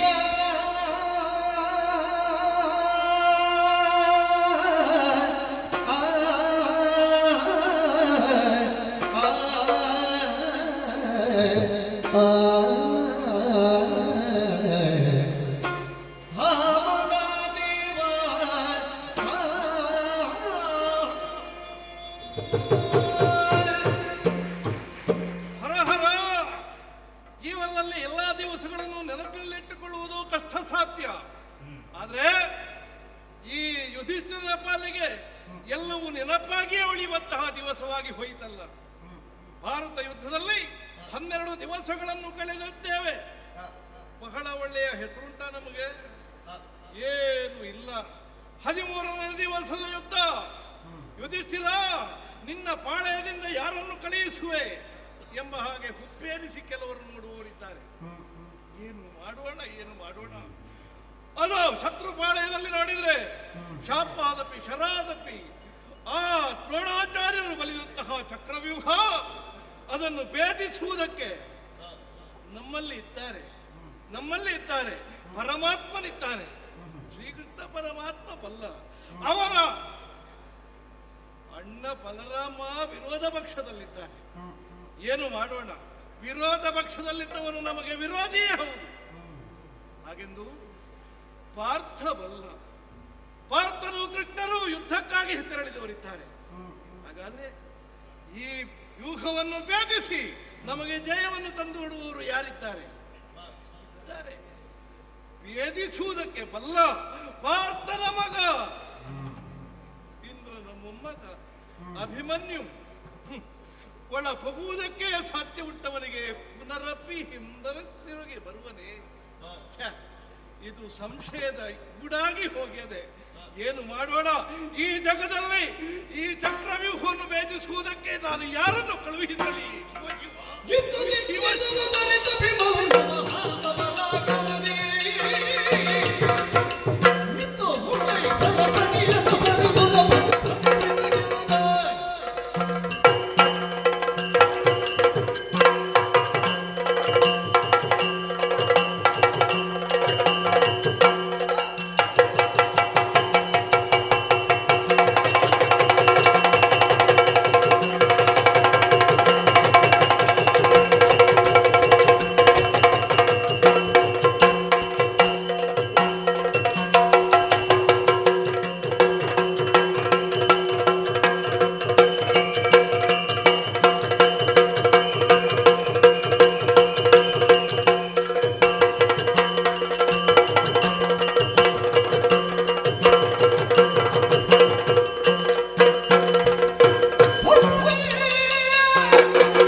ಕಾಲಾಗ್ನಿಯ ಹೋಗಬಹುದು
ಶೌರ್ಯ ಪರಾಕ್ರಮವನ್ನು ನಾನು ಹಿಂದಲ್ಲ ಎಂದೋ ಕಂಡವ.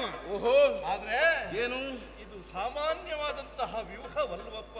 ಮತ್ತೆ ಆ ವ್ಯೂಹವನ್ನು ಕಂಡವರೇ ಹೇಳಿದ್ದೇನು, ಏನು ಸವ್ಯವಾಗಿ ತಿರುಗುತ್ತಾ ಇದೆ. ಆ ವ್ಯೂಹ ಬೆಂಕಿಯ ಉಂಡೆಯಿಂದಲೂ ಬಲವಾಗಿದೆ ಮಗನೇ ಎಂಬ ಹಾಗೆ. ಓಹೋ ಮಗನೇ, ಏನು ಸರ್ಪದ ಹೆಡೆಯನ್ನು ಮೆಟ್ಟಿ ಅದರ ಕೈಯಿಂದ ಬದುಕಿ ಬರಬಹುದಂತೆ. ಓಹೋ, ಆ ವಿಷಜ್ವಾಲೆಯನ್ನು ನಿವಾರಿಸಿಕೊಂಡು ಬರಬಹುದಂತೆ. ಕಾಲನ ಆಲಯಕ್ಕೆ ಹೋಗಿ ಬರಬಹುದಂತೆ. ಸಮುದ್ರದ ಅಲೆಗಳಿಂದ ರಕ್ಷಿಸಿ ಬದುಕಿ ಹೋಗಿಕೊಳ್ಳಬಹುದಂತೆ. ಆದ್ರೆ ಏನು ಒಮ್ಮೆ ಆ ವ್ಯೂಹದೊಳಗೆ ಹೋಗಿ ಹಿಂತಿರುಗಿ ನೋಡಿದೆ ಎಂದಾದ್ರೆ ಯಾವ ದಾರಿಯೂ ಕಾಣಸಿಗುವುದಿಲ್ಲವಂತೆ ಕಂದ. ಓಹೋ, ಆದ ಕಾರಣವಾಗಿ ಆ ವ್ಯೂಹದೊಳಗೆ ಈ ಹೋಗುವುದಕ್ಕೆ ಅಸಮರ್ಥ. ಬೇಡವಪ್ಪ, ಬೇಡ.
ತಲೆಗೆ ಕೊಬ್ಬು ಇದೆ ಎನ್ನುವ ಕಾರಣಕ್ಕಾಗಿ ಸಿಂಹದ ಮರಿಯ ಜೊತೆ ಆಟ ಆಡುವುದಕ್ಕೆ ಇಳಿದರೆ ಪರಿಣಾಮ ಏನು? ಅರಿಗೆತ ಮರಿಯೆಂಬ ಅಂಜಿಕೆ ಇಲ್ಲ. ಚಿಂತೆಯನ್ನು ಬಿಡಿ, ಅವರನ್ನು ಸದೆ ಪಡೆಯುವುದಕ್ಕೆ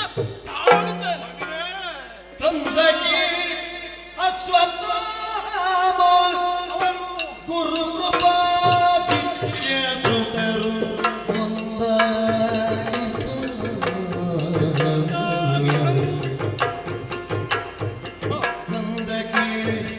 ಅಶ್ವತ್ಥಾಮ ಗುರು ಕೃಪಾದಿತ್ಯ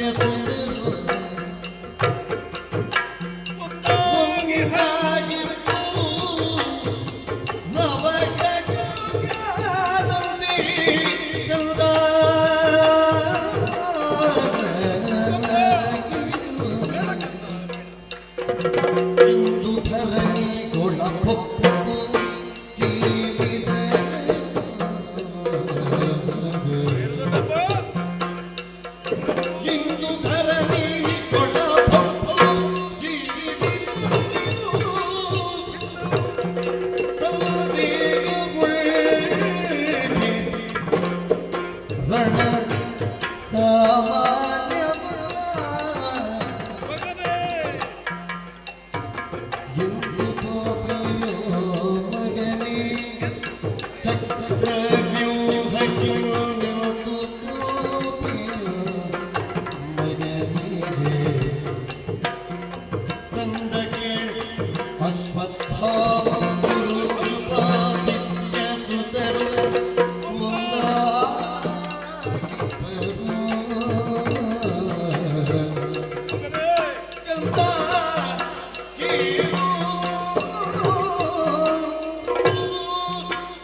ಹೋಗುತ್ತೇನೆ. ಮಗನೇ, ಏನು ಅದೇನು ಸಾಮಾನ್ಯ ವ್ಯೂಹ ಅಂತ ಭಾವಿಸಿಕೊಂಡೆಯ?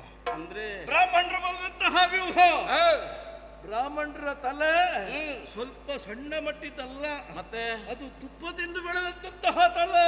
ಓಹೋ ಮಗನೇ, ಏನು ಏನು ಮಾಡೋಣ ಹೇಳು? ಏನಾಯ್ತು? ನನಗೆ ಹೆದರಿಕೆ ಇರುವುದು ಬ್ರಾಹ್ಮಣರದ್ದು ಮಾತ್ರ. ಯಾಕೆ? ಜನಿವಾರವನ್ನವರು ಎಲ್ಲಾದ್ರೂ ಸರಿ ಹಾಕಿಕೊಂಡ್ರು ಅಂತ ಆದ್ರೆ ಅವರು ಮಾಡುವುದು ಪೂಜೆ. ಓಹೋ, ಎಲ್ಲಾದರೂ ಅದು ತಿರುಗಿ ಬಿತ್ತು ಅಂತಾದ್ರೆ ಮಾಡುವುದೇ ತಿಥಿ. ಓಹೋ, ಅವರಿಗೆ ಗೊತ್ತಿರುವುದು ಎರಡೇ, ಸರಿ ಇದ್ರೆ ಪೂಜೆ, ಇಲ್ಲದಿದ್ರೆ ತಿಥಿ. ಇಲ್ಲಿ ಬಿಡಿ ದೊಡ್ಡಪ್ಪ. ಮಗನೇ, ಏನು? ಆದ ಕಾರಣವೇ ಹೇಳುವುದು. ಏನು? ಅಲ್ಲಿ ಗುರುಗಳಿದ್ದಾರೆ, ಹಿರಿಯರಿದ್ದಾರೆ, ಅಶ್ವತ್ಥಾಮರಿದ್ದಾರೆ, ಕೃಪಾಚಾರ್ಯರಿದ್ದಾರೆ. ಎಲ್ಲ ಆಚಾರ್ಯರು ಸೇರಿದ್ರು ಅಂತಾದ್ರೆ ನಮಗೆ ಉಳಿಗಾಲ ಉಂಟ ಹೇಳು. ಹಾಗಾದ್ರೆ ಆ ವ್ಯೂಹವನ್ನು ಭೇದಿಸುವುದಕ್ಕೆ ನೀ ಹೋಗುವುದು ಸರಿಯಲ್ಲ. ನನ್ನ ಮಾತನ್ನು ಕೇಳಿ ನೀ ಸಣ್ಣ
ನುಡಿಗುರಿ ಹಿಗ್ಗುತ್ತಲೇ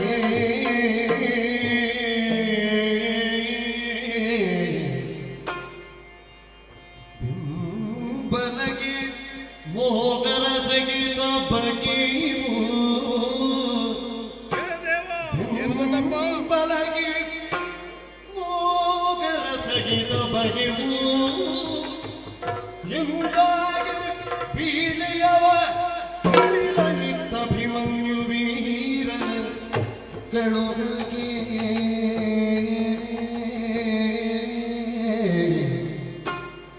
ಕುಬರನ ಛಲದ ನುಡಿಗುರಿ ಹಿಗ್ಗುತ್ತ ಹಿಗ್ಗುತ್ತ ಮಗನೇ ಕಂದ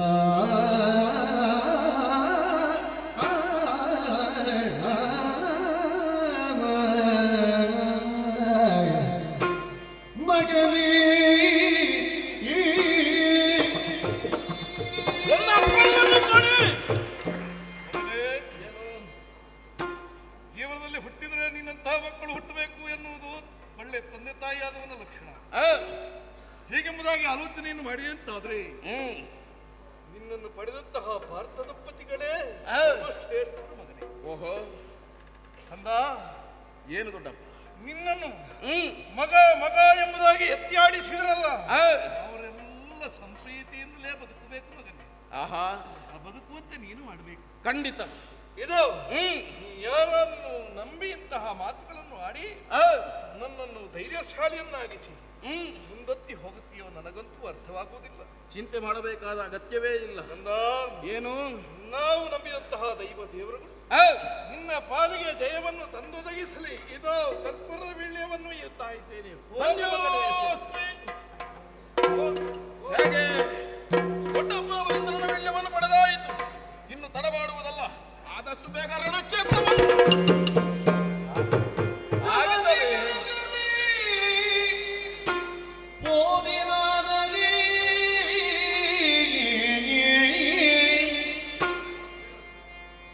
ಜನನಿಗರುಗದಿ ಓದಿನದರಿ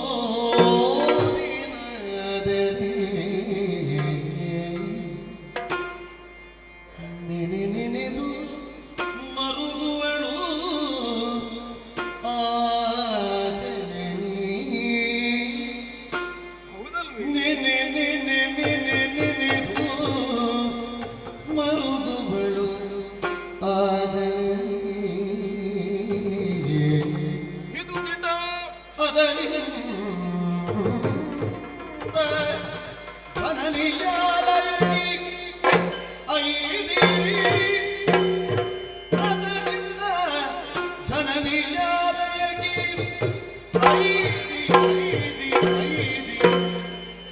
ವಿನಯನು ತಪ್ಪಣೆ ಪಡೆದು ನಡುವೆ ವಿನಯನು ಅಪ್ಪಣೆ ಪಡೆದು ನಡುವೆ ನಡುವೆ ನಡುವೆ ನಡುವೆ ಶೀಘ್ರದಲ್ಲಿ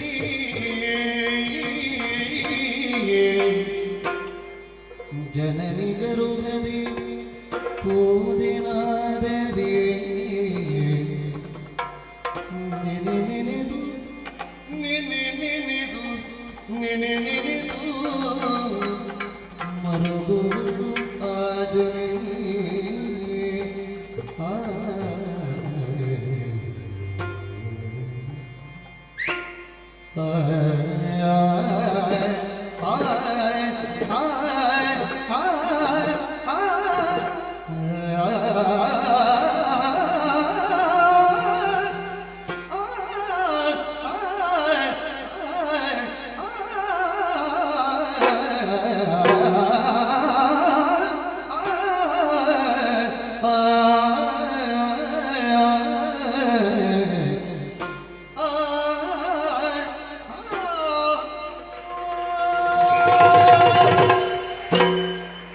ಭಟ್ಟಪ್ಪನವರಿಂದ ರಣವೆಳ್ಯವನ್ನು ಪಡೆದಾಯಿತು. ರಣಕ್ಷೇತ್ರವನ್ನು ಸೇರಿಕೊಳ್ಳಬೇಕು ಎನ್ನುವಂತಹ ಉದ್ದೇಶದಿಂದ ಒಂದು ಹೆಜ್ಜೆಯನ್ನೆರಿಸಿದ್ದಷ್ಟೇ. ಆ ವೇಳೆಯಲ್ಲಿ ಇಟ್ಟಂತಹ ಹೆಜ್ಜೆ ಹಿಂದೆ ಸರಿಯಲ್ಪಡುತ್ತಾ ಉಂಟು. ಇದಕ್ಕೆ ಕಾರಣ ಏನು ಎನ್ನುವ ಹಾಗೆ ಯೋಚಿಸುವಾಗ ಅರ್ಥವಾಯಿತು. 9 ತಿಂಗಳು ಹೊತ್ತು 10ನೇ ತಿಂಗಳಲ್ಲಿ ಪ್ರಪಂಚದ ಬೆಳಕನ್ನು ಕಾಣಿಸಿಕೊಟ್ಟಂತಹ ನನ್ನಮ್ಮ ಸುಭದ್ರಾದೇವಿ ಅವಳಲ್ಲಿ ಒಂದು ಮಾತನ್ನು ಆಡದೆ ಹೋದೆ ಎಂದಾದರೆ ನಾಳಿನ ದಿವಸ ಅವಳು ನನ್ನನ್ನು ನೆನೆದು ಕಣ್ಣೀರು ಸುರಿಸಿದಳು ಎಂದಾದರೆ ಅದುವೇ ನನ್ನ ಪಾಲಿಗೆ ಶಾಪ. ಹಾಗಾಗಕೂಡದು. ಅದಕ್ಕಾಗಿ ಸಮಸ್ತ ವಿಚಾರವನ್ನು ಅಮ್ಮನಲ್ಲಿ ತಿಳಿಸಿ ಮತ್ತೆ ರಣಕ್ಷೇತ್ರವನ್ನು ಸೇರಿಕೊಳ್ಳಬೇಕು. ನೇರವಾಗಿ ಜನನಿ ಅಂತಪುರಕ್ಕೆ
ವಿಚಿತ್ರವಾಯಿತು. ಯಾಕೋ?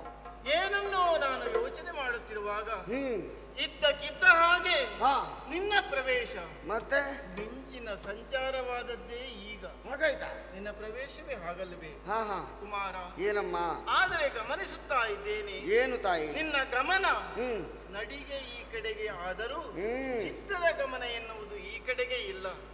ಇಷ್ಟು ಸಮಯ ಮಾತೆಯಾದ ನನ್ನನ್ನು ಕಂಡು ನೀನು ಮಾತನಾಡುವ ಪರಿಯೇ ಬೇರೆ, ಬರುವ ರೀತಿಯೇ ಬೇರೆ.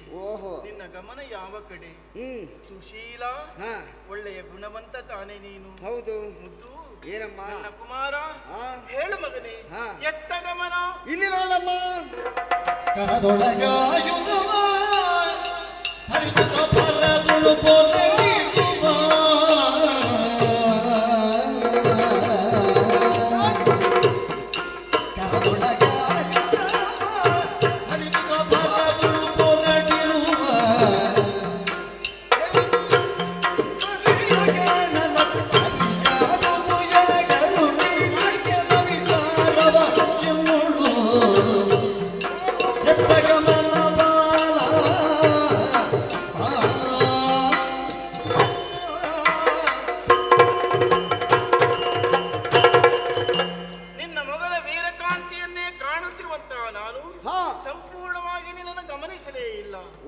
ನಿನ್ನ ಗಮನದ ಜೊತೆಯಲ್ಲಿ ಏನು ಕುಮಾರ? ನೋಡಮ್ಮ ಇಲ್ಲಿ ಕರದಲ್ಲಿ ಧರಿಸಿರುವಂತಹ ಶಸ್ತ್ರಾಸ್ತ್ರಗಳು. ಅಮ್ಮ, ಈ ಕೈ ನೋಡು. ಕತ್ತಿ. ಈ ಕೈ ನೋಡು. ಧನುರ್ಬಾಣಗಳು. ಎದೆ ನೋಡು. ಕವಚ. ತಲೆ ನೋಡು. ಇದ್ಯಾಕೆ ಮಗನ ಶಿರಸ್ತ್ರಾಣ? ಬೆನ್ನು ನೋಡು. ಹತ್ತಳಿಕೆ. ಓ ಅಲ್ಲಿ ನೋಡು. ರಥ. ಇಷ್ಟು ಸನ್ನದ್ಧನಾಗಿ ನೀನು ಬಂದದ್ದು. ಹೌದು ಮಗನೇ. ಅಮ್ಮ, ಹೇಳದೆ ಹೋಗುವ ಮನಸ್ಸಿತ್ತೋ ಹೇಗೆ? ಗೊತ್ತಾಗಲೇ ಇಲ್ಲ. ಖಂಡಿತ ಇಲ್ಲ. ಯಾಕೆ ಅಂತ ಹೇಳಿದ್ರೆ ಒಮ್ಮೊಮ್ಮೆ ನಿನ್ನ ಗುಂಡಿಗೆ ಕಲ್ಲಾಗುವುದು. ಹೌದೇ? ಕಲ್ಲು ಗುಂಡಿಗೆ ಆಗುವುದಿಲ್ಲ, ನಿನ್ನ ಗುಂಡಿಗೆ ಒಮ್ಮೊಮ್ಮೆ ಕಲ್ಲಾಗುವುದುಂಟು. ತಾಯಿಯ ವಿಚಾರದಲ್ಲಿ ಅದು ಕರಗಿ ನೀರಾಗುತ್ತದೆ ಎಂಬುದನ್ನ ನಾನು ಅರ್ಥ ಮಾಡಿಕೊಂಡಿದ್ದೇನೆ. ಹೌದಾ? ಧನುಷರಾಯುಧಗಳನ್ನು ಧರಿಸಿಕೊಂಡು ಕಂಗಳಲ್ಲಿ ಕೆಂಗಿಡಿಯನ್ನು ಸೂರಿಸುತ್ತಾ ಉಪ್ಪುಗಳನ್ನು ಗಂಟಿಕ್ಕಿಕೊಂಡು ಎಲ್ಲಿಗೆ ಹೋಗುತ್ತೀಯಾ ಮುದ್ದು ಮಗನೇ? ತಾಯಿಯಲ್ಲಿ ಹೇಳುವ ಮನಸ್ಸಿಲ್ಲವೇನು? ಹೇಳು ಕುಮಾರ. ಗೊತ್ತಾಗ್ಲಿಲ್ಲ.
ಇವತ್ತು ನಿನ್ನ ಬಳಿಗೆ ಬರುವ ಹಾಗೆ ನಿನ್ನ ಮಗ ಇವತ್ತು ಬರಲಿಲ್ಲ. ನಿನ್ನ ಆಗಮನ ಯಾವಾಗಲೂ ಒಂದೊಂದು ರೀತಿಯಲ್ಲೇ ಇರುತ್ತದೆ, ಆದರೆ ಇವತ್ತು ವಿಶೇಷವಾಗಿ ಕಾಣಿಸುತ್ತಿದೆ. ಹೌದಮ್ಮ, ಇಲ್ಲದಿದ್ದರೆ ತಾಯಿಯ ಬಳಿಗೆ ಬರುವಾಗ ಈ ಯುದ್ಧದ ಸಿದ್ಧತೆ ಅವಶ್ಯಕತೆ ಉಂಟಾ? ಇಲ್ಲ. ಹಾಗೆಂದು ಎಲ್ಲಿಗೋ ಹೋಗು ನಿನ್ನ ಬಳಿಗೆ ಬಂದದ್ದ? ಖಂಡಿತ ಸಾಧ್ಯ ಇಲ್ಲಮ್ಮ. ಹಾಗೇನಾದ್ರೂ ನನ್ನ ಬದುಕಿನಲ್ಲಿ ಇದಕ್ಕಿಂತ ಮೊದಲು ಆದದ್ದನ್ನು ನೀ ಗಮನಿಸಿದ್ಯಾ? ಇಲ್ಲ, ಸಾಧ್ಯವೇ ಇಲ್ಲ. ಆದರೆ ಇವತ್ತಿನ ದಿನ ಗಮನ ಬೇರೆಡೆ ಇದೆ, ಗೊತ್ತಾಯಿತು? ಖಂಡಿತ ಹೌದಮ್ಮ. ಹಾಗೆ ಅಂತ ಈ ರೀತಿ ಆದಂತಹ ಬದಲಾವಣೆಗೆ, ಈ ಪರಿವರ್ತನೆಗೆ ಏನು ಕಾರಣ? ಇದನ್ನು ತಿಳಿಯದವನು ನೀನೇನಲ್ಲ.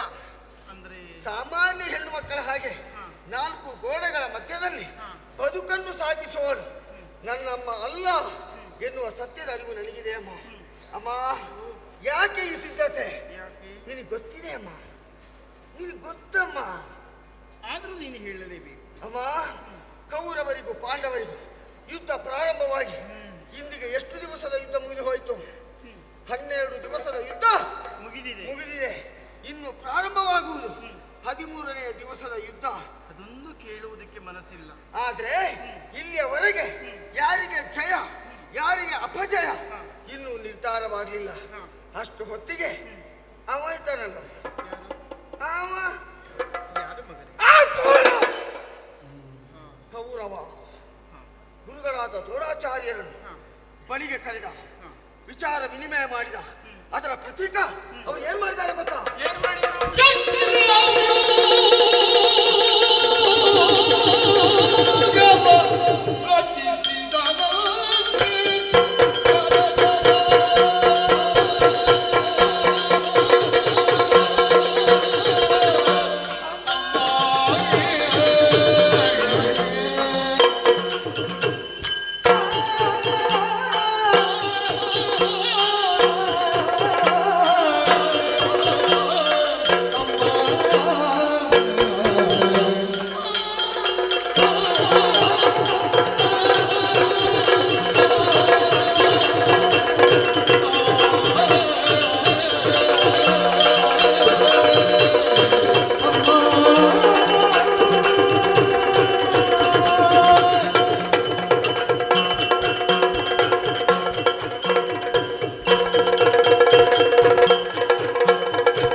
ಅಮ್ಮ ಸುಕುಮಾರ, ನಿನ್ನ ಬಳಿಗೆ ನಾ ಬಂದಾಗ ಕುತೂಹಲ. ಆದ್ರೆ ಆ ಕೌರವ ಗುರುಗಳಾದ ದ್ರೋಣಾಚಾರ್ಯನು ಬಳಿಗೆ ಕರೆದು ವಿಚಾರ ವಿನಿಮಯ ಜೊತೆಗೆ ಅಮ್ಮ ಹೇಗಾದ್ರೂ ಗೆಲುವನ್ನು ಪಡಿಬೇಕು, ಏನಾದ್ರೂ ಮಾಡಿ ಗೆಲುವನ್ನು ಪಡಿಬೇಕು, ಅಲ್ಲ ಏನಕ್ಕೇನಾದ್ರೂ ಮಾಡಿ ಗೆಲುವನ್ನು ಪಡಿಬೇಕು. ಆಗಾಗ ತಂತ್ರಗಾರಿಕೆ ಮಾಡ್ತಾ ಇರ್ತಾರೆ. ಗುರುಗಳನ್ನು ಕರೆದು ವಿಚಾರ ಮಾಡಿದಾಗ ಗುರುಗಳು ಏನು ಮಾಡಿದ್ರು ಗೊತ್ತಾ? ಏನು ಮಾಡಿದ್ರು? ಚಕ್ರವ್ಯೂಹ ಎನ್ನುವುದನ್ನು ರಚಿಸಿದರು. ಒಬ್ಬ ಆಳನ್ನು ದೊಡ್ಡ ತಂದೆಯವರ ಬಳಿಗೆ ಅಟ್ಟಿದ್ರಮ್ಮ. ವಿಚಾರ ತಿಳಿದು ದೊಡ್ಡ ತಂದೆಯವರು ದುಃಖಿಸ್ತಾ ಇದ್ದರು. ಅಷ್ಟು ಹೊತ್ತಿಗೆ ಸಿಡಿಲ ಮರಿಯಂತೆ ಅವರ ಎದುರಿಗೆ ನೆಗೆದೆ ಅವರಿಗೆ ಧೈರ್ಯದ ಮಾತು ಹೇಳಿದೆ. ಅಲ್ಲಿಂದ ನೇರ ನಿನ್ನ ಬಳಿಗೆ ಬಂದೆ. ಯಾಕೆ ಗೊತ್ತಾ? ಯಾಕಪ್ಪ?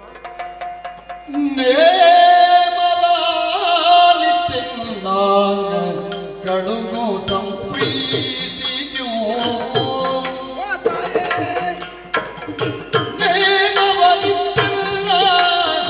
ಕಳುಗು ಸಂಪ್ರೀತಿಯೋ ಅಮ್ಮ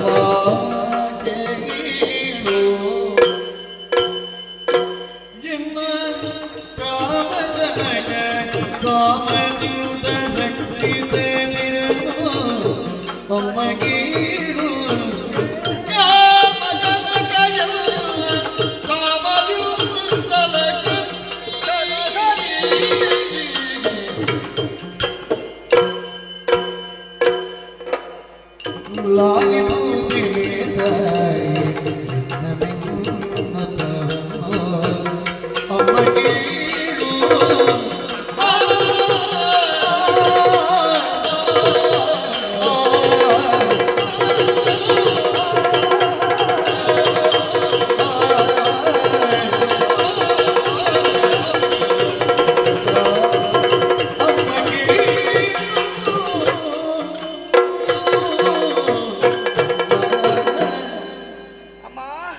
ದೊಡ್ಡಪ್ಪನಿಗೆ ಧೈರ್ಯ ಹೇಳಿದೆ, ನೇರವಾಗಿ ರಣಕ್ಷೇತ್ರಕ್ಕೆ ಹೋಗದೆ ನಿನ್ನ ಬಳಿಗೆ ಬಂದೆ. ಯಾಕಪ್ಪ?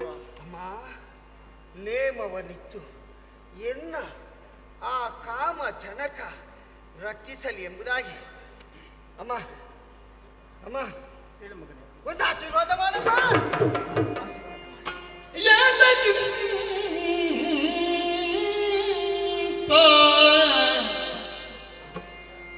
ಬುದ್ಧಿ ಬಂತೋ ಕಂದ ಕಂದ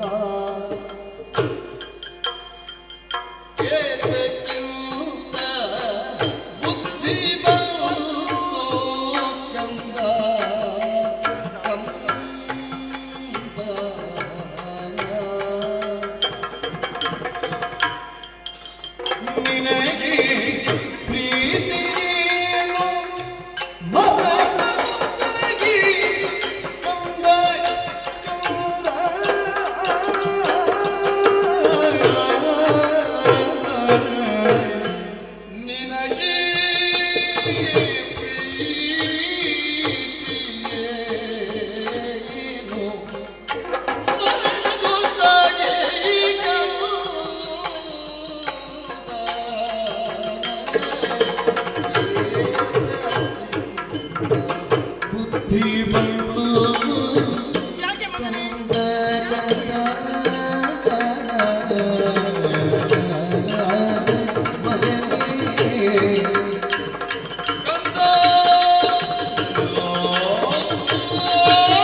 ಕಳಸವಾಯಿತು. ಒಂದು ಆಶೀರ್ವಾದ ಮಾಡಮ್ಮ. ಅದು ಕೃಷ್ಣ ಪರಮಾತ್ಮನಲ್ಲಿ ನಾನು ಬೇಡಿಕೊಳ್ಳಬೇಕು. ಹೌದು ಮಗನೇ, ಹಾ, ನಿನ್ನ ವಿಶ್ವಾಸವನ್ನು ಕಂಡು ಸಂತೋಷವೇ ಆಯಿತು. ನನಗೆ ನಿನ್ನ ಮೇಲೆ ನಂಬಿಕೆ ಅಮ್ಮ.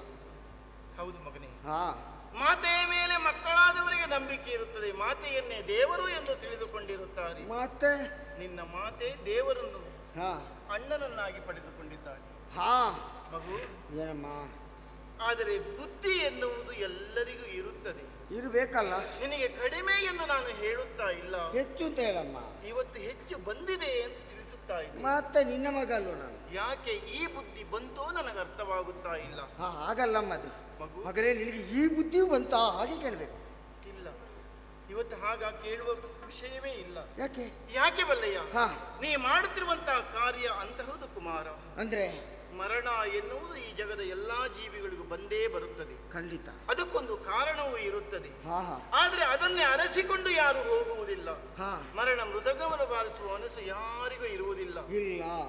ಚಕ್ರವ್ಯೂಹದ ಬಗ್ಗೆ ನೀನು ಹೇಳಿದೆಯಲ್ಲ, ಹಾ, ನಾನೇನು ಅರಿಯದವಳಲ್ಲ. ಮತ್ತೆ ಕುಮಾರ, ಹಾ, ಕೌರವರೆಲ್ಲರೂ ಸೇರಿ ಹಾ, ಒಂದು ಮುಳ್ಳಿನ ಹಾಗೆ ನಮ್ಮ ಪಾಲಿಗಾಗಿದ್ದಾರೆ. ಓಹೋ ಹೋ, ವಸ್ತ್ರದೋಪಾದಿಯಲ್ಲಿರುವಂತಹ ನೀನು ಹಾ, ಆ ಮುಳ್ಳಿನ ಮೇಲೆ ಬಿದ್ದರೆ ಏನಾಗುತ್ತದೆ ಹೇಳು? ಏನು? ಅಥವಾ ಮುಳ್ಳೇ ಬೀಳಲಿ, ಹಾ, ಪರಿಣಾಮ ಏನು? ಏನು? ಹರಿದು ಹೋಗುವುದು ವಸ್ತ್ರ ತಾನೇ. ಹೌದಮ್ಮ. ಜಾಗ್ರತೆ ಮಾಡಿಕೊಳ್ಳಬೇಕು. ಹಾ, ಮರಣ ದೊಸೆಗೆ ನಿನಗೆ ಪ್ರೀತಿಯಾಯಿತು ಮಗನೇ. ಹಾ, ನಿನಗೆ ಯಾಕೆ ಈ ಬುದ್ಧಿ ಬಂತು? ಹಾ, ಅಲ್ಲಿ ಬಲಿದವರು ಯಾರು? ಯಾರು? ದ್ರೋಣಾಚಾರ್ಯರು. ಅಂದ್ರೆ ಕರ್ಣಾಟಕ ಸುಭಟರು.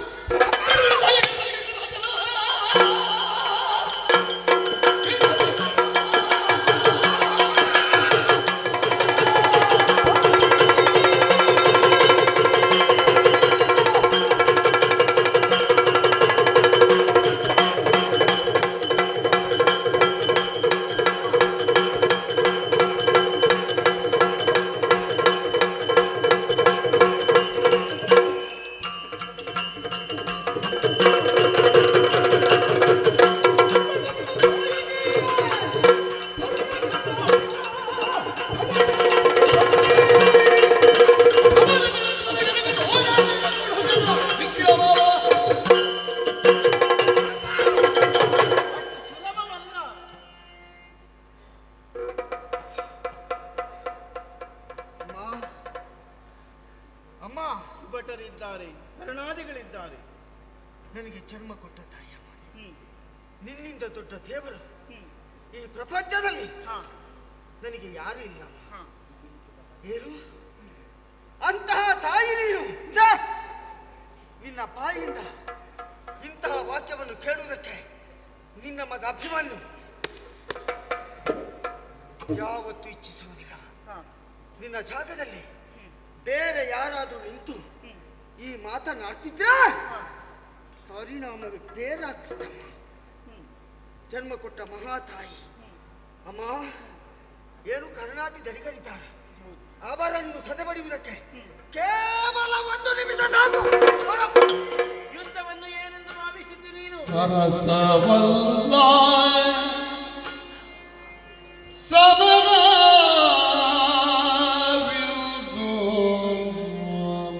ಅಮ್ಮ, ಕಂದ ಕಂದ ಸರಸವಲ್ಲ ಸರಸವಲ್ಲ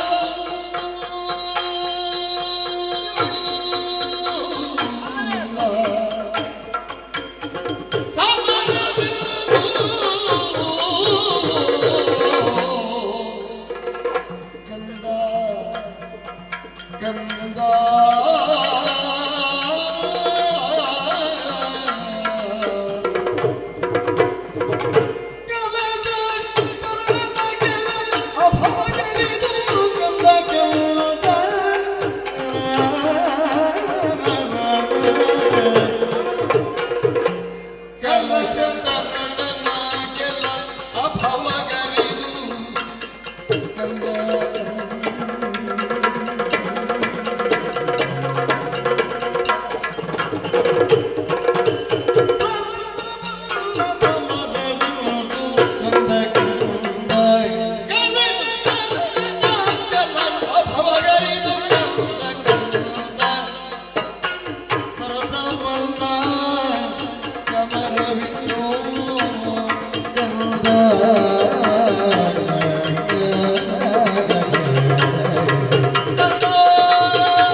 ಯುದ್ಧವನ್ನು ಎಷ್ಟು ಸರಸ ಎಂದು ನೀನು ಭಾವಿಸಿಕೊಂಡಿದ್ದಿ. ಹಾ ಸರಸದ ಮಾತುಗಳನ್ನ ಉತ್ತರೆಯ ಜೊತೆಯಲ್ಲಿ ಆಡಿದ ಹಾಗಲ್ಲ ಮಗನೇ. ಹಾ ರಾಜಾಂಗಣದಲ್ಲಿ ನಿನ್ನ ಗೆಳೆಯರ ಜೊತೆಯಲ್ಲಿ ಆಟ ಆಡಿದ ಹಾಗೆ ಇಂದಿನ ಕುರುಕ್ಷೇತ್ರ ಯುದ್ಧವಲ್ಲ. ಓಹೋ ಸರಸವಲ್ಲ. ಹಾ ಸಮರ ಇಂದು ಹಾ ಎಂದೂ ನಾನು ಈ ಮಾತನ್ನು ಆಡಿದವಳಲ್ಲ. ಮತ್ತೆ ಇಂದಿನ ಚಕ್ರವ್ಯೂಹವನ್ನು ಗಮನಿಸಿಯೇ ನಾನು ಹೇಳುತ್ತಾ ಇದ್ದೇನೆ. ಹಾ ಯಾಕೆ ಸರಸವಲ್ಲ ಹೇಳು. ಯಾಕಲ್ಲ? ನಿರ್ಮಾಣದ ಉದ್ದೇಶವೇ ಹಾ ಪಾಂಡವರನ್ನ ಬಲಿ ಕೊಡಬೇಕು ಎಂಬುದಾಗಿ ತಾನೇ. ಓಹೋ ಚಕ್ರವ್ಯೂಹದ ಬಗ್ಗೆ ತಿಳಿದುಕೊಂಡಿದ್ದೇನಪ್ಪ. ಹೌದಾ? ಕಲಶಜ ಹಾ ದ್ರೋಣಾಚಾರ್ಯರು ಹಾ ಸುಲಭವಾಗಿ ನೀನು ಆಡಬಹುದು. ಅವರಲ್ಲಿ ಹೋರಾಡಬೇಕು, ಗೆಲುವನ್ನು ಸಾಧಿಸಬೇಕು ಎಂಬ ಉದ್ದೇಶದಿಂದ ಪ್ರತ್ಯಕ್ಷ ಪರಮೇಶ್ವರನೇ ದರಗಿರಿದರು ಅವರನ್ನು ಗೆಲ್ಲುವುದಕ್ಕೆ ಸಾಧ್ಯವಿಲ್ಲ. ಇದು ಸರಸವಲ್ಲ.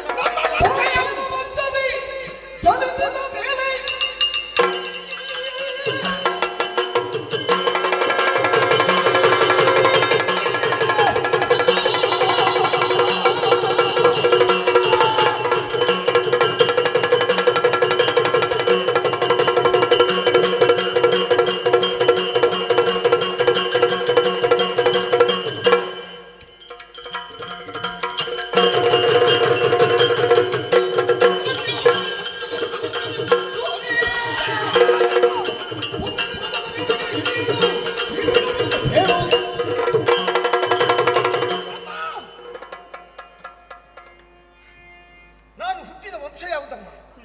ಅಖಂಡವಾದ ಭರತ ಖಂಡದಲ್ಲಿ ಪವಿತ್ರವಾದ ಚಂದ್ರವಂಶದಲ್ಲಿ ನನ್ನ ಜನನ.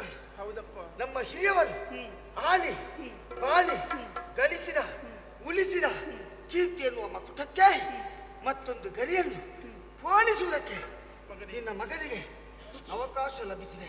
ಚಂದ್ರವಂಶದಲ್ಲಿ ನೀನು ಹುಟ್ಟಿದವನು, ಆದರೂ ಎಲ್ಲರೂ ನಿನ್ನನ್ನು ದಿವಾಕರ ಎಂದೇ ಕರೆಯುತ್ತಿದ್ದಾರೆ. ಸರಿ. ಯಾಕೆ? ಸೂರ್ಯನ ಹಾಗೆ ಪ್ರಜ್ವಲಿಸುತ್ತಿರುವನು ಎನ್ನುವ ಅರ್ಥ. ಜಗತ್ತಿನಲ್ಲಿ ಆರಾಧನೆ ಎನ್ನುವುದಕ್ಕೆ ಯಕ್ಷ ಎನ್ನುವ ಹೆಸರಲ್ಲವೇ? ಕುಮಾರ, ನಿನ್ನನ್ನು ಯಾರೈ ಎಂದು ಯಾರು ಕೇಳಲಿಕ್ಕಾದರೂ ಉಂಟೇ ಹೇಳು. ಅಂದ್ರೆ ಈವರೆಗೆ ನೀ ಮಾಡಿರುವ ಕಾರ್ಯದಿಂದಲೇ ನೀನು ಜನಜನಿತವಾದವನು, ಎಲ್ಲರಿಗೂ ಗೊತ್ತಿದ್ದವನು. ಆದ್ದರಿಂದ ಈ ಕಾರ್ಯಕ್ಕೆ ಮುಂದಡಿಯಿಡಬೇಡ, ಗುರುಗಳಿದ್ದಾರೆ ಎಂಬ ಎಚ್ಚರಿಕೆಯನ್ನು ಪಟ್ಟಿರುವುದು.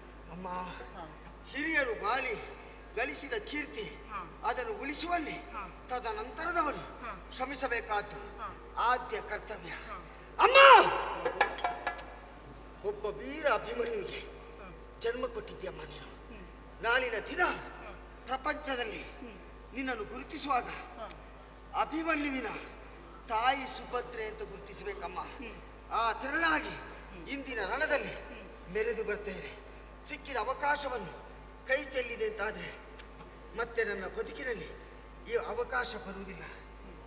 ನನಗೆ ಜನ್ಮ ಕೊಟ್ಟ ಮಹಾಮಾತೆಯಾಗಿ, ವೀರ ಅಭಿಮನ್ಯುವಿನ ತಾಯಿಯಾಗಿ, ನನ್ನ ಶ್ರೇಯಸ್ಸನ್ನು ಸದಾ ಕಾಲ ಹಾರೈಸುವ ಮಹಾಮಾತೆಯಾಗಿ ಅಮ್ಮ ಅಮ್ಮ ಅಮ್ಮ ಒಂದು ಆಶೀರ್ವಾದ ಮಾಡಮ್ಮ. ನೀತಿಯಲ್ಲ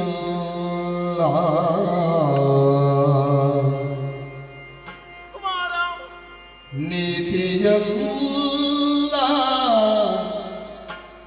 ಪೋಪುದಿಂದು ಕಂದ ಕಂದ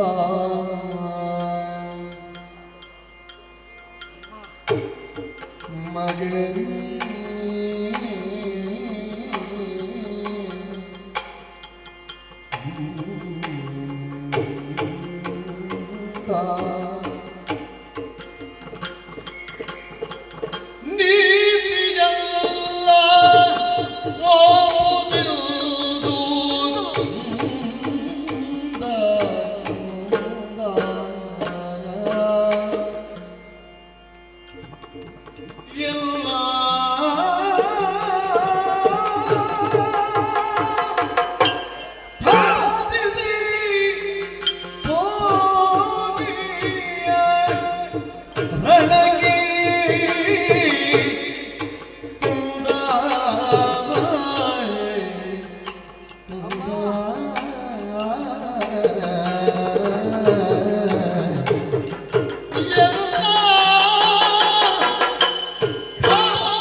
ಒಂದು ಆಶೀರ್ವಾದ ಮಾಡಮ್ಮ.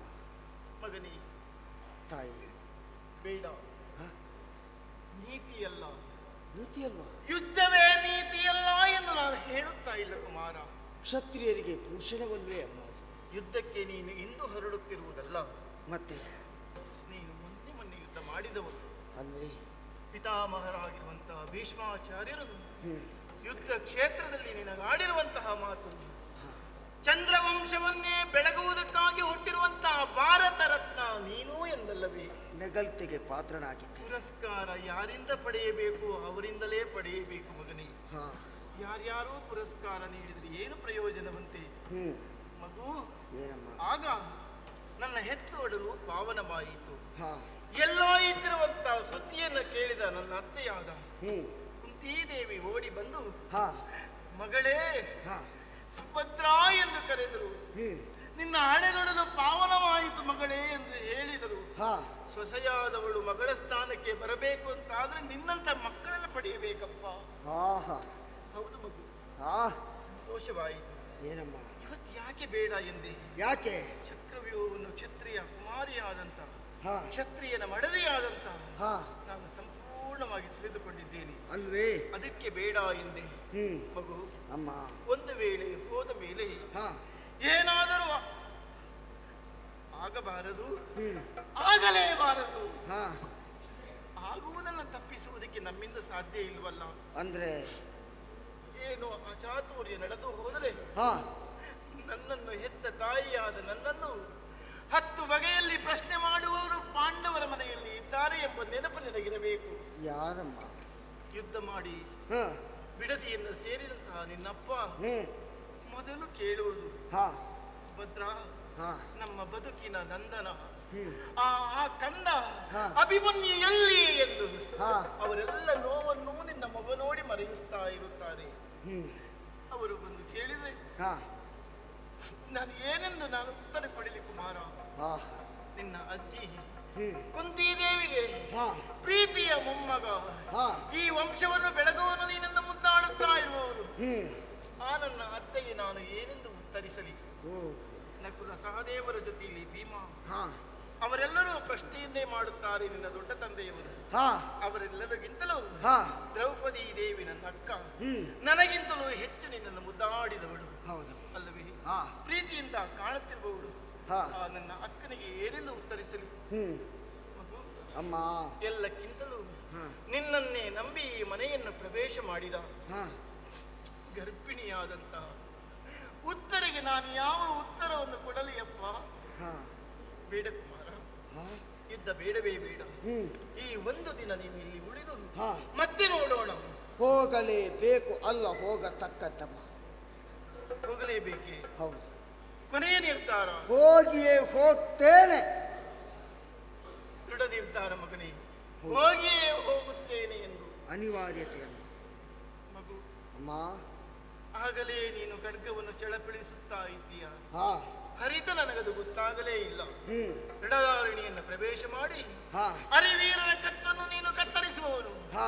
ಹೌದು ತಾನೇ? ಈ ಮನೆಯಲ್ಲಿಯೇ ವಿರೋಧಿಗಳಿದ್ದರೆ ಅವರನ್ನು ನೀನು ಎಂತು ಕತ್ತರಿಸುವುದು? ವಿರೋಧಿಗಳ ಯಾರಮ್ಮ? ಎಲ್ಲರೂ ಹಿರಿಯ ತಂದೆಯಾದಿಯಾಗಿ ಎಲ್ಲರೂ ನಿನ್ನನ್ನು ಕಳುಹಿಕೊಟ್ಟರು. ಹೋಗಬೇಡ ಅಂತ ಹೇಳುತ್ತಿರುವುದು ಈ ಹೆತ್ತ ಒಡಲು ಮಾತ್ರ. ಗುಡಿಯಾಗುವುದು ನನ್ನ ಒಡಲು ಮಗನೇ, ಜಡವಾಗುವುದು ನನ್ನ ಕರ ಕುಮಾರ. ನೀನು ಸಾಹಸದ ಗಾಥೆಯನ್ನು ಮಾಡಿದರೆ ಸಂತೋಷವನ್ನು ನನಗಿಂತಲೂ ಹೆಚ್ಚು ಅನುಭವಿಸುವವರು ಈ ಪ್ರಪಂಚದಲ್ಲಿ ಇಲ್ಲ ಮಗನೇ. ಒಂದು ವೇಳೆ ನಿನ್ನಕ್ಕೇನಾದರೂ ಆಯಿತು ಅಂತಾದ್ರೆ ಮತ್ತೆ ಈ ಸುಭದ್ರೆಗೆ ಬದುಕಿಲ್ಲ ಕಂದ. ಅದಕ್ಕಾಗಿ ನೀ ಹಿಡಿದಿರುವಂತಹ ಈ ಕತ್ತಿಯಿಂದ ನನ್ನ ಕತ್ತನ್ನು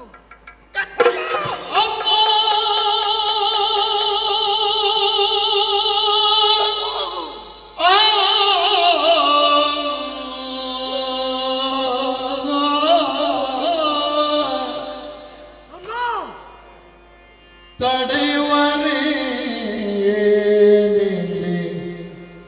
ತಾಯೇ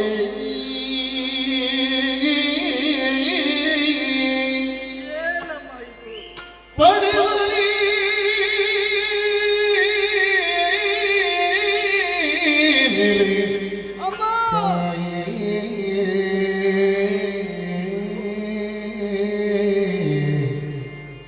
ಈ ಪರಿ ನುಡಿವರೇ ಅಮ್ಮ,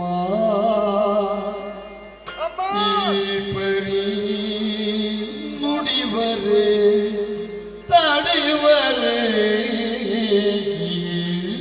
ಈ ಪರಿ ನುಡಿವರೇ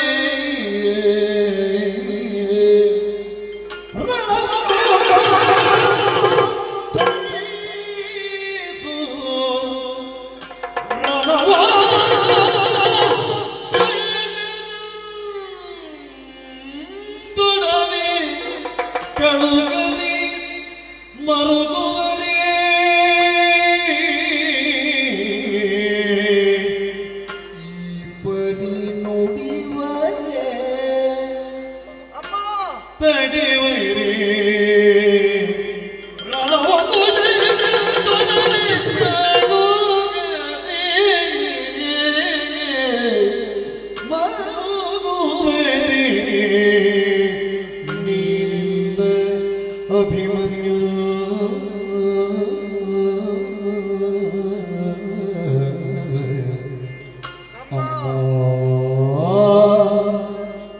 ಮರುವರೇ ನೀ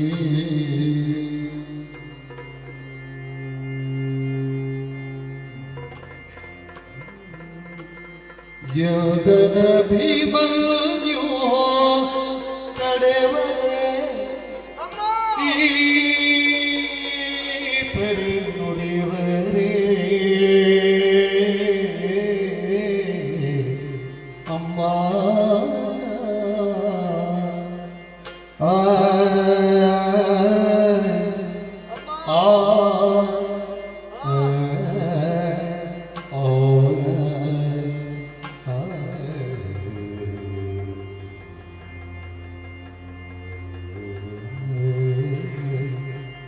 ಜನನೀ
ಅಮ್ಮ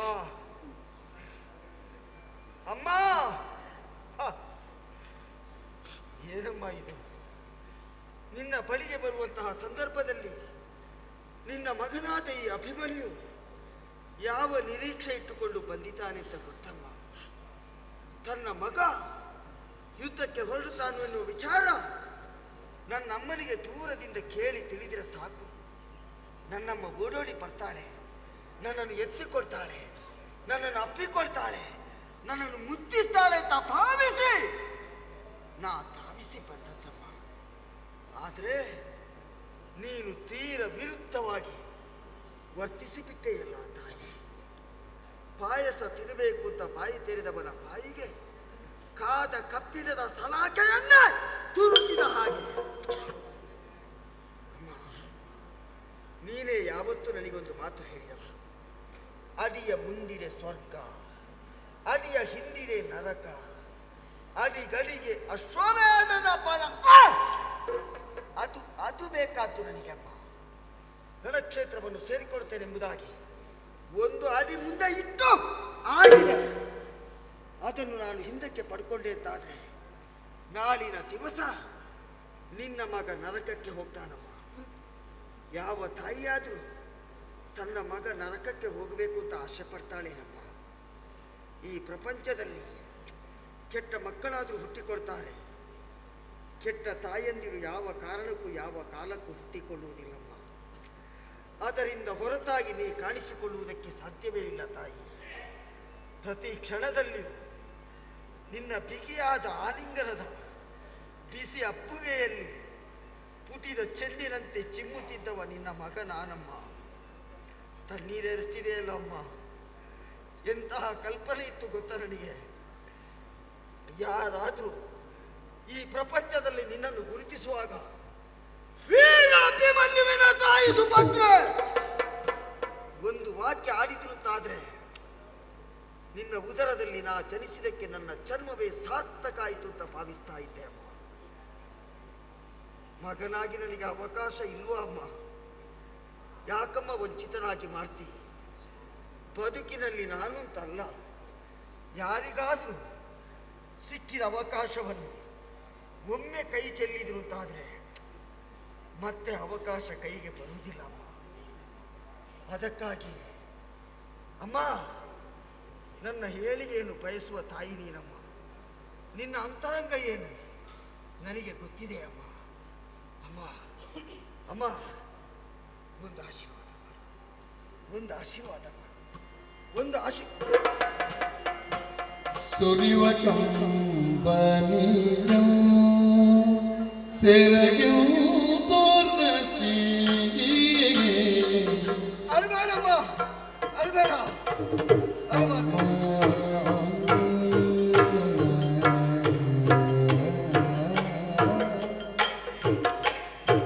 ಸುರಿವ ಕಂಬನಿಯ ಸೆರಗಿನ ದೊರೆಸಿ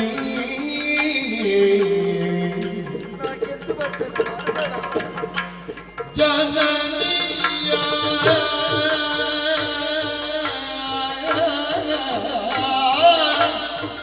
ಪಾದರಾಜವನು ಶಿರದೊಳಗ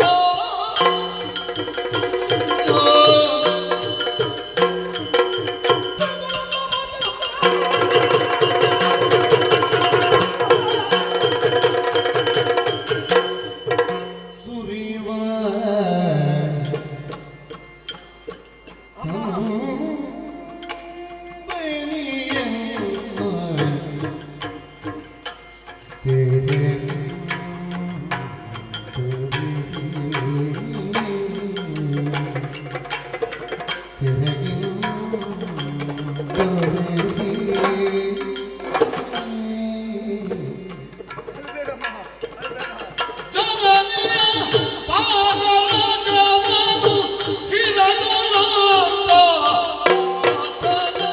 ಆಗಬಾರ್ದು.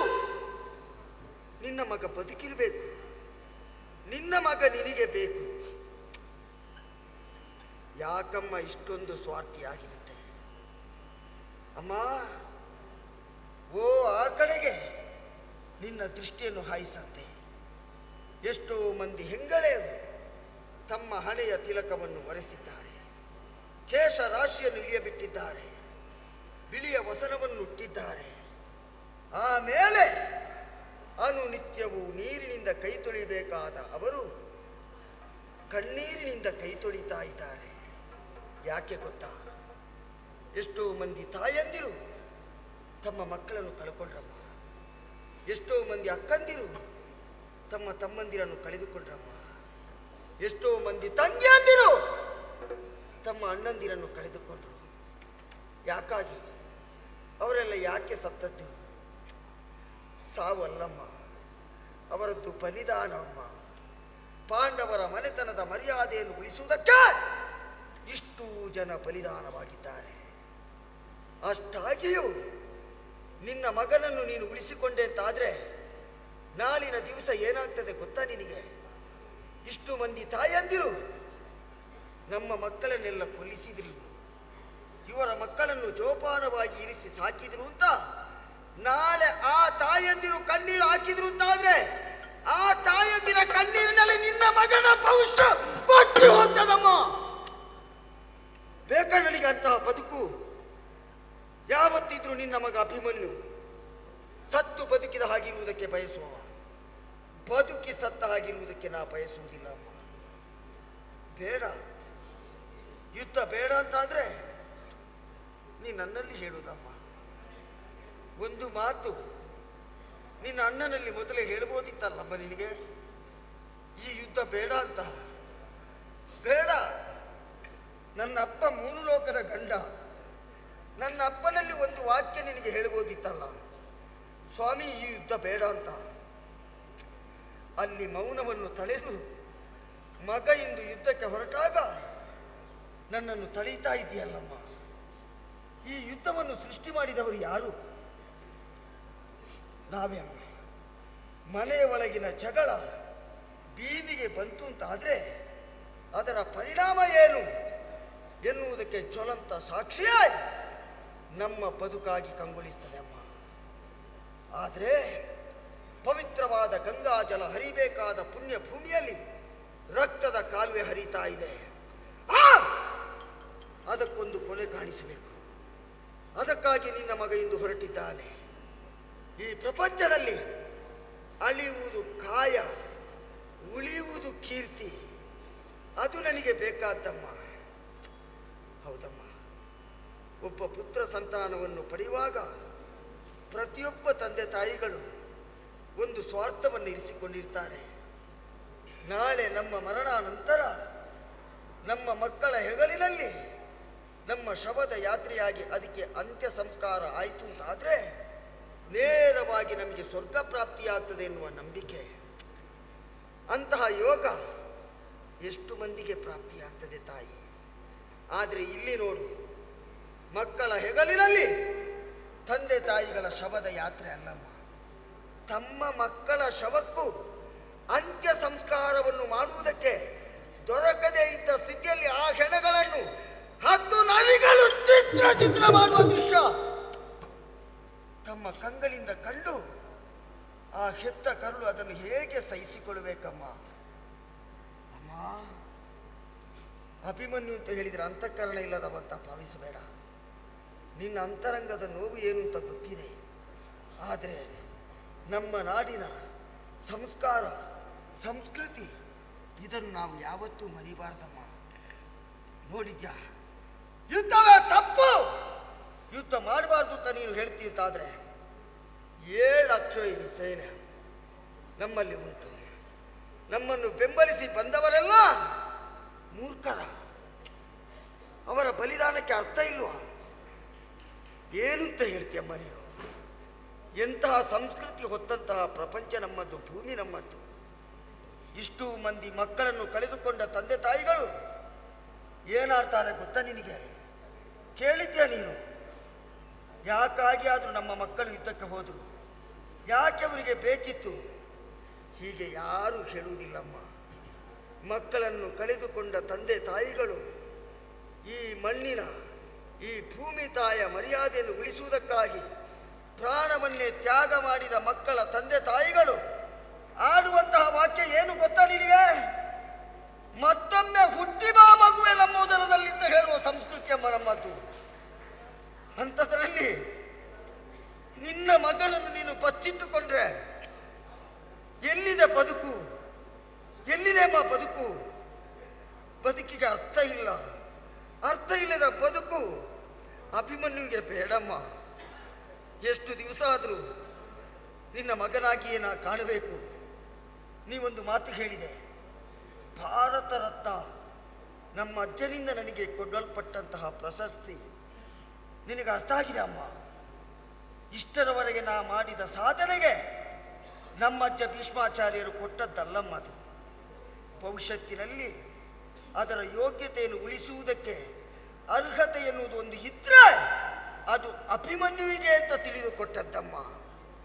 ಅವರು ನನ್ನ ಮೇಲೆ ಇರಿಸಿದ ಕಲ್ಪನೆಯನ್ನು ಸಾಕಾರಗೊಳಿಸುವಂಥ ಹೊಣೆಗಾರಿಕೆ ನನಗುಂಟಮ್ಮ.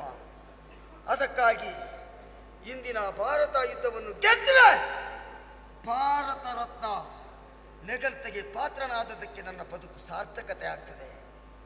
ಅಮ್ಮ, ಅಮ್ಮ, ಒಂದು ಪ್ರಶ್ನೆ ಕೇಳಿದ್ಯಲ್ಲ. ನನ್ನಪ್ಪ ಬಂದು ನಿನ್ನಲ್ಲಿ ಸುಭದ್ರ ನಮ್ಮ ಮಗ ಎಲ್ಲಿ ಅಂತ ಕೇಳಿದ್ರೆ ಏನು ಉತ್ತರಿಸಲಿ? ನಾ ಹೇಳ್ತೇನಮ್ಮ, ಕೇಳು. ಯಾವ ಹೊಣೆಗಾರಿಕೆಯನ್ನು ನೀವು ಅರ್ಥದಲ್ಲಿ ನಿಲ್ಲಿಸಿ ಹೋಗಿದ್ದೀರಾ ಅದನ್ನು ಪೂರ್ಣಗೊಳಿಸುವುದಕ್ಕೆ ನಿಮ್ಮ ಮಗ ಹೋಗಿದ್ದಾನೆ ಅಂತ ಹೇಳಮ್ಮ. ಅದಲ್ಲ, ನನ್ನ ದೊಡ್ಡಮ್ಮ ದ್ರೌಪದಿ ದೇವಿ ಸುಭದ್ರ ನಮ್ಮ ಮಗ ಎಲ್ಲಿ ಹೀಗೆ ಕೇಳಿದರೆ ಯಾವುದು ನಿನ್ನಿಂದಲಾಗಿ ಹುಟ್ಟಿಕೊಂಡಿದೆಯೋ ಅದನ್ನು ಬೆಳೆಸುವುದಕ್ಕೆ ನಿನ್ನ ಮಗ ಹೋಗಿದ್ದಾನೆ ಅಂತ ಹೇಳಮ್ಮ. ಅದಲ್ಲ, ನನ್ನ ಹೆಂಡತಿ ಉತ್ತರ ಅತ್ತೆಯವರೇ ನನ್ನವರು ಎಲ್ಲಿ ಅಂತ ಕೇಳಿದರೆ ನಿನ್ನ ಗಂಡ ಉತ್ತರೋತ್ತರ ಕೀರ್ತಿಯನ್ನು ಸಂಪಾದಿಸುವುದಕ್ಕೆ ಹೋಗಿದ್ದಾನೆ ಅಂತ ಹೇಳಮ್ಮ. ಕೊನೆಯದಾಗಿ ನಿನಗೆ ಒಂದು ಮಾತು ಹೇಳ್ತೇನೆ ತಾಯಿ, ನೆನಪಿಟ್ಟುಕ. ಈ ರಣಕ್ಷೇತ್ರದಲ್ಲಿ ಈ ಯುದ್ಧದಲ್ಲಿ ನಾ ಗೆದ್ದೆ ಅಂತಾದ್ರೆ ಮೊತ್ತ ಮೊದಲಿಗೆ ನಾ ಬಂದು ಕಾಣುವುದು ಈ ಅಕ್ಷಿಗಳಿಂದ ನಿನ್ನ ಮುಖ ಅಮ್ಮ. ಅದಲ್ಲ, ಎಲ್ಲಿಯಾದರೂ ನಿನ್ನ ಕಲ್ಪನೆಯಂತೆ ಆಗಿ ಹೋಯಿತು ಅಂತಾದ್ರೆ ನನ್ನ ಹೆಂಡತಿ ಉತ್ತರೆ ಗರ್ಭವತಿಯಮ್ಮ. ಹೆಂಡತಿಯ ಉದರದಲ್ಲಿ ಗಂಡನೇ ಶಿಶುವಾಗಿ ಜನಿಸ್ತಾನಂತೆ. ನಾಳಿನ ದಿನ ಆ ಮಗು ಈ ಪ್ರಪಂಚದ ಬೆಳಕನ್ನು ಕಾಣುವಾಗ ಆ ಮಗುವಿನ ಮುಖದಲ್ಲಿ ನಿನ್ನ ಮಗನಾದ ಅಭಿಮನ್ಯುವನ್ನು ನೀನು ಕಣ್ತುಂಬ ಕಾಣಬೇಕಮ್ಮ. ಆಕಾಶದಲ್ಲಿ ನಕ್ಷತ್ರ ರೂಪಿಯಾಗಿದ್ದುಕೊಂಡು ನಾನಿನ್ನನ್ನು ಕಣ್ಣು ತುಂಬ ಕಾಣ್ತೇನಮ್ಮ. ತಾಯಿಯ ಋಣವನ್ನು ಈ ಪ್ರಪಂಚದಲ್ಲಿ ಯಾರಿಂದಲೂ ತೀರಿಸುವುದಕ್ಕೆ ಸಾಧ್ಯ ಇಲ್ಲ ಅಂತೆ. 7 ಜನ್ಮ ಉಂಟಂತೆ ಒಬ್ಬನಿಗೆ, ಅದುವೇ ಸತ್ಯ ಅಂತಾದರೆ ಆ 7 ಜನ್ಮದಲ್ಲಿಯೂ ನನಗೆ ನೀನೇ ಅಮ್ಮನಾಗಬೇಕು, ನಿನಗೆ ನಾನೇ ಮಗನಾಗಿ ಹುಟ್ಟಿ ಈ ಪ್ರಪಂಚದ ಬೆಳಕನ್ನು ಕಂಡು ನಿನ್ನ ಋಣವನ್ನು ತೀರಿಸುವುದಕ್ಕಾಗ್ತದ ಅಂತ ಪ್ರಯತ್ನಿಸ್ತೇನೆ ಅಮ್ಮ. ಪತಿವ್ರತ ಹೆಣ್ಣು ಮಕ್ಕಳ ಕಣ್ಣೀರು ಈ ಭೂಮಿಗೆ ಬೀಳಬಾರದಂತೆ. ಅಲ್ಲಿ ಅತಿವೃಷ್ಟಿ ಅನಾವೃಷ್ಟಿ ಸೃಷ್ಟಿಯಾಗ್ತದೆ ಅಂತೆ. ಅದಕ್ಕಾಗಿ ಸುರಿಯುತ್ತಿರುವಂತಹ ನಿನ್ನ ಕಣ್ಣೀರನ್ನು ನಿನ್ನ ಸೆರಗಿನಿಂದಲೇ ಒರೆಸಿದ್ದೇನೆ. ಮಾತೃ ಭಕ್ತಿಗೆ ಕಲಶವನ್ನಿಡ್ತಾ ಇದ್ದೇನೆ. ನಿನ್ನ ಪಾದದ ಅಡಿಯಲ್ಲಿರುವ ಧೂಳೆ ಪ್ರಸಾದ ಎಂಬುದಾಗಿ ನನ್ನ ಶಿರದಲ್ಲಿ ಧರಿಸಿಕೊಡ್ತೇನೆ. ಹೆತ್ತ ತಾಯಿಗೆ ನಿಂತಲ್ಲಿಂದಲೇ 3 ಪ್ರದಕ್ಷಿಣೆ ಬಂದರೆ ಈ ಭೂಮಿಗೆ ಪ್ರದಕ್ಷಿಣೆ ಮಾಡಿದ ಪುಣ್ಯದ ಫಲ ಉಂಟಂತೆ. ನನಗೆ ಅದು ಸಾಕು ಅಮ್ಮ. ರಣಕ್ಷೇತ್ರವನ್ನು ಸೇರಿಕೊಡ್ತೇನೆ, ರಣಕ್ಷೇತ್ರವನ್ನು ಸೇರಿಕೊಡ್ತೇನೆ, ರಣಕ್ಷೇತ್ರವನ್ನು ಸೇರಿಕೊಡ್ತೇನೆ,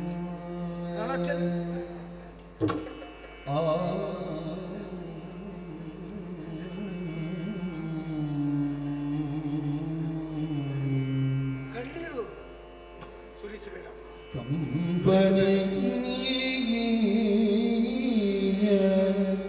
ಅಳಬೇಡಮ್ಮ, ಅಳಬೇಡ.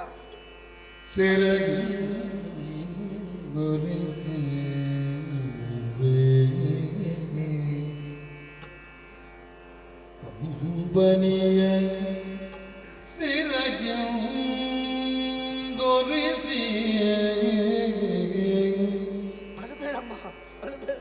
ಜನನಿಯ ನಾಕಿಂದು ಬರ್ತೇನೆ, ಒಂದು ಆಶೀರ್ವಾದ ಮಾಡಮ್ಮ. ಪಾದರಜವನು ಪಾದರಜವನು ಶಿರನಾಥ ಪಾರ್ಥನಂದನ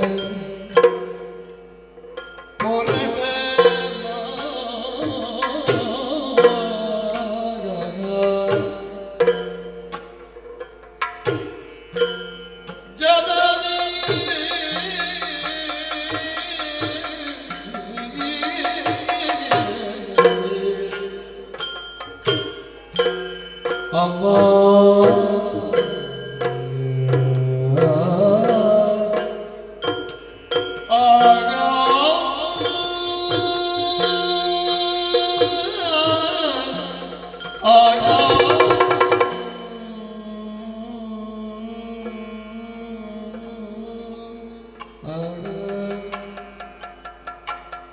ಒಂದು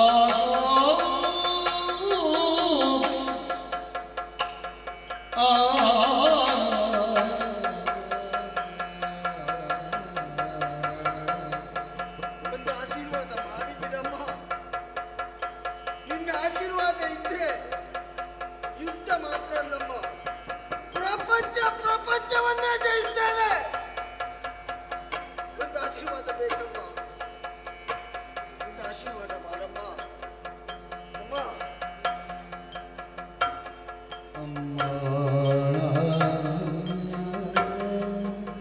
ಒಂದು ಆಶೀರ್ವಾದ ಮಾಡಮ್ಮ ಜನನಿಯ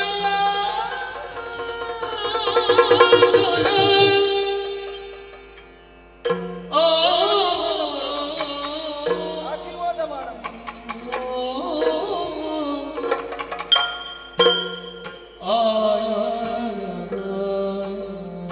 ಆಶೀರ್ವಾದ ಮಾಡಮ್ಮ, ಒಂದು ಆಶೀರ್ವಾದ ಮಾಡು.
ಯಾಕೀ ಕರೆ ತಿಳು.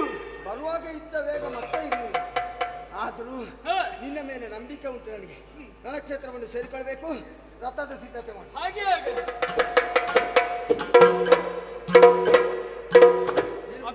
ಮುರ್ದದಲ್ಲ, ಸಿದ್ಧ ಮಾಡಿದ್ದೇನೆ. ಏನು ಏರಿಕೊಳ್ಳುದ? ಯಾವುದನ್ನು ಬಿಟ್ಟರು ನಾವು ಆಚಾರ ಒಂದು ಬಿಡಬಾರದು ಉಂಟಲ್ಲ.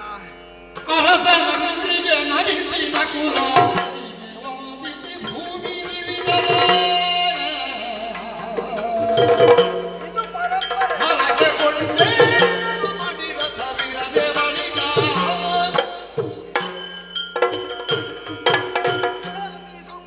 ಅಭಿಮನ್ಯು ಧರ್ಮದ ಸಾಕಾರ ಮೂರ್ತಿಗಳು, ಧರ್ಮಜ ಮಹಾಪ್ರಭುಗಳು ಈಗಾಗಲೇ ರಣವೀಳ್ಯ ಸಿಕ್ಕಿದೆ. ಅವರಿಂದ ಆಶೀರ್ವಾದವನ್ನು ಪಡೆದಿದ್ದೆ. ಸರಿ. ಆದರೆ ಸಮರ ಕ್ಷೇತ್ರಕ್ಕೆ ಹೊರಟು ನಿಂತ ಕಾಲಕ್ಕೆ ಇಲ್ಲಿಂದಲೇ ಮನಸಾರೆ ಅವರಿಗೆ ವಂದಿಸಿಕೊಂಡೆ. ಆಮೇಲೆ ನನ್ನ ದೊಡ್ಡಪ್ಪ ಭೀಮಸೇನ ಶತಗಜತ್ರಾಣಿ ಅವರಲ್ಲಿರುವಂತಹ ಪರಾಕ್ರಮ ನನ್ನ ಪಾಲಿಗೆ ಒಲಿದು ಬರಬೇಕು ಎನ್ನುವುದಕ್ಕಾಗಿ ಇಲ್ಲಿಂದಲೇ ಮನಸಾರೆ ಅವರಿಗೆ ವಂದಿಸಿಕೊಂಡೆ. ಸರಿ.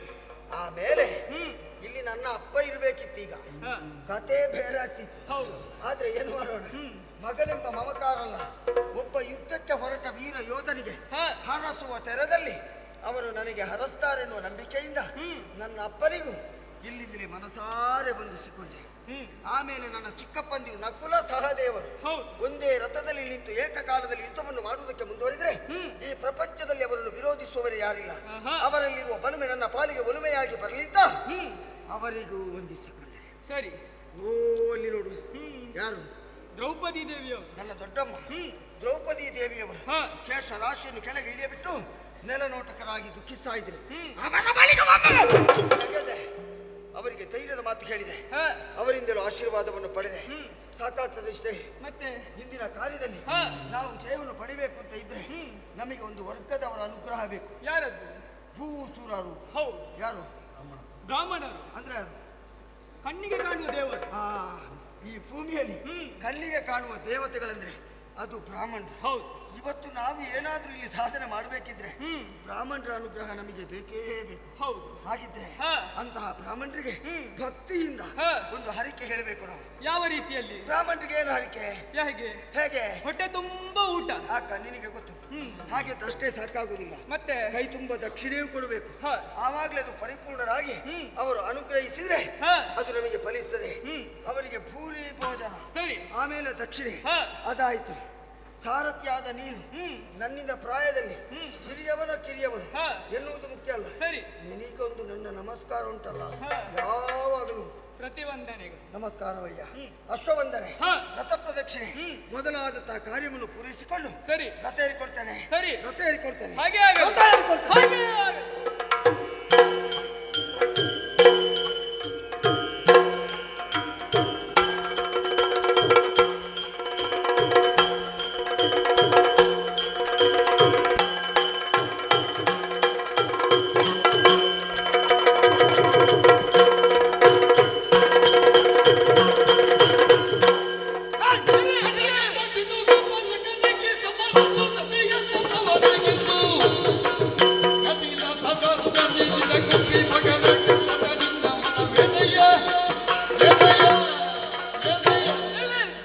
ವೇಗವಾಗಿ ಹೋಗ್ತಾ ಇದ್ದ ರಥ ನಿಲ್ಲಿಸಿದೆಯಲ್ಲ, ಯಾಕೆ? ಅಭಿಮನ್ಯು, ರಥವನ್ನು ನಿಲ್ಲಿಸುವುದಕ್ಕೂ ಕಾರಣವಿದೆ. ಏನು? ದೂರದಲ್ಲಿ ನೋಡಿದೆಯಾ ಕಡಲ ಅಲೆಗಳು ಯಾವ ರೀತಿಯಾಗಿ ಬೋರ್ಗರಿದು ಬರುತ್ತಾ ಇದೆಯೋ ಅದೇ ರೀತಿಯಾಗಿ ಕೌರವನ ಸೇನೆ ಬರುತ್ತಾ ಇದೆ. ಸೇನೆಯನ್ನು ಸರಿಯಾಗಿ ನೋಡಂತೆ ಕೌರವ, ದ್ರೋಣರು, ಕರ್ಣ ಮೊದಲಾದಂತಹ ವೀರರೇ ಸೇರಿಕೊಂಡವರಿದ್ದಾರೆ. ಇಷ್ಟನ್ನೆಲ್ಲ ಅರಿತು ನಾವು ಮುಂದುವರಿದೇವೆ ಎಂದಾದ್ರೆ ಹೇಗಾದಿತ್ತು ಬಲ್ಲೆಯ? ಹೀಗೆ ಈ ಹಿಂದೆ ಒಬ್ಬಾತ ವ್ಯಕ್ತಿ ತನ್ನ ಕೊರಳ ಬಲವನ್ನು ಅರಿಯದೆ ಎತ್ತರವಾದಂತಹ ಪರ್ವತವನ್ನು ಎತ್ತುವುದಕ್ಕೆ ಮುಂದಾದನಂತೆ. ಪರಿಣಾಮವಾಗಿ ತನ್ನ ಕೊರಳನ್ನೇ ಕಳೆದುಕೊಂಡ. ಅದೇ ರೀತಿಯಾಗಿತ್ತು ನಮ್ಮ ಪರಿಸ್ಥಿತಿ. ನೀನು ಬಿಡು, ಹರಸುತ ಷಣ್ಮುಖ ಬಂದರು ಎದುರಿಸುವುದಕ್ಕೆ ಸಾಧ್ಯ. ರಥವನ್ನು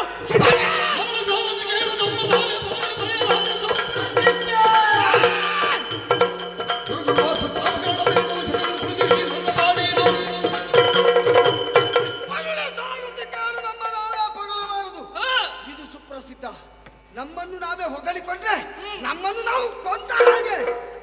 ಆದರೂ ನಿನ್ನ ಧೈರ್ಯಕ್ಕಾಗಿ ಒಂದೆರಡು ಮಾತು ಹೇಳ್ತಾರೆ, ಸರಿಯಾಗಿ ಕೇಳಿಕೊ. ಪವರವಾದರೆ ಹರಣ ಬದಲದಿ ಬೆಹರತ ಹೇಳು, ಅವ ಗೆಡಿಸಿದರೆ ವಾಸವನ ಸದೆ ಬಡಿವೆನು, ಪಕ್ಕನ ಉದರಿಸುವೆನು ಪಾರ್ಕವನ, ಜವನ ಜವ ಗೆಡಿಸುವೆ ಸಾಕಿನವರೆಲ್ಲ ಏನು ಮಾಧವನು ಎನ್ನಪ್ಪ ಪಾರ್ಥನು, ತುಡುಕಿದರು ಗೆಲುವೆ ನಂಜದೆ ಮತ್ತೆ ಈ ನೊರಜುಗಳ ಪಾಡೇನು ಹಾರಿಸು.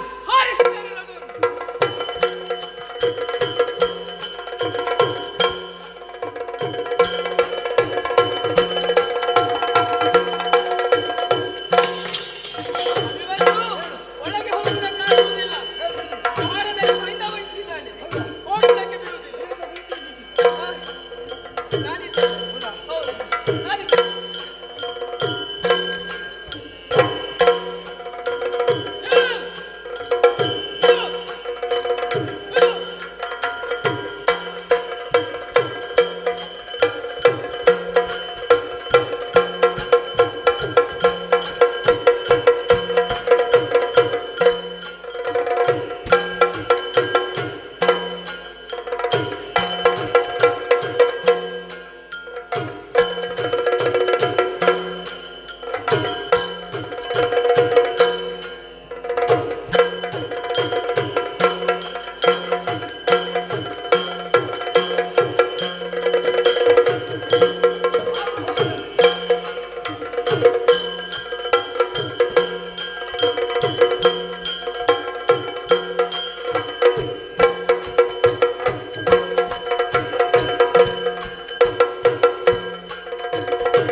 ನೀನು ಪಾಂಡವರ ಪಕ್ಷದಲ್ಲಿರ್ಬೇಕಾ ನಮ್ಮ ಪಕ್ಷದಲ್ಲಿರ್ಬೇಕಿತ್ತು. ಹೌದಾ? ನಿನಗೆ ಇನ್ನೂ ಒಂದು ಕಿರೀಟ ಜಾಸ್ತಿ ಕೊಡ್ತಿದ್ದೆ. ನೀನು ಏಯ್! ನಿನ್ನ ಪಕ್ಷದಲ್ಲಿ ಉಳಿಸಿಕೊಳ್ತೀಯ ನೀನು. ನೀನು ಬಂದಿದ್ಯಾ? ಬಂದವರನ್ನು ಅರ್ಥದಿಂದ ಬಿಟ್ಟಿದ್ಯಾ? ಆಗಲಿಲ್ಲ. ಪಾಪಿ. ಏಯ್! ಅದಕ್ಕಾಗಿ ಹೇಳ್ತೇನೆ, ಏನು? ನೀನು ಹೊಡೆದಾಟಗಳಿಗೆ ಸಮಾನನಲ್ಲ. ಹೌದಾ? ಕಳಿಸು ನಿನ್ನ ಅಪ್ಪರನ್ನು ಅರ್ಜುನನು ಅಥವಾ ದೊಡ್ಡಪ್ಪನನ್ನು. ಒಂದು ವಿಷಯದಲ್ಲಿ ಸಣ್ಣ ಹುಡುಗ ಅಲ್ವೇನೋ? ಒಂದು ವಿಷಯದಲ್ಲಿ ಮೆಚ್ಚಿದೆ ನೀನು. ನಿನಗೆ ಇಷ್ಟು ವಯಸ್ಸಾದ್ರೂ ಏನು ಕಡಿಮೆ ಆಗಲಿಲ್ಲ. ನಿನ್ನ ಹಾಗಲ್ಲ. ಅಲ್ಲ, ನನಗೆ ಅಷ್ಟೇ ನೀನು. ನಿನಗೆ ಈಗಲೂ ಆಗುವುದಿಲ್ಲ. ಅದೇ ಸಮಸ್ಯೆ, ಅದನ್ನೇ ಹೇಳಿದ್ದು. ಆದೀತಾ? ಈ ವಯಸ್ಸಿನಲ್ಲಿ ಗೊತ್ತಾಗ್ತಿಲ್ಲ. ಆದ್ರೆ ನನ್ನನ್ನು ಸಣ್ಣವಂತ ಹೇಳಿದ್ಯಲ್ವಾ? ಮತ್ತೆ ಸಣ್ಣ ನಾನು ಅಳುಗ. ನಾನು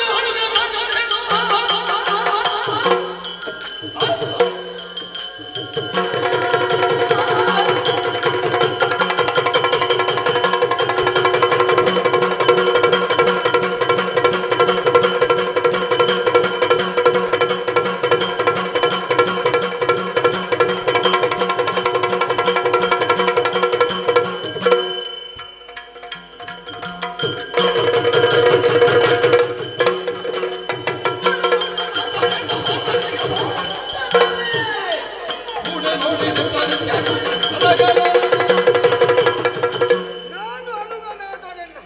ಬಾಣಗಳಿಗೆ ಬಾಲತನವೇ ಇಲ್ವಾ? ಒಂದು ಸಣ್ಣ ಕ್ಷಣ ಪ್ರಯೋಗ ಮಾಡ್ತಾರೆ. ಬದುಕ್ತಾರೆ ನೋಡು. ನೋಡೋಣ.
ಬಾಳೆಯ ತೋಟವನ್ನು ಹಕ್ಕು ಪ್ರಾಣಹಾನಿಗೊಳಿಸುವಂತಹ ಮರ್ಯಾದೆಯಂತೆ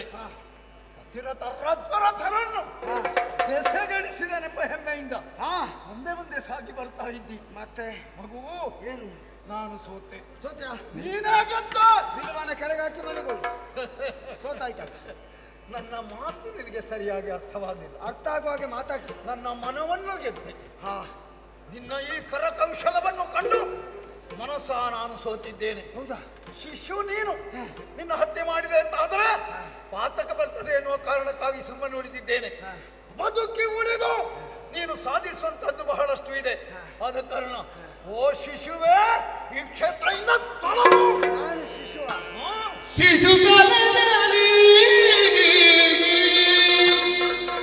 ಶಿಶುತನದಲ್ಲಿ ಸಂಸದ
ಏನಪ್ಪ ಕತೆ ಗೊತ್ತಿಲ್ಲ ಅಂತಲ್ಲ ಒಂದು ಕತೆ ನೆನಪು ಮಾಡ್ತೇನೆ. ಹೇಳು. ಶಿಶುತನದಲ್ಲಿ ಶಂಬರನೆಂಬ ಅಸುರನ ಅಸುಗಲ್ಲನೆ ಸ್ಮರಣ ಹುಟ್ಟಿ 61ನೇ ದಿನದಲ್ಲಿ ಹೇಳು. ಆ ಪರಶುವನ ಮಗ ಕುಮಾರ ತಾರಕ ದೈತ್ಯರನ್ನು ವಧಿಸಿದ್ದಾರೆ. ಮತ್ತೆ ನಾನು ಯಾಕೆ ಕೊಲ್ಬಾರ್ದು? ಯಾರನ್ನು? ನಿಮ್ಮನ್ನು. ಅವನ ವರವೇ ಹಾಗಿತ್ತು. ಹರನ ಕುಮಾರನಿಂದ ಸಾವು ಅಂತ. ಹೌದಾ? ನಿಮಗೆ ವರ ಉಂಟಾ? ಅಂತದಿಲ್ವ? ಹಾಗಾದ್ರೆ ನನ್ನ ಕೈ ಯಾಕೆ ಸಾಯ್ಬಾರ್ದು? ಸಾಧ್ಯ ಇಲ್ಲ ಅಂತ ಹೇಳಿ. ಯಾಕೆ ಇಲ್ಲ ಅಂತ? ಯಾಕೆ ಇಲ್ಲ? ವರವೂ ಇಲ್ಲ ನಿನಗೆ. ನಿಮಗೆ ಸಾವು ನಿನ್ನಿಂದ ಬರ್ಲಿಕ್ಕಿಲ್ಲ. ಈಗ ಇಂಥ ಬಂದ್ರೆ ಸಾಯಬೇಕು ಅಂತ ವರ ಉಂಟಾ ನಿಮಗೆ? ಅದಲ್ಲ, ಅವನಿಗಿತ್ತು ಅಂತ ಹೇಳಿ. ನಿಮಗೆ ಉಂಟಾ ಅಂತ ಹೇಳಿ? ಇಲ್ಲ. ಹಾಗಿದ್ರೆ ನನ್ನ ಕೈಯಿಂದ ಸಾಯ್ಬೋದು. ಅರೆ ಅದೇ ಹೇಗ? ಯಾಕೆ ಸಾಯ್ಬಾರ್ದು? ಹುಟ್ಟು ಸಾವು ನಿನ್ನ ಕೈಯಲ್ಲಿಯೂ ಇಲ್ಲ, ನನ್ನ ಕೈಯಲ್ಲಿಯೂ ಇಲ್ಲ. ಅದಕ್ಕೆ ಹೇಳಿದ್ದು ಹೇಗೆ ಸಾಯ್ತಾ ಇರುತ್ತೆ ಯಾರಿಗೂ ಗೊತ್ತಿಲ್ಲ. ನನ್ನ ಕೈಯಿಂದ ಸತ್ರು ನೀವು. ಅದಲ್ಲ, ನಾನು ಹೇಳಿದ್ದು ಅದೇ. ಶಿಶು ಹತ್ಯಾ ಪಾತಕಕ್ಕೆ ನಾನು ಅಂಜಿದ್ದೇನೆ. ಅದು ನಿಮ್ಮ ದೊಡ್ಡವರ ಬುದ್ಧಿವಂತಿಕೆಲ್ಲ ನಮ್ಮಲ್ಲಿ ಬೇಡ. ಇದು ಸುಲಭದಲ್ಲಿ ಜಾರಿಕೊಳ್ಳುವುದಕ್ಕೆ ಉಪಾಯ. ನಿನ್ನಲ್ಲಿ ಸೋತ್ರೆ ಸೋಲಲ್ಲ, ನಿನ್ನಲ್ಲಿ ಗೆದ್ರೆ ಗೆಲುವಲ್ಲ, ನಿನ್ನನ್ನು ಕೊಂದ್ರೆ ಶಿಶು ಹತ್ಯೆ. ಶಿಶು ಹತ್ಯೆ ಅಂತ ಹೇಳುವವರಿಗೆ ಇಷ್ಟು ಹೊತ್ತು ಯುದ್ಧ ಮಾಡುವಾಗ ಗೊತ್ತಾಗಲಿಲ್ಲ. ಇದು ನೀವಲ್ಲ ಸೇನಾಧಿಪತಿಗಳು. ಹೇಳ್ಬೇಕಿತ್ತು ಮಗು ಬಂದದ್ದು ಯುದ್ಧ ಬೇಡ ಅಂತ. ಎಚ್ಚರಿಕೆ ಕೊಟ್ಟದ್ದು ಹೇಳ್ಬೇಕಿತ್ತು ಅವರಲ್ಲಿ, ಯುದ್ಧಕ್ಕೆ ಮಗು ಬಂದದ್ದು ಯುದ್ಧ ಬೇಡ ಅಂತ. ಯಾಕೆ ಹೇಳಿಲ್ಲ ನೀವು? ನಿನ್ನಲ್ಲಿ ಅದನ್ನ ಹೇಳ್ತಾ ಇದ್ದೇನೆ. ನೀವು ಶಾಪಾದಪ್ಪಿ ಶರಾದಪ್ಪಿ. ನಿಮಗೆ ನೀವು ಕೌರವನ ಪಕ್ಷ ಹೌದಾ? ಗುರುಗಳು ನನಗೆ ಸಂಶಯ ಬರ್ತಾ ಉಂಟು. ನೀವು ಕೌರವನ ಪಕ್ಷದಲ್ಲಿ ಇಲ್ಲ. ಇದು ಪಕ್ಷ ಒಬ್ಬರಲ್ಲಿ ಊಟ ಮತ್ತೊಬ್ಬರಲ್ಲಿ ತಾಯ್ತು ನಿಮ್ಮ ಕಥೆ. ಯಾಕೆ ಹೇಳಿದೆ? ನೀವು ಶಾಪಾದಪ್ಪಿಗಳು ಹೌದಾ? ಶರಾದಪ್ಪಿಗಳು ಹೌದಾ? ನಿಮಗೆ ಇಷ್ಟೆಲ್ಲ ಕಷ್ಟ ಉಂಟ? ಪಾಂಡವರೆಲ್ಲ ಸತೇ ಹೋಗಿತ್ತು ಒಂದು ಶಾಪ ಕೊಡುದಪ್ಪ. ಸಾಯ್ತಿದ್ರಲ್ಲ, ಇದು ಇಷ್ಟೆಲ್ಲ ಕಷ್ಟ ಬೇಕಾ? ಎಂತ ಚೇಚೆ ಆಗುವುದಿಲ್ಲ. ಮತ್ತೆ ಅದು ಯಾಕೆ ನಿಮ್ಮಲ್ಲಿ ಶಾಪ ಕೊಡಬೇಕು ಅಂತಿದ್ರೆ ಒಬ್ಬ ವೈರಿಯೋ ಅಥವಾ ಅಪರಾಧಿಯೋ ಅಂತ ದೊಡ್ಡ ತಪ್ಪನ್ನು ಮಾಡಿರ್ಬೇಕು. ಹೌದಾ? ಈಗ ಏನ್ ಯುದ್ಧ ಮಾಡ್ತೀರಾ, ಮನೆಗೆ ಹೋಗ್ತೀರಾ? ಏನೋ ಮನೆಗೆ ಹೋಗುವುದಕ್ಕೆ ಬಂದವನೇ ನಾನು. ನಿನ್ನನ್ನು ಈ ಕ್ಷೇತ್ರದಿಂದ ಹೇಗೆ ತೊಲಗಿಸಬೇಕು ಅಂತ ಬಂತು ಒಂದು ಶರವನ್ನು ಪ್ರಯೋಗಿಸ್ತೇನೆ ನಾನು. ಈಗ ನನ್ನ ಕ್ಷೇತ್ರ ಇದು.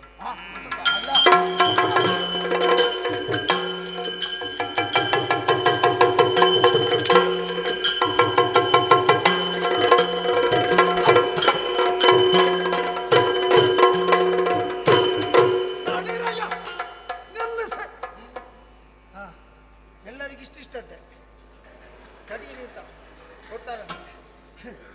ಅಲ್ಲ, ನಿಮಗೆ ಬೇಕಾ? ಸೇನಾಧಿಪತಿಗಳು ಬರುವಾಗಲೇ ಕೈ ಮುಗ್ತಿದೆ. ಗುರುಗಳು ಹೌದಾ? ಆಶೀರ್ವಾದ ಮಾಡಿದ್ದೀರಾ? ಮತ್ತೆ ನಿಮಗೆ ಗೆಲುವು ಬರುವುದಕ್ಕೆ ಸಾಧ್ಯ ಉಂಟಾ? ಅಲ್ಲ, ನಿಮಗೆ ಬೇಕಾ ಅಂತ ಕೇಳುವುದು ನಾನಿದೆಲ್ಲ. ನಿಮಗೆ ವಯಸ್ಸೆಷ್ಟಾಯ್ತು? ನೀವು ಇನ್ನು ನೀವೇ ದುಡಿತಾ ಇದ್ರೆ ಮತ್ತೆ ಹುಡುಗರಿಗೆಲ್ಲ ಯಾವಾಗ ಅವಕಾಶ? ಅಲ್ಲ, ನೀವು ಬೇಡ ಅಂತ ಹೇಳುದಲ್ಲ, ನೀವೊಂದು ಅತಿಥಿಯಾಗಿ ಬರುವುದಪ್ಪ. ಇದಾಗಲ್ಲ, ಅತಿಥಿಯಾಗಿ ದಿನಾಲಿದ್ದಾರೆ ಇವರು. ಮತ್ತೆಂಥದ್ದು ಅತಿಥಿ? ಅದು ಬೇಕಾ? ಮಾಡುವಷ್ಟು ಮಾಡಿದ್ದಾರೆ, ಇನ್ನು ಬೇಕಾವರಿಗೆ. ಇಲ್ಲಿ ಏನಿದ್ರು ಹುಡುಗರಿಗೆ ಒಂದು ಅವಕಾಶ ಬೇಡ ಅಂತಲ್ಲ, ಇವರು ಬೇಕು. ನೀವೊಂದು ನಮ್ಮ ಕೂಟದಲ್ಲಿ ಬೇಕು, ಒಂದು ಒಳ್ಳೆ ಜಾಗದಲ್ಲಿ ಕೂತುಕೊಂಡು ಒಂದು 4 ಮಂದಿ ಹುಡುಗರಿಗೆ ನೋಡಿ ಅದು ಕ್ರಮ ಹೀಗೆ, ಪರಂಪರೆ ಹೀಗೆ, ನಮ್ಮ ಸಂಪ್ರದಾಯ ಹೀಗೆ, ಅದನ್ನು ಉಪದೇಶ ಮಾಡುವುದು ಬಿಟ್ಟು ನಾನೇ ಮಾಡ್ತೇನೆ. ಯುದ್ಧ ಮಾಡಿ ಹೊತ್ತಷ್ಟಾಯ್ತು ನೋಡಿಕೊಳ್ಳಿ. ಅಮೃತಂ ಬಾಲಭಾಷಿತಂ, ಬೇರೇನೂ ಉತ್ತರ ಕೊಡುವುದಿಲ್ಲ. ಇವ ನನ್ನ ಪಟ್ಟದ ಶಿಷ್ಯನಾದಂತಹ ಪಾರ್ಥನ ಮಗನೇ ಹೌದು ಅಂತಾದರೆ ನನ್ನ ಬಗ್ಗೆ ಕೀಳರಿಮೆಯ ಮಾತುಗಳನ್ನು ಆಡ್ಲಿಕ್ಕೆ ಅದಲ್ಲ.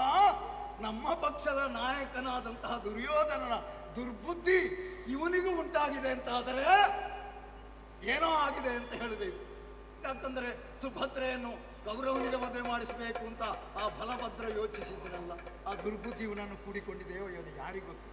ಅದಲ್ಲ, ಯುದ್ಧ ಕ್ಷೇತ್ರದಲ್ಲಿ ನಮ್ಮ ಪಕ್ಷದಲ್ಲಿದ್ದ ಕೆಲವು ವ್ಯಕ್ತಿಗಳಿದ್ದಾರೆ.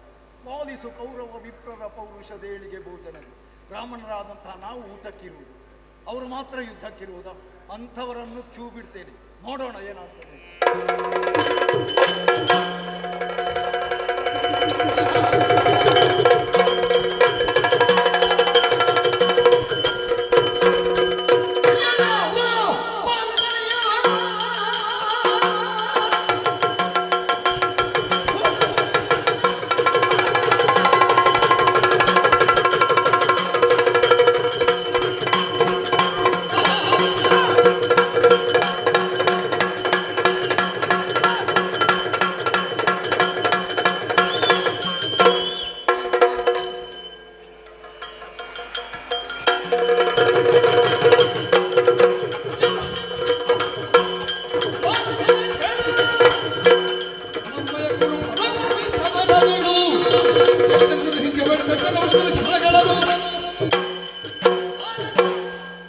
ಕುಮಾರ, ಅದಕ್ಕೊಂದು ಅಕ್ಷರ ಸೇರಿಸು, ಅವರು ಬರ್ತಾರೆ ಅಷ್ಟೊತ್ತಿಗೆ. ಹಾಗಲ್ವೋ?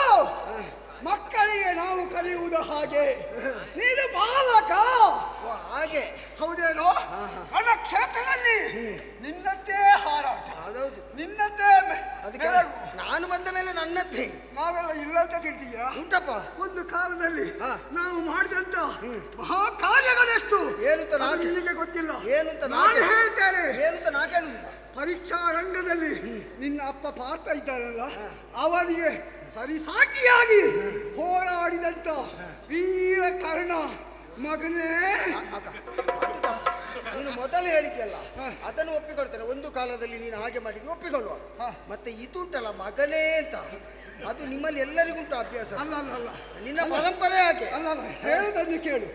ಆ ಯೋಗ್ಯತೆ ಉಂಟು ಅಂತ ಅದು ನಿನ್ನ ಅಪ್ಪನಿಗೂ ದೊಡ್ಡವನು, ಹಾಗಾಗಿ ಹೇಳಿ. ಈಗ ದೊಡ್ಡವರೆಲ್ಲರೂ ಎಲ್ಲರನ್ನು ಮಗನೇ ಅಂತ ಕರಿಬಹುದು. ಹಾಗಲ್ಲ, ಕರಿಬಹುದು. ಮಗನೇ ಅಂತ ಕರೆಸಿಕೊಳ್ಳಬೇಕಿದ್ರು ಅವ ಕರೀಲಲ್ಲ, ಅಪ್ಪನ ಜಾಗದಲ್ಲಿ ನಿಲ್ಲುವಂತ ನೈತಿಕತೆ ಆದ್ರೂ ಅವನಿಗೆ ಇರಬೇಕು. ನಾನು ಯಾಕೆ ಹೇಳಿದೆ? ನೀನು ಸಣ್ಣವನು, ಕಾಲಡಿಗೆ ಬಿದ್ದು ಸಾಯಬೇಡುವು. ನಿನ್ನ ಅಪ್ಪನನ್ನು ಬರ್ಲಿಕ್ಕೆ ಹೇಳು. ಒಳ್ಳೆ ವಿಷಯ ಉಂಟು ನಿನ್ನ. ಮತ್ತೆ ಇಲ್ಲದೆ ಎಲ್ಲಿಗೆ ಬಿದ್ದು ಸಾಯ್ದು? ಕಾಲಿಗೆ ಬಿದ್ದು ಸಾಯಬೇಡು. ನಿನ್ನಲ್ಲಿ ಯುದ್ಧ ಮಾಡ್ಬೇಕಿದ್ರೆ ಯಾರು ಬರ್ಬೇಕು? ನಿನ್ನ ಅಪ್ಪ ಬರಲಿ. ನೀನೊಂದು ಕೆಲಸ ಮಾಡು, ನೀನು ಮೊದಲು ನದಿಗೆ ಹಾರು, ಅದರಲ್ಲಿ ಈಜಿ ಬದುಕಿದ್ರೆ ಮತ್ತೆ ಸಮುದ್ರಕ್ಕೆ. ಅದೆಲ್ಲ ಹಾರಿ ಆಗಿದೆ.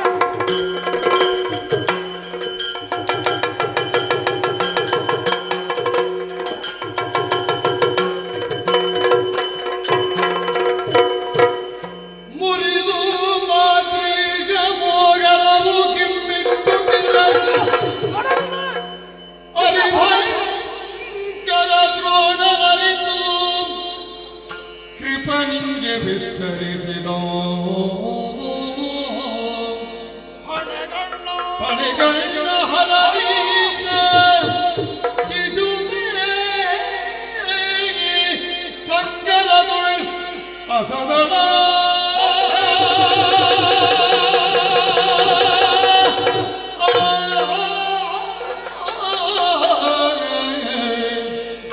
ಅಸದಳ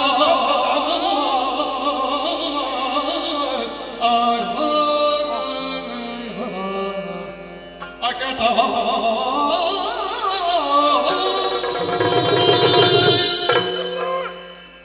ಯಾರೂ ಹಿಂದೆ ಹೋಗಬೇಡಿ, ಯುದ್ಧ ಮುಂದುವರಿಸಿ.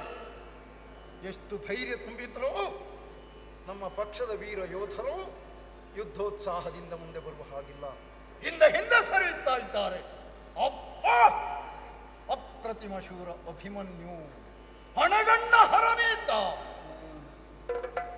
ಕೈಲಾಸಪತಿಯಾದಂತಹ ಶಿವ ಹಣೆಗಣ್ಣನ್ನು ತೆರೆದಂತಾದರೆ ಅದರ ಮುಂದೆ ನಿಲ್ಲುವಂತಹ ಧೈರ್ಯ ಯಾವನಾದರೂ ಪ್ರದರ್ಶಿಸ್ತಾನೆ. ಹಾಗೇ ಆಯಿತಲ್ಲ ಭಾವಯ್ಯ. ಕೃಪಾಚಾರ್ಯರೇ, ಒಂದು ಕಿವಿ ಮಾತು ಹೇಳ್ತೇನೆ. ನಿಮ್ಮ ನಿಮ್ಮ ಪ್ರಾಣಕ್ಕೆ ನೀವೇ ಹೊಣೆ. ನಾಳೆ ಸೇನಾಧಿಪತಿಯಾದಂತಹ ನನ್ನನ್ನು ಹಾಗೆ ಅವರ ಸೇನಾಧಿಪತಿಯಲ್ಲಿ ನಮಗಿಂತಹ ಸ್ಥಿತಿ ಬಂದದಾಗಿತ್ತು ಅಂತ ಕಂಡವರಲ್ಲಿ ನೀವು ಹೇಳುವ ಹಾಗಾಗಬಾರದು. ನಿಮ್ಮ ಪ್ರಾಣ ಉಳಿಸಿಕೊಳ್ಳಿ. ಪ್ರಾಣ ಉಳಿದರೆ, ಬದುಕಿ ಉಳಿದರೆ ನಾಳೆ ಏನೇನಾದರೂ ಸಾಧಿಸಬಹುದು. ನಿಮ್ಮ ಪ್ರಾಣಕ್ಕೆ ನೀವೇ ಹೊಣೆ. ಕವದಿಯ ಕಾರ್ಯನ ನುಡಿ ಕೇಳಿ ಕೌರವರ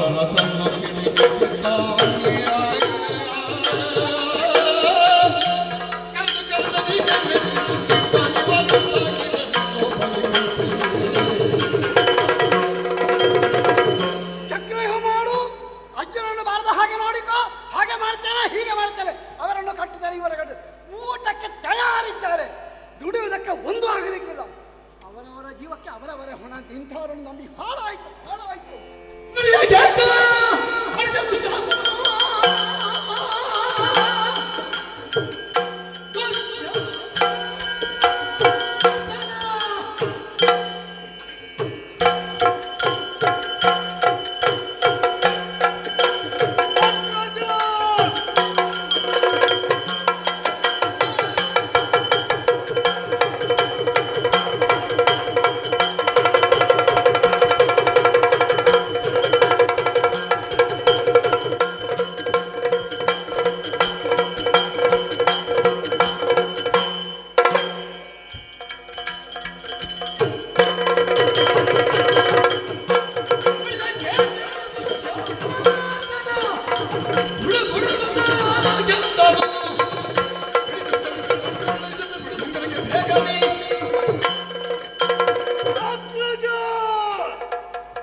ಯಾಕಣ್ಣ?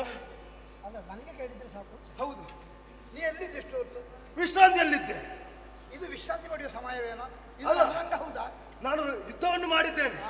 ಯುದ್ಧ ಮಾಡಿ ಕ್ಷಣಕಾಲ ವಿಶ್ರಾಂತಿಯನ್ನು ಪಡೆಯಬೇಕಂತಹ ಉದ್ದೇಶಕ್ಕಾಗಿ ವಿಶ್ರಾಂತಿಯನ್ನು ಪಡೆಯುವಂತಹ ಸಂದರ್ಭ. ಏನಾಗಿದೆ ಅಂತ ಗೊತ್ತುಂಟ ನಿನಗೆ? ಏನಾಗಿದೆ ಅಣ್ಣ ಈಗ? ನೀನು ನಿದ್ದೆ ಮಾಡ್ಲಿಕ್ಕೆ ಅದೀತು. ಪ್ರಸಂಗ ಎಲ್ಲಿ ತಲುಪಿತ್ತು? ಅಲ್ಲ, ನೀನು ಬಂದದ್ದಿಲ್ಲಿದ್ದು ಅಲ್ಲಿಂದ ಒಳಗೆ ಯಾರು ಏನು ಹೇಳಿಲ್ವ ನಿನಗೆ? ಯಾರು ಸೂಚನೆ ಕೊಡ್ಲಿಲ್ಲ. ಅದು ಯಾರು ದೂಡಿ ಬಿಟ್ಟದ್ದ ಹೇಗೆ? ಇಲ್ಲ. ಈಗ ನೀವು ಬಂದದ್ದು ಯಾಕೆ ಅಂತ ಹೇಳು. ಕಾರಣ ಉಂಟು.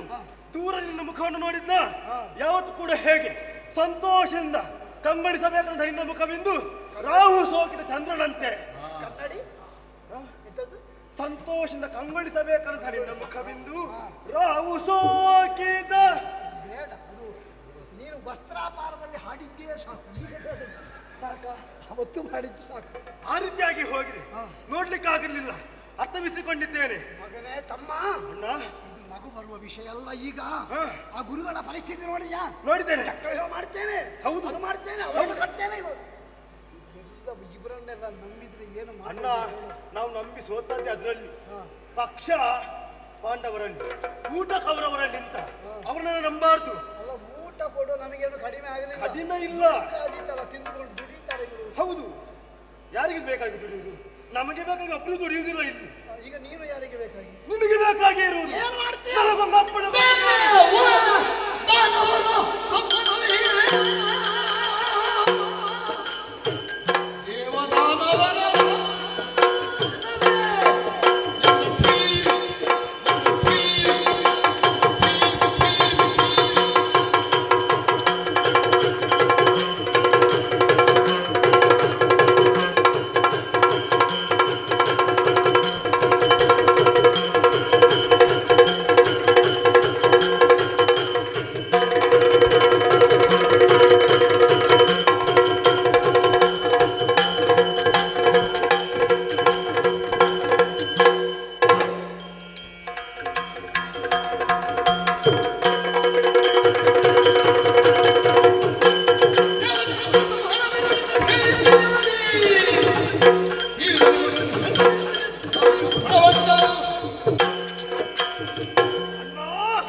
ಕೊಟ್ಟು ನೋಡು.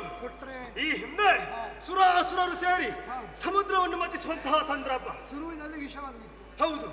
ಆ ಬಳಿಕ ಅಮೃತಕ್ಕಾಗಿ ಸಂಗ್ರಾಮವೇ ಏರ್ಪಟ್ಟಿದಂತೆ. ಅಂತಹ ಘನಘೋರ ಕದನವನ್ನು ಏನೆಂಬುದಾಗಿ ಮಗದೊಮ್ಮೆ ನಾನು ತೋರಿಸಿಕೊಡ್ತೇನೆ. ಹುಡುಗನ ವೀಳ್ಯವನ್ನು ಹಾಗೆ ಮಾಡಬೇಕು. ನೋಡು, ಏನು ಸಮುದ್ರ ಮಥನ ಕಾಲದಲ್ಲಿ ಸತೀಶ ಬಂದು ವಿಷ ಕುಡಿದು ಎಲ್ಲರನ್ನ ರಕ್ಷಣೆ ಮಾಡಿದ್ದಾರೆ. ಮತ್ತೆ ಹಾಗೆ ಆಗ್ಬೇಕು ನೀವು. ಹಾಗೆ ಆಗ್ಬೇಕು. ಹಾಗೆ ಬಿಡ್ಲಿಕ್ಕಿಲ್ಲ. ಈ ಪಾಂಡವರ ಪಕ್ಷ ಉಳಿಲಿಕ್ಕಿಲ್ಲ. ಸರ್ವನಾಶ ಮಾಡಿ ಬರುವುದೇ ಬೀಳಕೊಂಡು.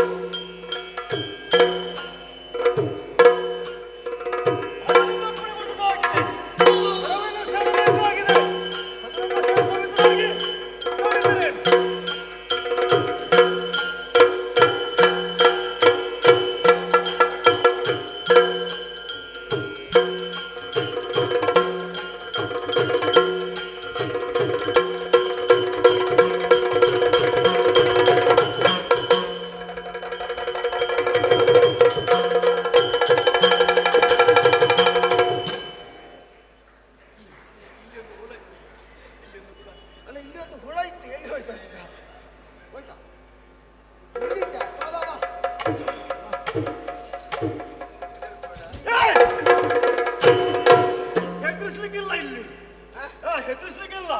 ಹಾಗೆಲ್ಲ ಬರ ನಾನು ಬರ್ಲಿಕ್ಕಿಲ್ಲ. ನಿನಗೆ ಹೆದರಿಕೆ ಆಗುದಿಲ್ಲ, ನೀನು ಬಂದದ್ದು ಯಾಕೆ? ನನ್ನ ವಿಷಯ ಉಂಟು, ಯಾರಲ್ಲಿ? ನನಗೂ ಮಾತಾಡ್ಲಿಕ್ಕೆ ಉಂಟು. ಉಂಟಾ?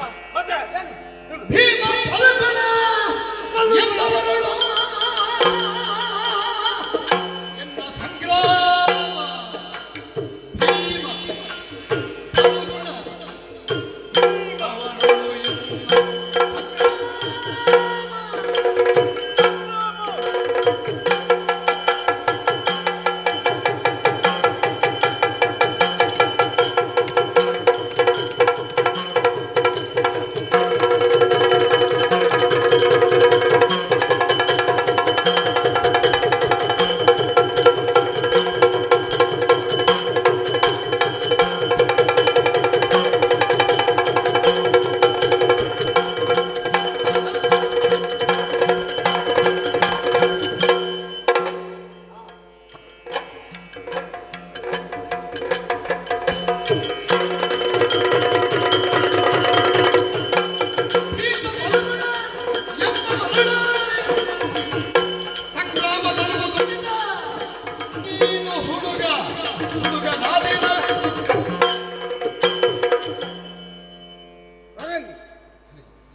ನೀನು ಬಂದದ್ದು ಎಲ್ಲಿಗೆ ಅಂತಾದ್ರೂ ಕಲ್ಪನೆ ಉಂಟಾ ನಿನಗೆ? ಗೊತ್ತಿದೆ. ಕ್ಷೇತ್ರ ಪಾತ್ರ ಯಾವುದು ಅಂತ ಗೊತ್ತುಂಟಾ? ಖಡಾಖಂಡಿತವಾಗಿ ಅರ್ಥೈಸಿಕೊಂಡಿದ್ದೆ. ನೀನು ಮನೆಯಿಂದ ಬರುವಾಗ ಹೆಂಡತಿಯಲ್ಲಿ ಜಗಳ ಮಾಡಿ ಬಂದಿದ್ಯಾ? ಯಾಕೆ? ಮತ್ತೆ ತಲೆ ಹೊಡಿತಾ ಇದ್ದಿಲ್ಲಿ? ಹಾಗಲ್ಲ, ಮತ್ತೆ ನಿನ್ನ ಸ್ಥಿತಿಯನ್ನು ಕಂಡು ನಾನು ತಲೆ ಹೊಡ್ಕೊಂಡದ್ದು. ನೀನು ಹೊಡ್ಕೊಳ್ಬೇಕಾದ್ದಲ್ಲ, ಮತ್ತೆ ನಿನ್ನ ಸ್ಥಿತಿಯನ್ನು ಕಂಡು ನಾವು ಹೊಡ್ಕೊಳ್ಬೇಕಿಲ್ಲಿ. ಯಾಕೆ? ಯಾರ ಪಾಪ ಒಬ್ಬ ವ್ಯಕ್ತಿ ಒಂದು ಉನ್ನತವಾದ ಶೈಲಿಯನ್ನು ಸ್ಥಾಪಿಸಿದ್ರೆ ಅದರ ಒಂದು ಸ್ಥಿತಿ ಎಲ್ಲಿಗೆ ಬಂದು ತಲುಪಿತು ನೋಡಿ. ಮತ್ತೆ ಬೇಕು ಅವ ಎಲ್ಲಿಯಾದ್ರೂ ನೋಡಿದ್ರೆ ಪಾಪ ಹೇಗಾಗ್ತಿತ್ತು ಅವನಿಗೆ? ನೋಡ್ಲಿಕ್ಕಿಲ್ಲ. ಅದು ಎಲ್ಲಿಂದ ಎಲ್ಲಿಗೆ ಬಂದು ಮುಟ್ಟಿತ್ತದು? ನೋಡಿ ನೋಡಿ ಅಲ್ಲಿ ಮಲಗಿದ್ದೀಗ. ಬಹುಶಃ ಅವ ಇದಕ್ಕೆ ಬಾರದ್ದು ಇಲ್ಲಿಗೆ. ನೋಡುದು ಬೇಡ ಅಂತ. ಸಣ್ಣ ಹುಡುಗ ಹೌದು, ನಾನು ಹುಡುಗ ಅಂತ ಆದ್ರೆ ನೀನೊಬ್ಬ ತಟಿಗ. ಏನೋ ಒಳ್ಳೇದು. ಮಾತಿಗೆ ಮಾತು ಬೆಳೆಸ್ತಾ ಇದೀಯಾ? ಮತ್ತೆ ಮಾತಿಗೆ ಮಾತಲ್ಲದ ಮಾತಿಗೆ ಕೈ ಮುಂದುವರಿಸಬೇಕಾ? ಬಾಲಕ, ನಿನ್ನನ್ನು ಕಾಣುವಾಗ ಇನ್ನೂ ಕೂಡ ಜೀವನದಲ್ಲಿ ಸಾಧನೆಯನ್ನು ಮಾಡಬೇಕೆನ್ನುವ ಹಾಗೆ ಆಯ್ತು. ಇನ್ನೊಬ್ಬರನ್ನು ತೆಗೆದ ಹಮ್ಮಲ. ನೀವೆಲ್ಲ ಇರುವುದೇ ಇದಕ್ಕಂತ ಯಾರ್ಯಾರನ್ನು ಬಲಿಕೊಡ್ಲಿಕ್ಕೆ. ಆಯ್ತು, ಬಿಡುವ ಬಿಡುವ. ಕೆಲವಾಕಂದರೆ ಕೇಳು. ಸಮರ ಎನ್ನುವುದು ಯಾರಿಗೆ ಸೀಮಿತವಾದುದು? ನಮ್ಮಂತಹ ಪಂಥ ಪೌರುಷವುಳ್ಳಂತಹ ಗಂಡುಗಳಿಯಾರಂತಹ ನನಗೆ ಮಾತ್ರ ಸೀಮಿತವಾದದ್ದು. ನೀನಿನ್ನೂ ಕೂಡ ನೀನು ಒಬ್ಬನೇ ಇದ್ರೆ ಯಾರಲ್ಲಿ ಯುದ್ಧ ಮಾಡುದು? ಜನ ಬೇಕು ಯುದ್ಧಕ್ಕೆ. ಅದಕ್ಕೆ ಬಂದದ್ದನು ನಾನು. ನೀನಲ್ಲ ಅಂತ. ನೀನು ಸಣ್ಣವನು. ನಾನು ಈ ಸಮರಕ್ಕೆ ಯಾರು? ಪಾರ್ಥನು, ಭೀಮನು ಇದ್ದರೆ ಕಳುಹಿಕೊಡು. ಇದ್ದಾರೆ ಅಂದ್ರೆ ಅವ್ರು ಇಲ್ಲ ಅಂತ ಗೊತ್ತಿಲ್ಲ ಹೇಳುದು ನೀನು? ಇಲ್ಲ, ಮತ್ತೆ ಅಲ್ಲಿದ್ದಾರಲ್ಲ ಅವರನ್ನು ಕಳುಹಿಕೊಡು. ಆ ಬಳಿಕ ನಿನ್ನನ್ನು ನೋಡಿ ಕೊಂಬೆನು. ಎಲ್ಲಿಂದ ಬರ್ತದೆ? ಮುಗೀತಾ? ಮಾತಾಡು. ಎಲ್ಲಿ ಮಾತಾಡು? ಮಾತಾಡ. ಇನ್ನೆರಡು ಭೀಷಣನವ ದುಶ್ಯಾಸನ ನಿನ್ನನ್ನು ಒಂದೇ ಒಂದು ಕ್ಷಣದಿಂದ ಭಂಜಿಸದಿದ್ದರೆ ಎಲೆಗೆ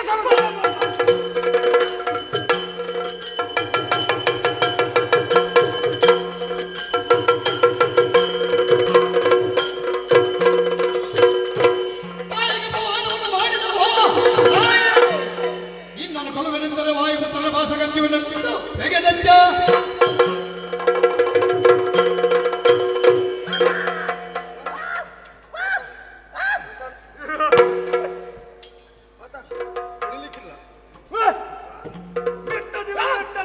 ಮೆಟ್ಟಿದ್ದಾರೆ. ಪ್ರಸಂಗ ಬದಲಾವಣೆ ಮಾಡಿದ್ರು ನೋಡು. ಹೇಳ ವೀರ ದುಶ್ಯಾಸನ, ಶೂರ ದುಶ್ಯಾಸನ. ನಿನ್ನ ವೀರತ್ವ, ನಿನ್ನ ಶೂರತ್ವ ಯಾರಿಗೆ ಗೊತ್ತಿಲ್ವಾ?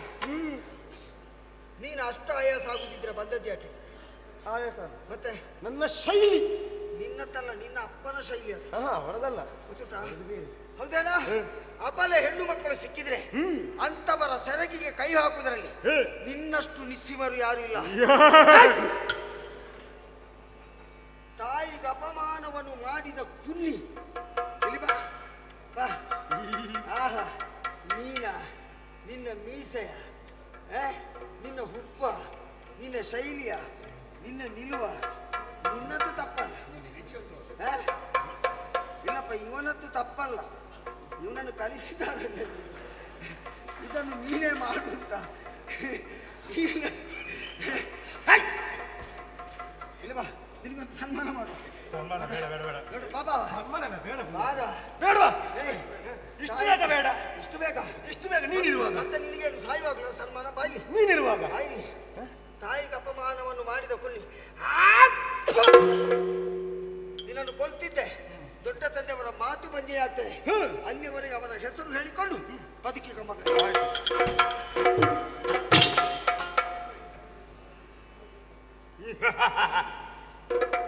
ಇಂದಿನ ದಿವಸ ಈ ಸಂಗ್ರಾಮದಲ್ಲಿ ನನ್ನ ಪ್ರಾಣ ಉಳಿಯಿತು. ಹೇಗೆ ಉಳಿಯಿತು? ನಾನು ಮಾಡಿದಂತಹ ಮಹತ್ತರವಂತಹ ಕಾರ್ಯ, ತುಂಬಿದಂತಹ ಸಭೆಯೊಳಗೆ ದ್ರೌಪದಿಯ ಸೀರೆಯ ಸೆಳೆಗೆ ಆ ಸಂದರ್ಭ, ಆ ಭೀಮ ಪ್ರತಿಜ್ಞೆಯನ್ನು ಮಾಡಿದಂತಹ ಕಾರಣಕ್ಕಾಗಿ ನನ್ನ ಪ್ರಾಣ ಉಳಿಯಿತು. ನನ್ನನ್ನು ನಂಬಿಕೊಂಡು ಬಂದಂತಹ ನನ್ನ ಭಕ್ತರಿಗೆ ಇಷ್ಟೇ ಹೇಳುವುದು, ನಿಮ್ಮ ಪ್ರಾಣ ಉಳಿಯಬೇಕು. ಕಂಡಲ್ಲಿ ನಾನು ಬರೆದಂತಹ ಸಾಧನೆಯನ್ನು ನೀವು ಮುಂದುವರಿಸಿ. ನಿಮ್ಮ ಪ್ರಾಣ ಉಳಿದ್ರೆ ನನಗೊಂದು ಪೂಜೆಯನ್ನು ಕೊಡಿ. ಪ್ರಾಣ ಹೋಯಿತು ಯಾರಿಗೆ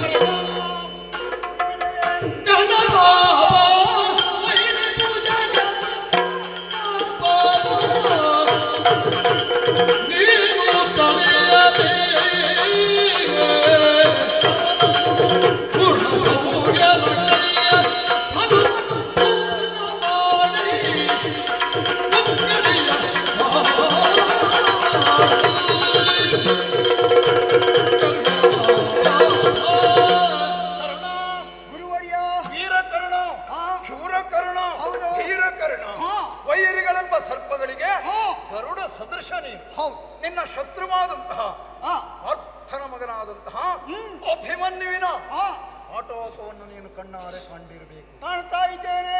ಅವನನ್ನು ಇಲ್ಲಿಂದ ತೊಲಗಿಸಬೇಕು ಅಂತಿದ್ರೆ ನಮಗಿರುವ ದಾರಿ ಒಂದೇ. ಯಾವುದು ಗುರುಗಳೇ? ನಾವೆಲ್ಲ ಅವನ ಮುಂದೆ ನಿಂತು ಯುದ್ಧವನ್ನು ಮಾಡ್ತಾ ಇರ್ತೇವೆ. ಅವನ ಅರಿವಿಗೆ ಬಾರದ ರೀತಿಯಲ್ಲಿ ಅವನ ಕೈಯಲ್ಲಿರುವಂತಹ ಧನವನ್ನು ಹಿಂದೆ ನಿಂತು ಚೋರಿಸಿ ಕಲಶ ಸಂಭವನದ ನುಡಿಗೆ ರವಿ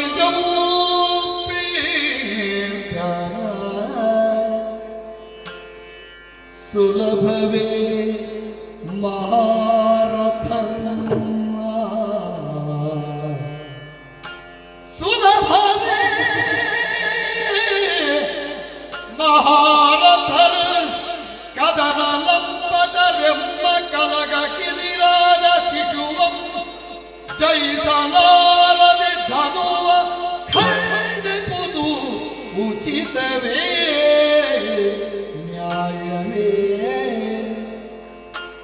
ಗೆಲಿದರ ಗರುವಿಕೆಯ ಗರುವಿಕೆಯೇ ಲೋಕ ಸಾಮ್ಯದ ನುಡಿಯೇ ಶರದಂಕ ನೀನೀಗ ನುಡಿದ ಮಾತಿನ ಬಗೆಗೆ ಸಿಲುಕುವವನ ಸಿಲುಕುವವನ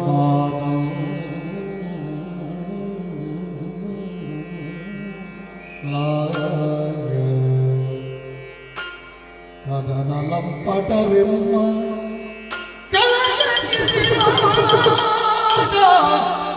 ಶಿಶುವು ಜಗಿದಲ ಹೃದಯಗೆ ಧನುವ ಖಂಡಿಪುದು ಚಿತ್ತವೇ ನ್ಯಾಯವೇ ಗುರುವೇ ಆ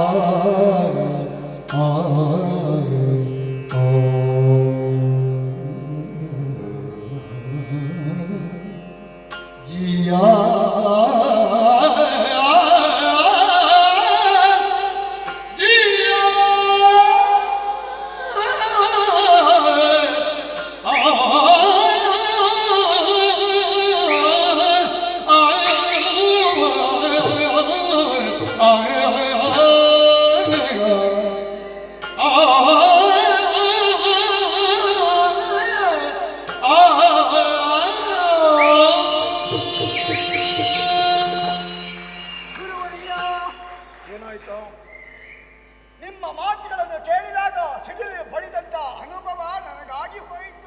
ನಿನಗೆ ತಲೆ ಭಾರ ಅದ್ದ ಅಲ್ಲ ಸುಯೋಧನ ಕೊಟ್ಟಂತಹ ಕಿರೀಟ ಭಾರ ಅದ್ದ? ಅದು ಎರಡೂ ಅಲ್ಲ. ನಿಮ್ಮ ಮಾತುಗಳು ನನಗೆ ಭಾರವಾಗಿ ಹೋಯಿತು ಸ್ವಾಮಿ. ನಿಮ್ಮನ್ನು ಹೇಗೆ ತಿಳಿದೆವು? ನೀವೇ ಗುರುಗಳು, ನೀವೇ ಸಾಕ್ಷಾತ್ ದೇವರು ಎಂಬುದಾಗಿ ನಾವೆಲ್ಲ ಪೂಜಿಸ್ತಾ ಇದ್ದೇವೆ. ನಿಮ್ಮ ಬಾಯಿಂದ ಬರುವಂತ ಮಾತೇ ಸ್ವಾಮಿ ಇದು. ತಪ್ಪು ತಿಳಿಯಬೇಡಿ ಸ್ವಾಮಿ, ನಾನೊಂದು ಮಾತು ಹೇಳ್ತಾ ಇದ್ದೇನೆ. ಹುಡುಗ ಯುದ್ಧದಲ್ಲಿ ಯಾರನ್ನೂ ಹಿಮ್ಮೆಟ್ಟುವುದಿಲ್ಲ, ಎಲ್ಲರನ್ನೂ ಜಯಿಸುತ್ತಾ ಇದ್ದಾರೆ. ಈ ಹೊತ್ತಿನಲ್ಲಿ ನಾವು ಅವನ ಬಿಲ್ಲನ್ನು ತುಂಡರಿಸುವುದು ನ್ಯಾಯವೇ? ಉಚಿತವೇ? ಧರ್ಮವೇ? ನೀವು ಹೇಳಬಹುದು, ನಾನು ಮಾಡಬೇಕೇ? ಹೌದು, ಧರ್ಮವೇ ಗುರುಗಳೇ. ಭೂಮಿ ಪಾಲಕನುಳಿಯಲೋ ಸುಗ ಕಾಮಿಸಲು ನಿನಗೆಲ್ಲ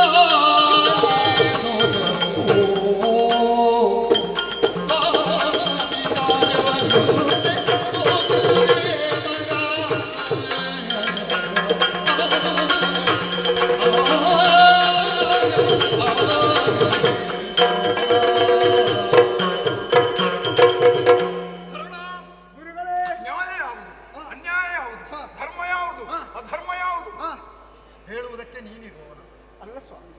ನಾನು ಸೇನಾಧಿಪತಿ, ನನ್ನ ಆಜ್ಞೆಯನ್ನು ಉಳಿದ ಯೋಧರು ಪಾಲಿಸತಕ್ಕದ್ದು. 10 ದಿನಗಳ ಭೀಷ್ಮಾಚಾರ್ಯರ ಸೇನಾಧಿಪತ್ಯದಲ್ಲಿ ಕರ್ಣ ಎಲ್ಲಿದ್ದ ಅಂತ ಯಾರಾದ್ರೂ ಪ್ರಶ್ನೆ ಮಾಡಿದ್ರೆ ಉತ್ತರ ಇಲ್ಲ. ಹಾಗಿದ್ರೆ ಇದು ಸುಯೋಧನ ಉಳಿಬೇಕು. ನಾಳೆಯ ದಿನ ಹಸ್ತಿನಾವತಿ ಚಕ್ರವರ್ತಿ ಆಗಬೇಕು ಎನ್ನುವಂತಹ ಆಸೆ ನಿನಗಿರುವುದು ಹೌದು ಅಂತಾದರೆ, ನೀನು ಸುಯೋಧನನ ಆಪ್ತ ಮಿತ್ರ ಹೌದು ಅಂತಾದರೆ ನನ್ನ ಮಾತನ್ನು ನಡೆಸಿಕೊಡತಕ್ಕದ್ದು. ಹೇಳಿದ ಹಾಗೆ ಎಲ್ಲ ನಿನ್ನ ಮಿತ್ರನಾದಂತಹ ಸುಯೋಧನನಿಗೆ ಹೇಳಿದ ಹಾಗೆ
ನನ್ನಂತವರಿಗೆ ಹೇಳಿಸಿದ ಕೆಲಸ ಅಲ್ಲ.